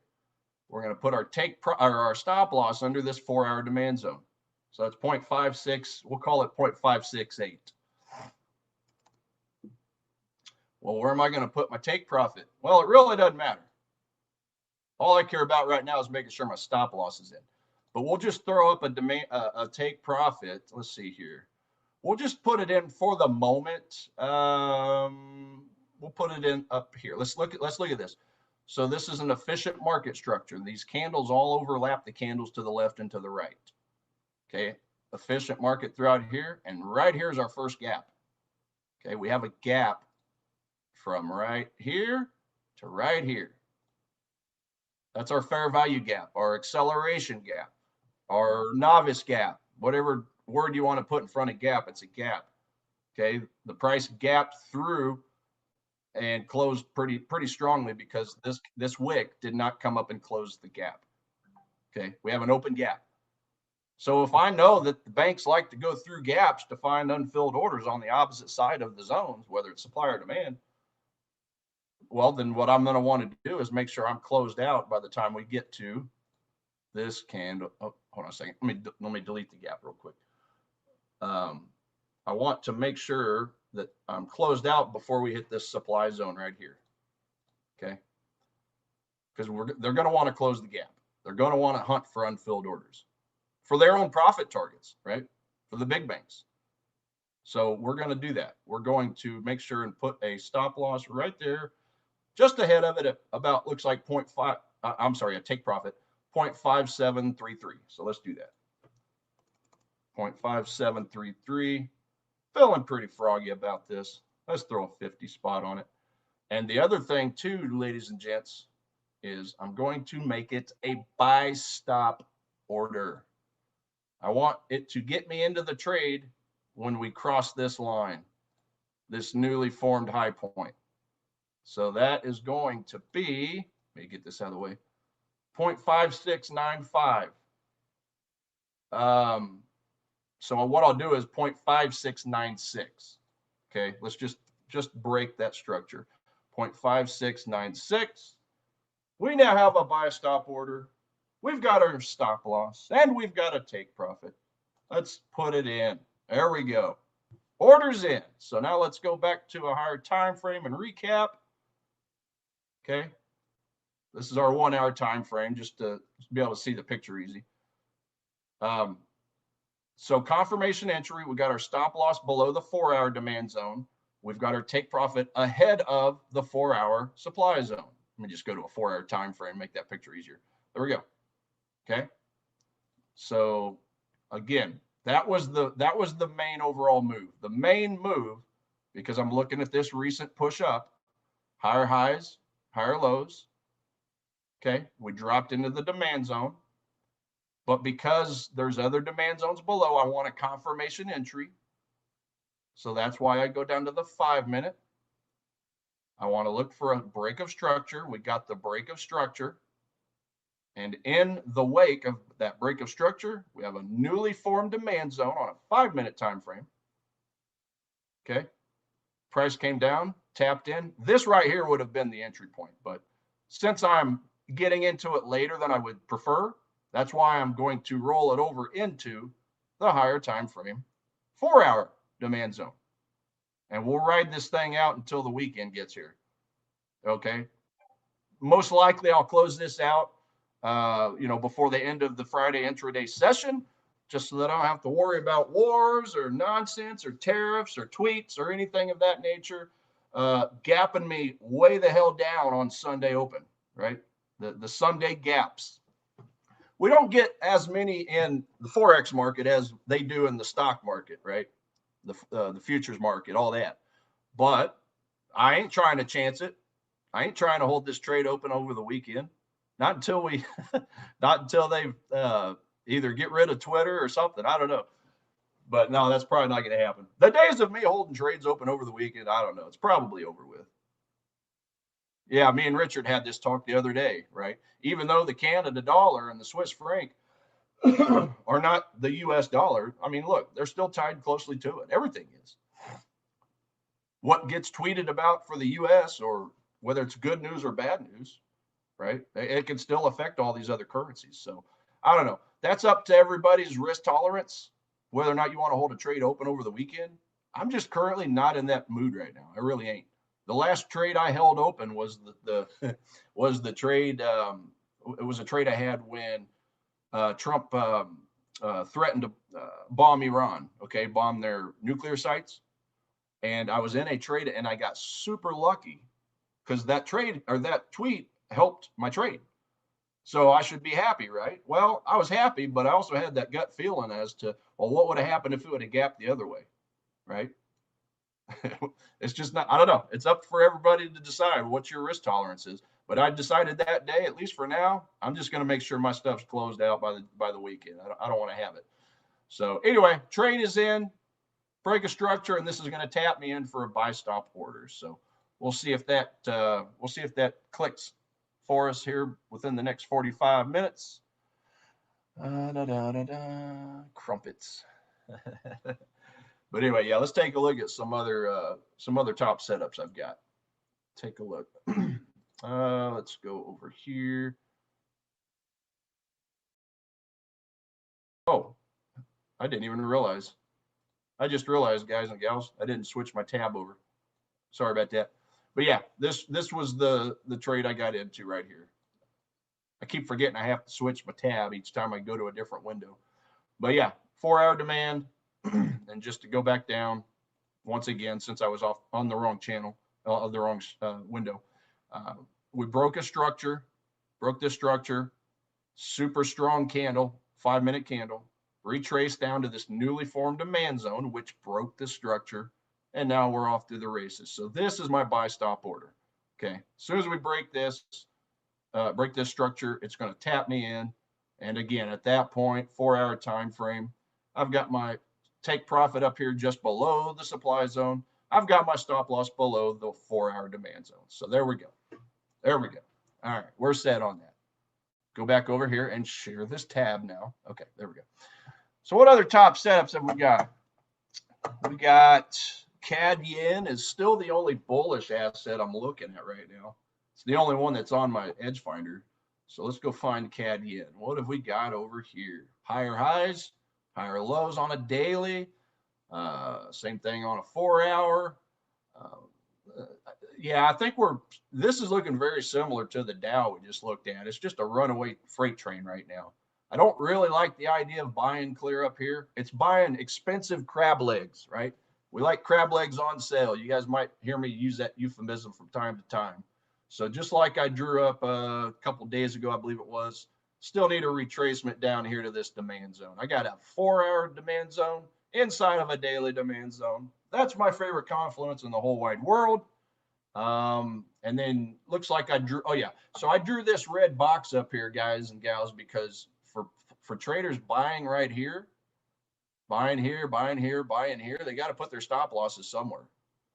So who knows how big this zone is, right? But this is a liquidity zone, right? Buyers, stop losses, buyers, stop losses, buyers, stop losses, buyers, stop losses. What's the stop loss for a buyer? It's a sell order, right? Just keep that in mind at all times. Big banks have got to have liquidity to fuel their orders. I had this conversation with somebody yesterday. I was doing a one-on-one coaching session, and that was one of their main questions was liquidity. What the heck is liquidity? Liquidity. So it's just simply big pockets of orders, okay? Limit orders, and also where people could get market orders as well if price comes down.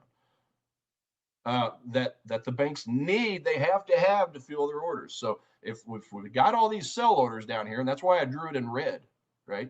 These are sell orders.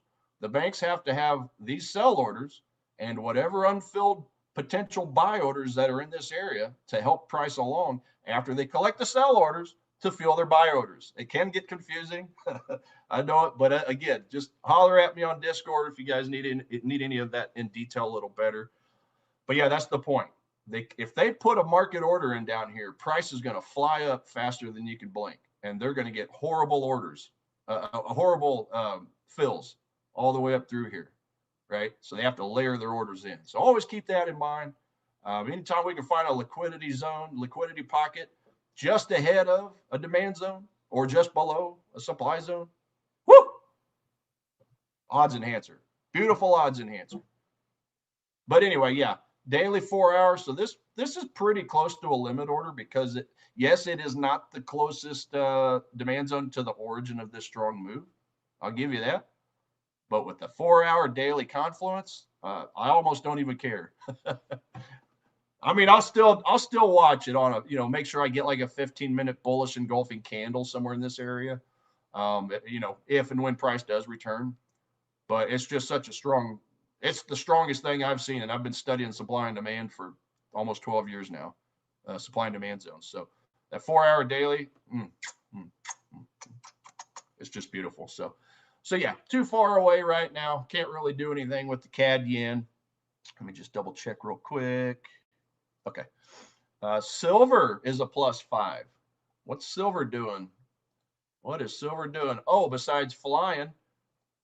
So silver blew all the way through this daily 4-hour supply zone confluence, right? That's a strength. That's some strength right there, right? So we can get that out of the way now. It should chew through it because again, we got a +5 bullish score on this thing at the moment, and this all could change in 2 hours. It could change tomorrow. At the moment, I'm getting a bullish signal on silver, so it should chew through these higher time frame supply zones. Right? It should, because that just shows that there's some strength, underlying strength further down. Now, what are we bouncing into? Okay, looks to me like we got, I guess we got let's see what I'm trying to look and see if we got a supply zone forming up here, but we got a pretty efficient market through this area. Let me double check. Let me zoom into this area. So this is currently where his silver price is. Okay. That candle just barely overlaps that second candle. So to me, that looks like efficient price action on a 4-hour time frame. So what do we do now? Well, just go down to a 1 hour. See what a 1 hour shows us. Do we get a gap? Do we get an acceleration gap? Okay, fair value gap. No. I think that looks to me like that candle's overlapping that candle. Okay, and all these candles overlap candles to the left or the right, whether it's the wicks or the bodies, doesn't matter. So that looks like pretty efficient price action to me. Now further down would be our first supply zone candle with a gap under it. Okay, there's our gap right there. Okay, that's the first inefficiency in this price structure. So then we just simply wrap a candle, a rectangle on that last candle preceding the gap. And then we'll just pull that all the way out to the right.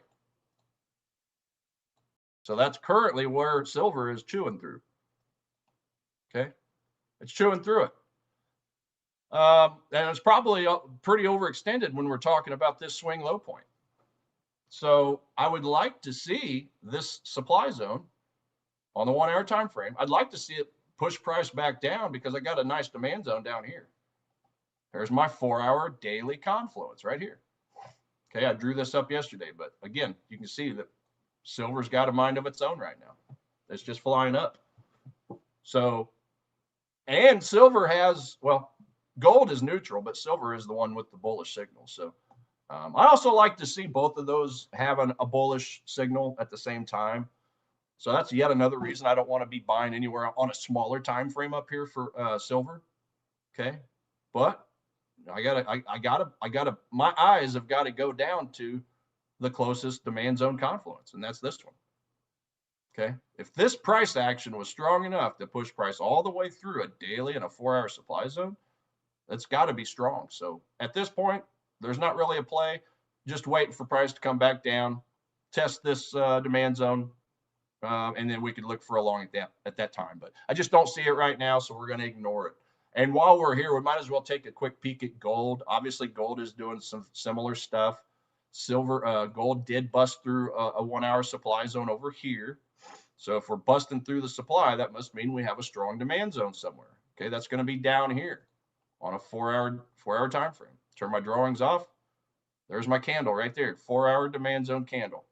Big, strong impulse move out, and then just a continuation price action to the upside. So that tells me that we've got some nice strength right here. And you can clear as day see the gap between that candle and then this second candle over, right? Which is what I drew up here. Okay, that's your gap. So again, just like silver, it's too far away. But unlike silver, gold is giving me a little bit more of a congestion right here. So if you want to be aggressive about it, perhaps you could see about looking on a smaller time frame down here and seeing what we got. Okay, so we do have a demand zone down here on a 1 hour. Pretty decent volume, but not my favorite. But this one here, this candle here, this is where we're starting to get some nice volume or trading action coming in. So let's draw this up and take a look. Okay, that demand zone had a gap above it. But in this instance, what I would probably do is turn this into a 2-hour candle. Here we go. So basically, I would want to make this a 2-hour demand zone because look at the volume. Okay, excellent volume and then excellenter volume. I don't know if that's a word or not, but I'm going to make it a word. So if that's my 2-hour demand zone, let's go down to like a 30-minute or 15 and see if we got any gaps here as well. Okay, 15-minute time frame. Okay, we got a gap there as well. So I'm just going to make sure and put me a line there, just showing that I've got a gap on a smaller time frame. And just for kicks, I'm going to go down to a 5-minute and see what we got. Okay, efficient price action. Yeah, we basically have a gap right here and even better gap right here. So it probably would be able to front run this zone, to be honest with you. And I'm going to put an alert right here so that if and when price returns down there by Friday, then we will possibly look to get into a trade from this area here. Okay. But I would want to incorporate this whole price consolidation so that I put a stop loss below it, right? We would want to put our stop loss down here somewhere. Come here. You know, down here. So that would be pretty much where I would put a stop loss. Incorporate the whole 4-hour demand zone itself, but we're making the move off the 5 minutes, okay? Because that's a really strong gap even on a 5 minute. That's a nice area. So that's why I put my alert just ahead of it. And yeah, we just simply get price to retrace. Let's go back to my 4-hour. Let's do it on a 1-hour actually. Okay, price to come down, hit this area for a buy to the long side, take profit just the top of that price action. If and when this price structure rolls over and goes towards the demand zone, that's an easy profit target. Okay, so that's where we're at with silver, with gold, albeit again, this is a neutral item, so that's why I'm specifically going to be picky and stick with a small time frame like the 5 minute time frame. Okay, if I draw just that 5 minute demand zone itself, it would look like this, right? 5 minute demand zone just ahead of a 4-hour demand zone. And yeah, again, and honestly, the aggressive thing to do on this on a small time frame would be to put the stop loss just below the 5 minute demand zone itself. But I like incorporating, I like limiting the risk as much as possible. So that's why I would personally just put it underneath the 4-hour structure itself. It just makes you sleep easier. Then you don't have to feel like a scalper, right? I mean, yeah, you can, you know, I just find the most success doing that. I'm not saying you can't do that. I mean, there's times where I'll still put a stop loss just below a 5 minute or a 15 minute demand zone or ahead of a stop loss. But I've noticed that my heart rate is just a little bit different, but it's a lot easier. It's a lot more calm. It's a lot more relaxed when you can incorporate a higher time frame zone as you're to limit the risk. So yeah, that's where we sit with gold and silver at the moment. What else we got on my setups? The Nikkei, the Japanese Nikkei. So it's been a 5. It's a +5. And I don't know. Okay. So yeah, I just threw some lines up here, a little bit of fib retracement. At the 50% line of this fib, we do have a beautiful daily and a 4-hour demand zone confluence. I've got an alert set right at the proximal line of the daily demand zone itself. So with this one here, I'm basically looking at this on a higher time frame. Okay, higher highs, higher lows on a day chart. We go down to the 4-hour, and we got a little bit. I don't know if you'd want to call it that, but a little bit of a double bottom, albeit this one's a little bit higher up. But nevertheless, think about it. With these buyers, and I'm gonna get rid of the fibs just to clean it up. With these buyers right here, they got to put their stop losses down below. Well, where are they putting it? Right into a demand zone. These buyers, same thing. Okay.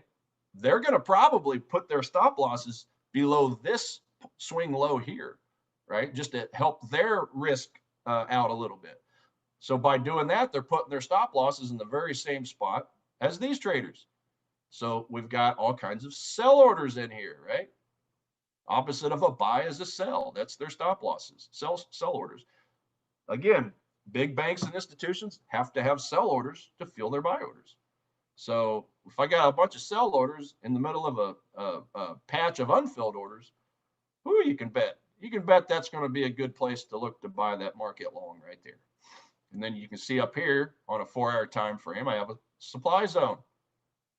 It's pushing price down pretty hardcore. So that would be my take profit just ahead of it, right? That would be a potential take profit. Make sure you're out of that trade before it hits these unfilled orders. Because think about it. You got to think like a bank, right? If this price action happened, you can bet your bottom line there's going to be a lot of people wishing they would have gotten into that move. The ones that are trying to catch a rocket ship, right? It's the opposite of catching a falling knife. If price is going down and you got people trying to buy the market, well, they're probably going to get cut up. But sometimes it works. I wouldn't bet on it. I wouldn't put money on it. But if I'm buying this market long right here, I don't want to take a chance that these short sellers up here might actually catch an ask and push price all the way back down. So I just want to make sure I'm at least trail stopped on my stop loss. You know, by the time price gets up here, perhaps I've got my my stop loss up in this area, right? This is subjective. This is dependent upon your risk tolerance. But that way you can at least catch the meat of that move, right? Yeah, maybe. And again, price may just turn around and bounce into the supply, and it may come down. It'll stop you out. But hey, you've profited this much. So we take what the market gives us, right? Because what could happen is if we don't trail our stop, price could come all the way back down and erase all your gains, right? We don't want that. So trail stops work wonders, and they've definitely helped me personally capture a lot of profits that I used to lose just because I would just leave my 3-to-1 on and wait till it either hits my take profit or my stop loss, right? It's just not worth it. So lock in your gains along the way. And that right there would probably be the best spot to do it. So there you go. But yeah, it's too far away at the moment. I can't really go down to a small time frame, 5 or 15 minute time frame, because we got a lot of congestion on here. So I don't know that I want to be buying and selling in this area, right? This is a higher time frame contraction box. We also have a little bit of a triple bottom forming too. So if anything, if you wanted to have some balls, you could probably try to buy in this area, but let's see what that looks like on a 1 hour, 2 hour. Okay. So look at this. Okay. We got a 2 hour demand zone. Again, I'll use whatever time frame makes the picture look good. Whether it's a 4 hour, a 2 hour, a 1 hour, a 30 minute, a 15 minute, a 10 minute, a 5 minute, a 3 minute, a 1 minute. It doesn't really matter to me. 2 hour time frame, that's just a super strong bullish hammer candle, right? Because look at the big giant gap that came out of it. Okay. So that perhaps would be a place to get into the market. Why is that? Well, we broke a structure. Okay, there's a structure point right there. Broke a structure and closed. So now if we get a retracement, perhaps we could put in a small position here. Something like that. Okay. That's a possibility if you're a 5 minute or if you're a smaller time frame trader. Now that's a 2 hour time frame. So what I would probably want to do is make sure I got some gaps on some smaller time frames. So let's go to a 30 minute. I try to go down by a quarter. You know, if I'm looking at my trend on a daily, I want to look at a 4 hour for buys. If I'm looking at my trend on a 4 hour time frame, I'd probably want to go down to a 1 hour for my entry time frame. Same thing with 1 hour. If I'm using my 1 hour time frame for finding my trend, go down to a 15 minute for the entry, right? Up and down by fours is kind of the rule of thumb I personally use. So yeah, we went down to a 30 because that's 4 points less than 2 hours, right? Do I have any good gaps down here in that zone? No, looks pretty efficient to me. Let's see what a 15 minute looks like. And I mean, technically, I guess you could say we got no, that's not even a gap. So we don't even, so here's the thing. Because all these candles on the 30 minute and the 15, because they all overlap, candles to the left and to the right, it's an efficient price structure on the smaller time frame. It's not giving me that edge. It's not giving me a odds enhancer, a good odds enhancer. So me personally, I don't like this 2 hour demand zone at all because of that. There's no gaps. I like to see smaller time frame traders in this trade too. And if they're not seeing a gap, they may not be as interested as somebody that likes to search for strength. So I'm personally going to ignore this, but what I will do is just color it light green. That way I know it is by definition a demand zone. It's just not the best one. So the best one is going to be down here, 4 hour daily confluence. You got some swing lows, creating that those liquidity pockets underneath, sell orders to fill the buy orders and collect the unfilled orders, which is going to be my green line right there. So I'm going to delete that now that I know I don't have a gap on a smaller time frame for this demand zone. So yeah, nothing at the moment. That's a long-winded way of saying that, but yeah, nothing at the moment on the Nikkei got 20 minutes. I'm going to go through some shorts. Okay, go look at my shorts. So just going back to gold real quick. Okay, again, we've got pound CAD, pound Aussie, pound Swiss. So let's take a look at those three, and then we'll look at New Zealand CAD, Euro CAD, and that'll be pretty close to the end of the my stream. So pound CAD, pound Aussie. Let's go look at it. Pound CAD, pound CAD. Where are you at? Where are you at? There you are. Okay, so I'm trying to short this market, right? Well, what is helping me is the fact that if I go all the way out to a monthly time frame, ladies and gentlemen, we are in a monthly, yes, I said monthly, monthly with an M, monthly supply zone, right? This is big, big, big, big picture. Starting to get some wicks on the tops of these monthly candles. Okay, that means selling strength is coming in. Again, this is a ridiculously high time frame, but this stuff matters no matter what time frame you trade from. If you're trading on a 5 minute, a 1 minute, okay, it's not as big of a deal, but it's just nice to see. It's just nice to know, hey, where's these higher time frame support and resistance lines, supply and demand zones, right? They're not the same. They're different.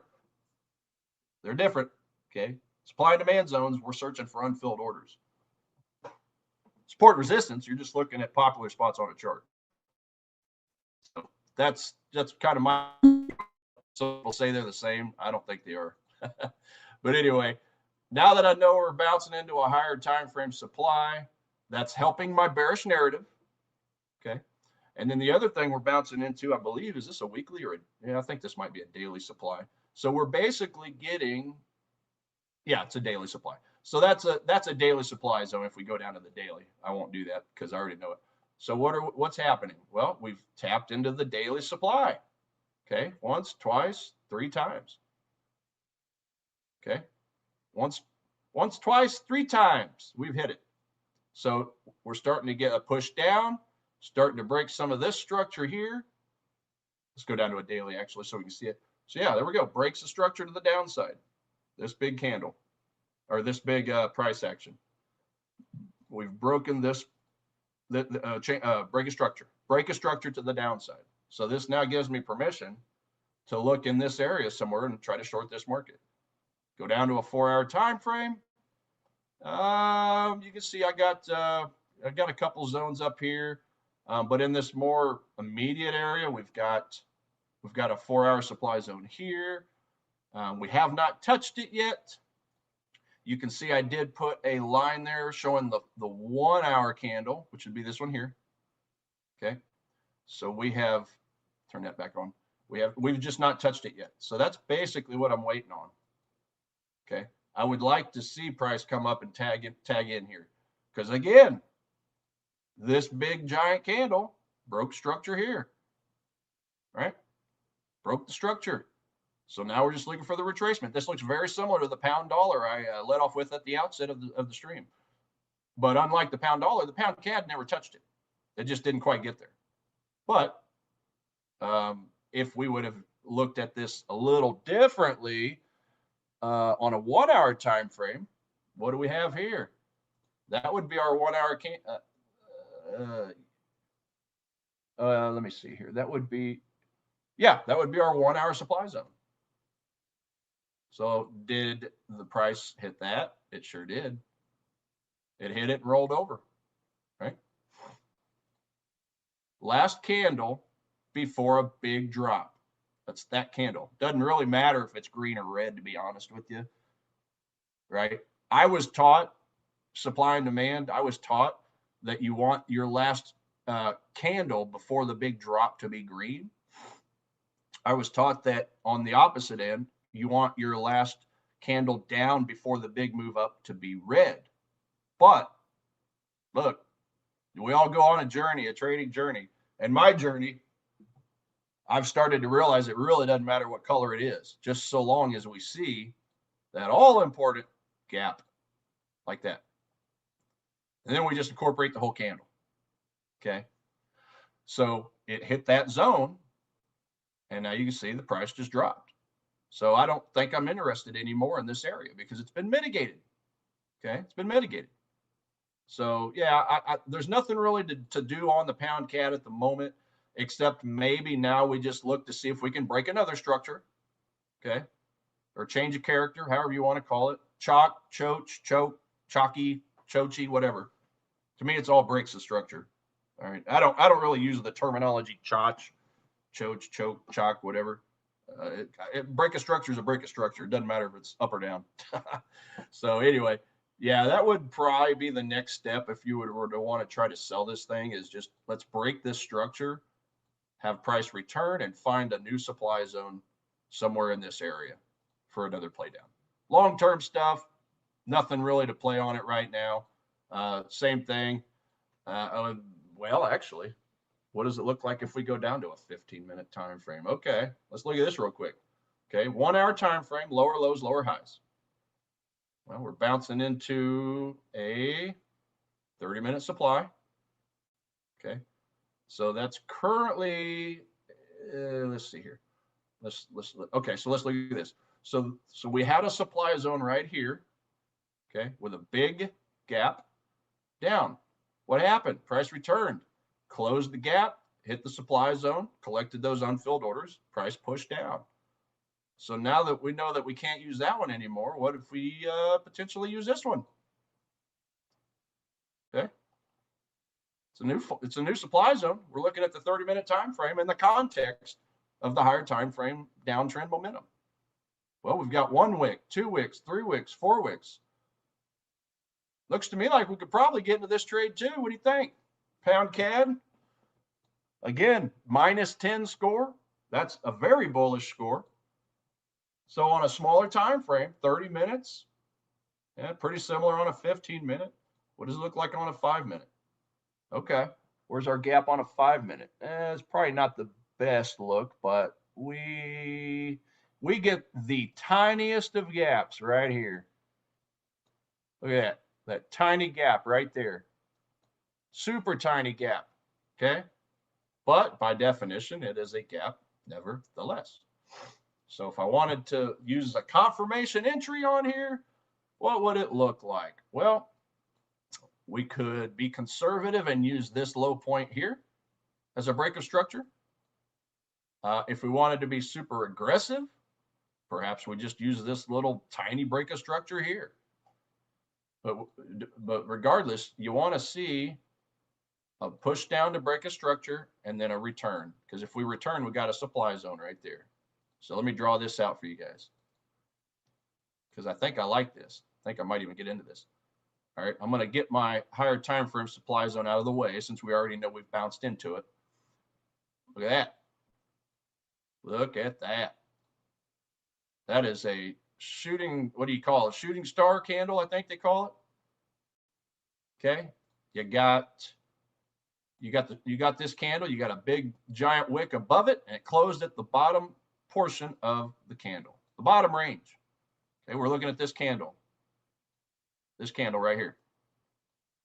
Okay, that is a very bearish candle. So if that very bearish candle is strong enough, turn my drawings back on. If that candle is strong enough to push price down and break some of these structures, I would like it to break both, but depending on what price action looks like, if it breaks this area, I might even just be a little aggressive and wait for a pullback from that point.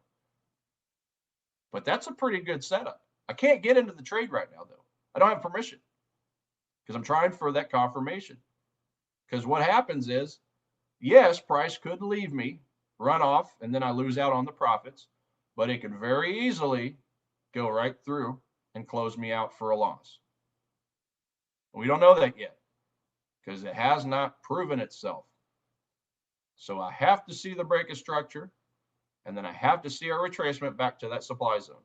We're talking 5-minute time frame, 5-minute supply zone. Then game on. It could be a limit, or it could be a limit entry, and incorporate the higher time frame supply zone and put my risk, my stop loss above it, like that. So that's a pretty good little trade setup on its own. I'm going to put an alert down here just to make sure that if it does break the structure, that I know about it, because then I can turn around and watch that 5-minute supply zone. Okay. So I've got my alert right here. As soon as we break that structure, it's going to yell at me. And at this point, I could go ahead and put in a limit order, a limit sell order, short sell. Or I could just watch the price action, watch it come through, and then maybe I go down to a 1-minute time frame and see if I get another shooting star type of a candle or a bearish engulfing, right? So pretty good setup. I'll wait, see if the alert hits me here in a little bit. Got 9 minutes left, so I'll go through a few more. If anybody has anything, let me know. Any other assets to check out. Let's go and see. Let's go back to my 4-hour. Okay. We're getting anywhere over here. Share this tab. All right. Okay. So it looks like we did get tapped into this trade. Oh, no, never mind. I'm sorry. No, we did get into it. Oh, okay. Okay. Yeah, we got into it.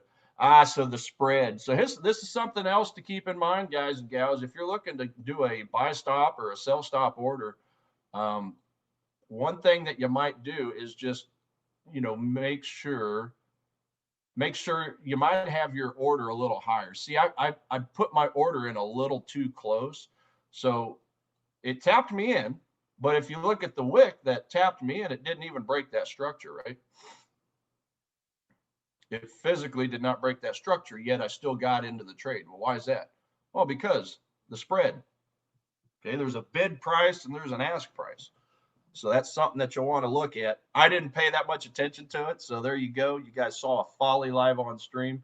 But nevertheless, I'm in the trade. If it goes in my direction anyway, I'll get just a tiny bit better of a fill. But it would be funny if this price just turns around and rolls over to the downside. So hopefully we don't get that. As long as we get a push through there, then all is good. But let's take one other look at this. So just to refresh on this. So we had all this down pressure, which bounced into that demand zone. So again, this is important. We had lower lows, lower lows, lower lows. And then when we finally got that, this is a bullish candle. Okay. It's red, but it's a bullish candle. Why is that? Well, because it closed above the 50% part of the range, right? So even though it's a red candle, this is a big thing. I don't think we talk about this enough. Even though it's a red candle, that's a bullish candle. Okay. Just imagine the 50%, the halfway mark, right? Right there. So if price would have closed below that, that would be a bearish candle. But it closed up here. It closed about the 60%, the high 60% of the range of the candle. So that's a bullish candle. And that's why we got that big giant candle after. Right? It was just nothing more than a continuation of this buy pressure. And also you had the volume to prove it. Right? So yeah, anyway, that was basically the turning point. And then obviously now we've got higher lows, even though we haven't broken through this structure yet, which it looks like we did finally just now, or close to it. But anyway, it's pretty much, I guess you could call it a rising wedge, rising pennant. I don't fool with all the terminology. I don't really get into all the patterns because all I care about is supply and demand. But that's what you guys would classify as a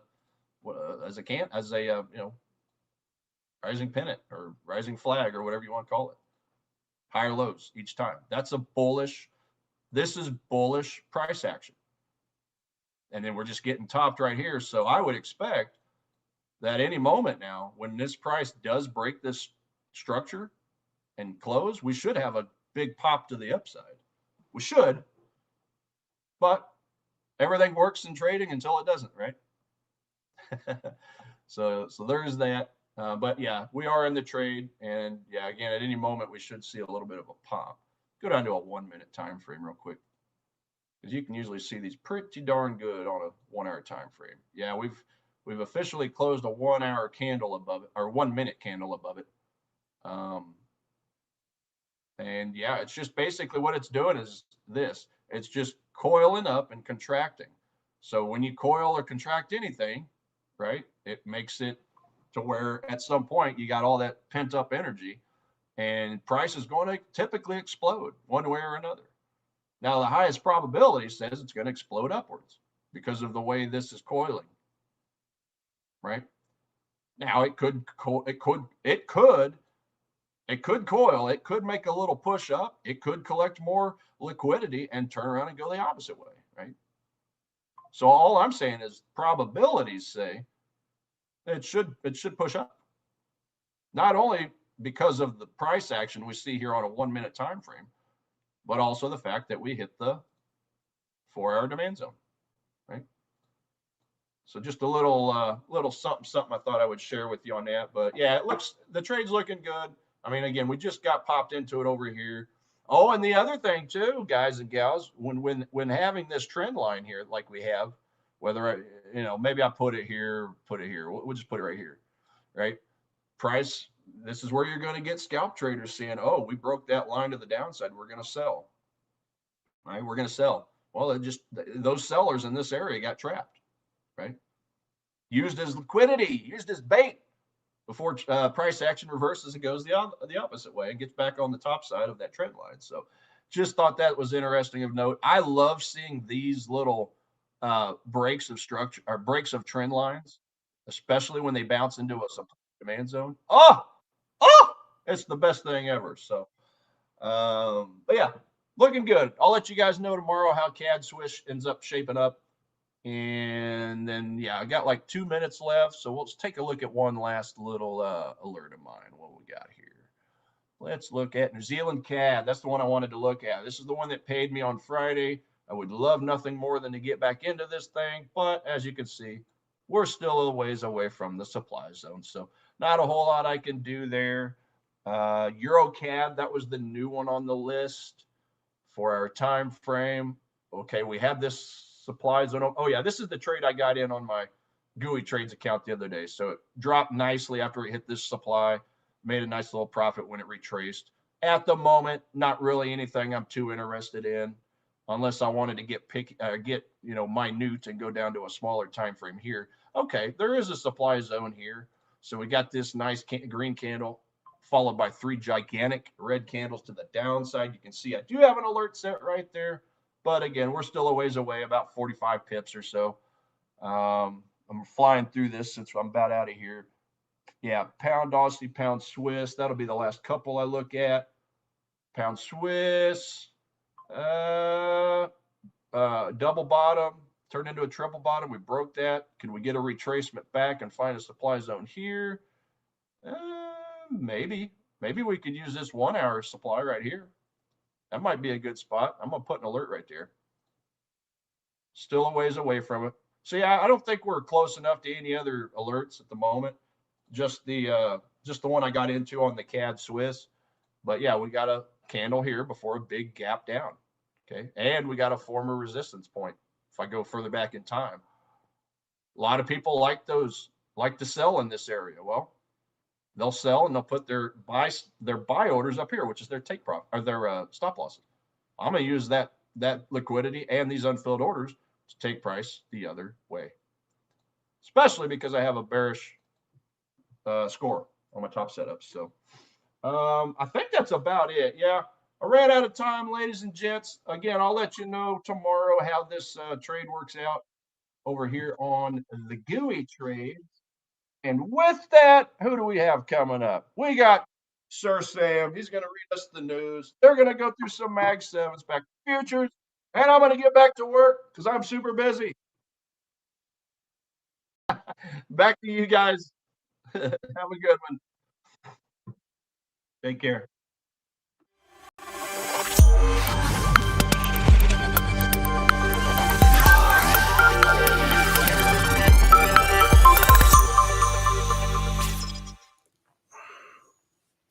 Good day, traders. Global risk sentiment is firmer today as US equities extend gains and hopes of a funding deal keep buyers engaged.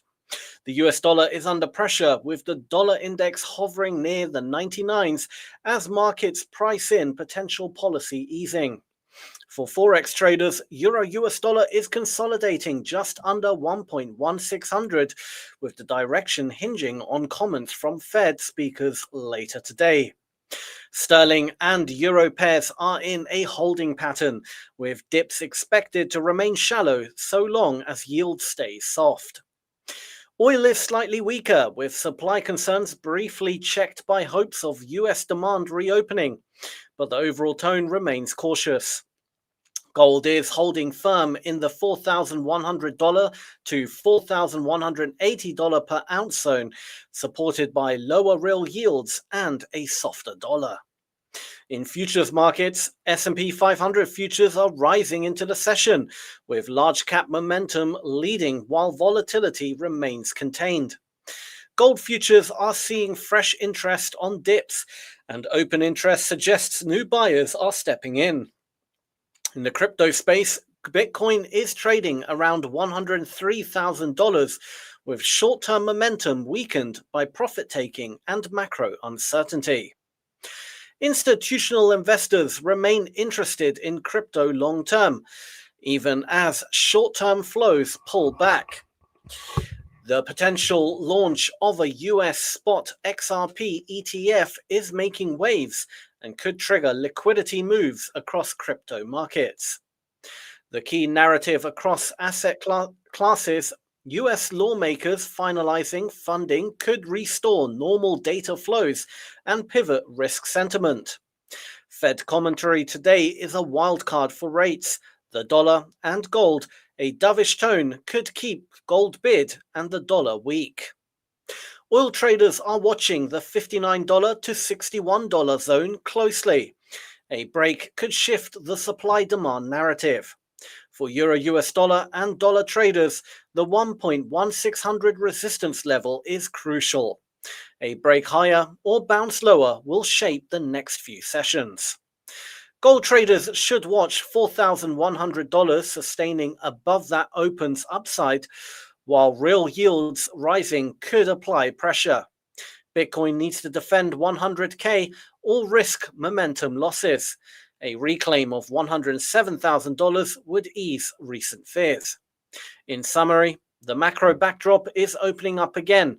Rates, policy, supply, liquidity, and crypto flows all pointing to a potentially active close. Trades today should respect headline risk, use tight risk controls, and be ready for quick pivots across Forex, futures, and crypto. Up next, we have MAG7 Madness with Coach Daryl and Paul.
All right, we're live.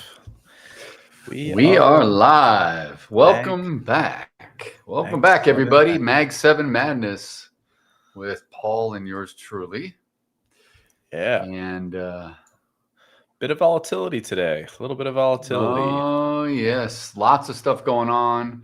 I was even reading, Paul, on our break that some of the top House Democrats are really pushing to not go through and pass the stopgap bill that the Senate had just passed, and they're holding on. They want to fight and claw and not make it, not reopen the government. So I'm like, okay, great. Yeah, that'll be, and that may be causing what we're seeing here today and some of this sell-off in the market, right, that we've had. But everything is down in the MAG7, guys. Everything's down. Indices wide. No, the Dow has actually hit an all-time high. I haven't seen. Yeah, I don't know if we're still in the up. We're still up in the Dow, but I know Nasdaq and ES are not. Yeah, the Dow is it had a really nice rally in the morning, and then throughout the later part of the morning, it started to drift downwards, but it's creating a little bit of a smiley face of sorts, and we're slowly drifting back up towards the top of the day's range. But we actually just did recently have a little bit of a pullback in these last 5 minutes on all the indices, actually. So small little pullback, but we'll see how it affects the MAG7 stocks here, of which the first on our list being Apple, and it's actually the best performing stock technically of the list right now, only down 0.35%. So I think it was like the best one yesterday too. It was hanging like right there, right? Yeah, exactly. It's exactly. It was did well yesterday, and relatively speaking, doing well comparatively to the others today. So almost back to the open essentially on Apple here. We opened up at 274.75 ish. So currently trading at 274.25. So a little bit below, nothing crazy. Point of control yesterday was pretty close to the top of yesterday's range. So we're still trading underneath point of control from yesterday, but we're trading above value area low from yesterday, which was at 273 on the dot. So kind of a little bit of a mixed signal kind of day, just trading within relative value compared to yesterday. Bit difficult, I think, to trade at the moment in the intraday for anybody looking to trade it. I mean, we're trading above session VWAP, which is good and everything. Relatively speaking, somewhat bullish comparatively, but to the other MAG7 stocks. But at the same time, I wouldn't be surprised to just see a little bit more consolidation within this 273 to 275 area. So in terms of opportunity, I don't know if it's going to provide much opportunity today. I'm not really looking for anything in this name specifically, any big moves of any sort. Maybe you have another opinion on it, Daryl, but I think the 273 level is really what I would look for. If I'm looking for any kind of possible trade in this, I'd look for a move back down into 273 to then see if buyers come in. We can find some support and find a rotation. I would agree. Upwards. I mean, Apple is, like we were talking here, we had made its all-time high back Thursday the 30th, two Thursdays ago, October 30th. No, I'm sorry, Friday the 31st, Halloween. That was our high at 277.24 or 277.32, I should say. But nonetheless, we were kind of in this consolidation, pretty strong consolidation for a while. We keep talking about this. Yesterday, it looked like it finally broke out, and it did, and it actually held, and it kind of closed yesterday. I'll just put this little bar here, this little band, just to kind of show you guys what I'm thinking here. So this is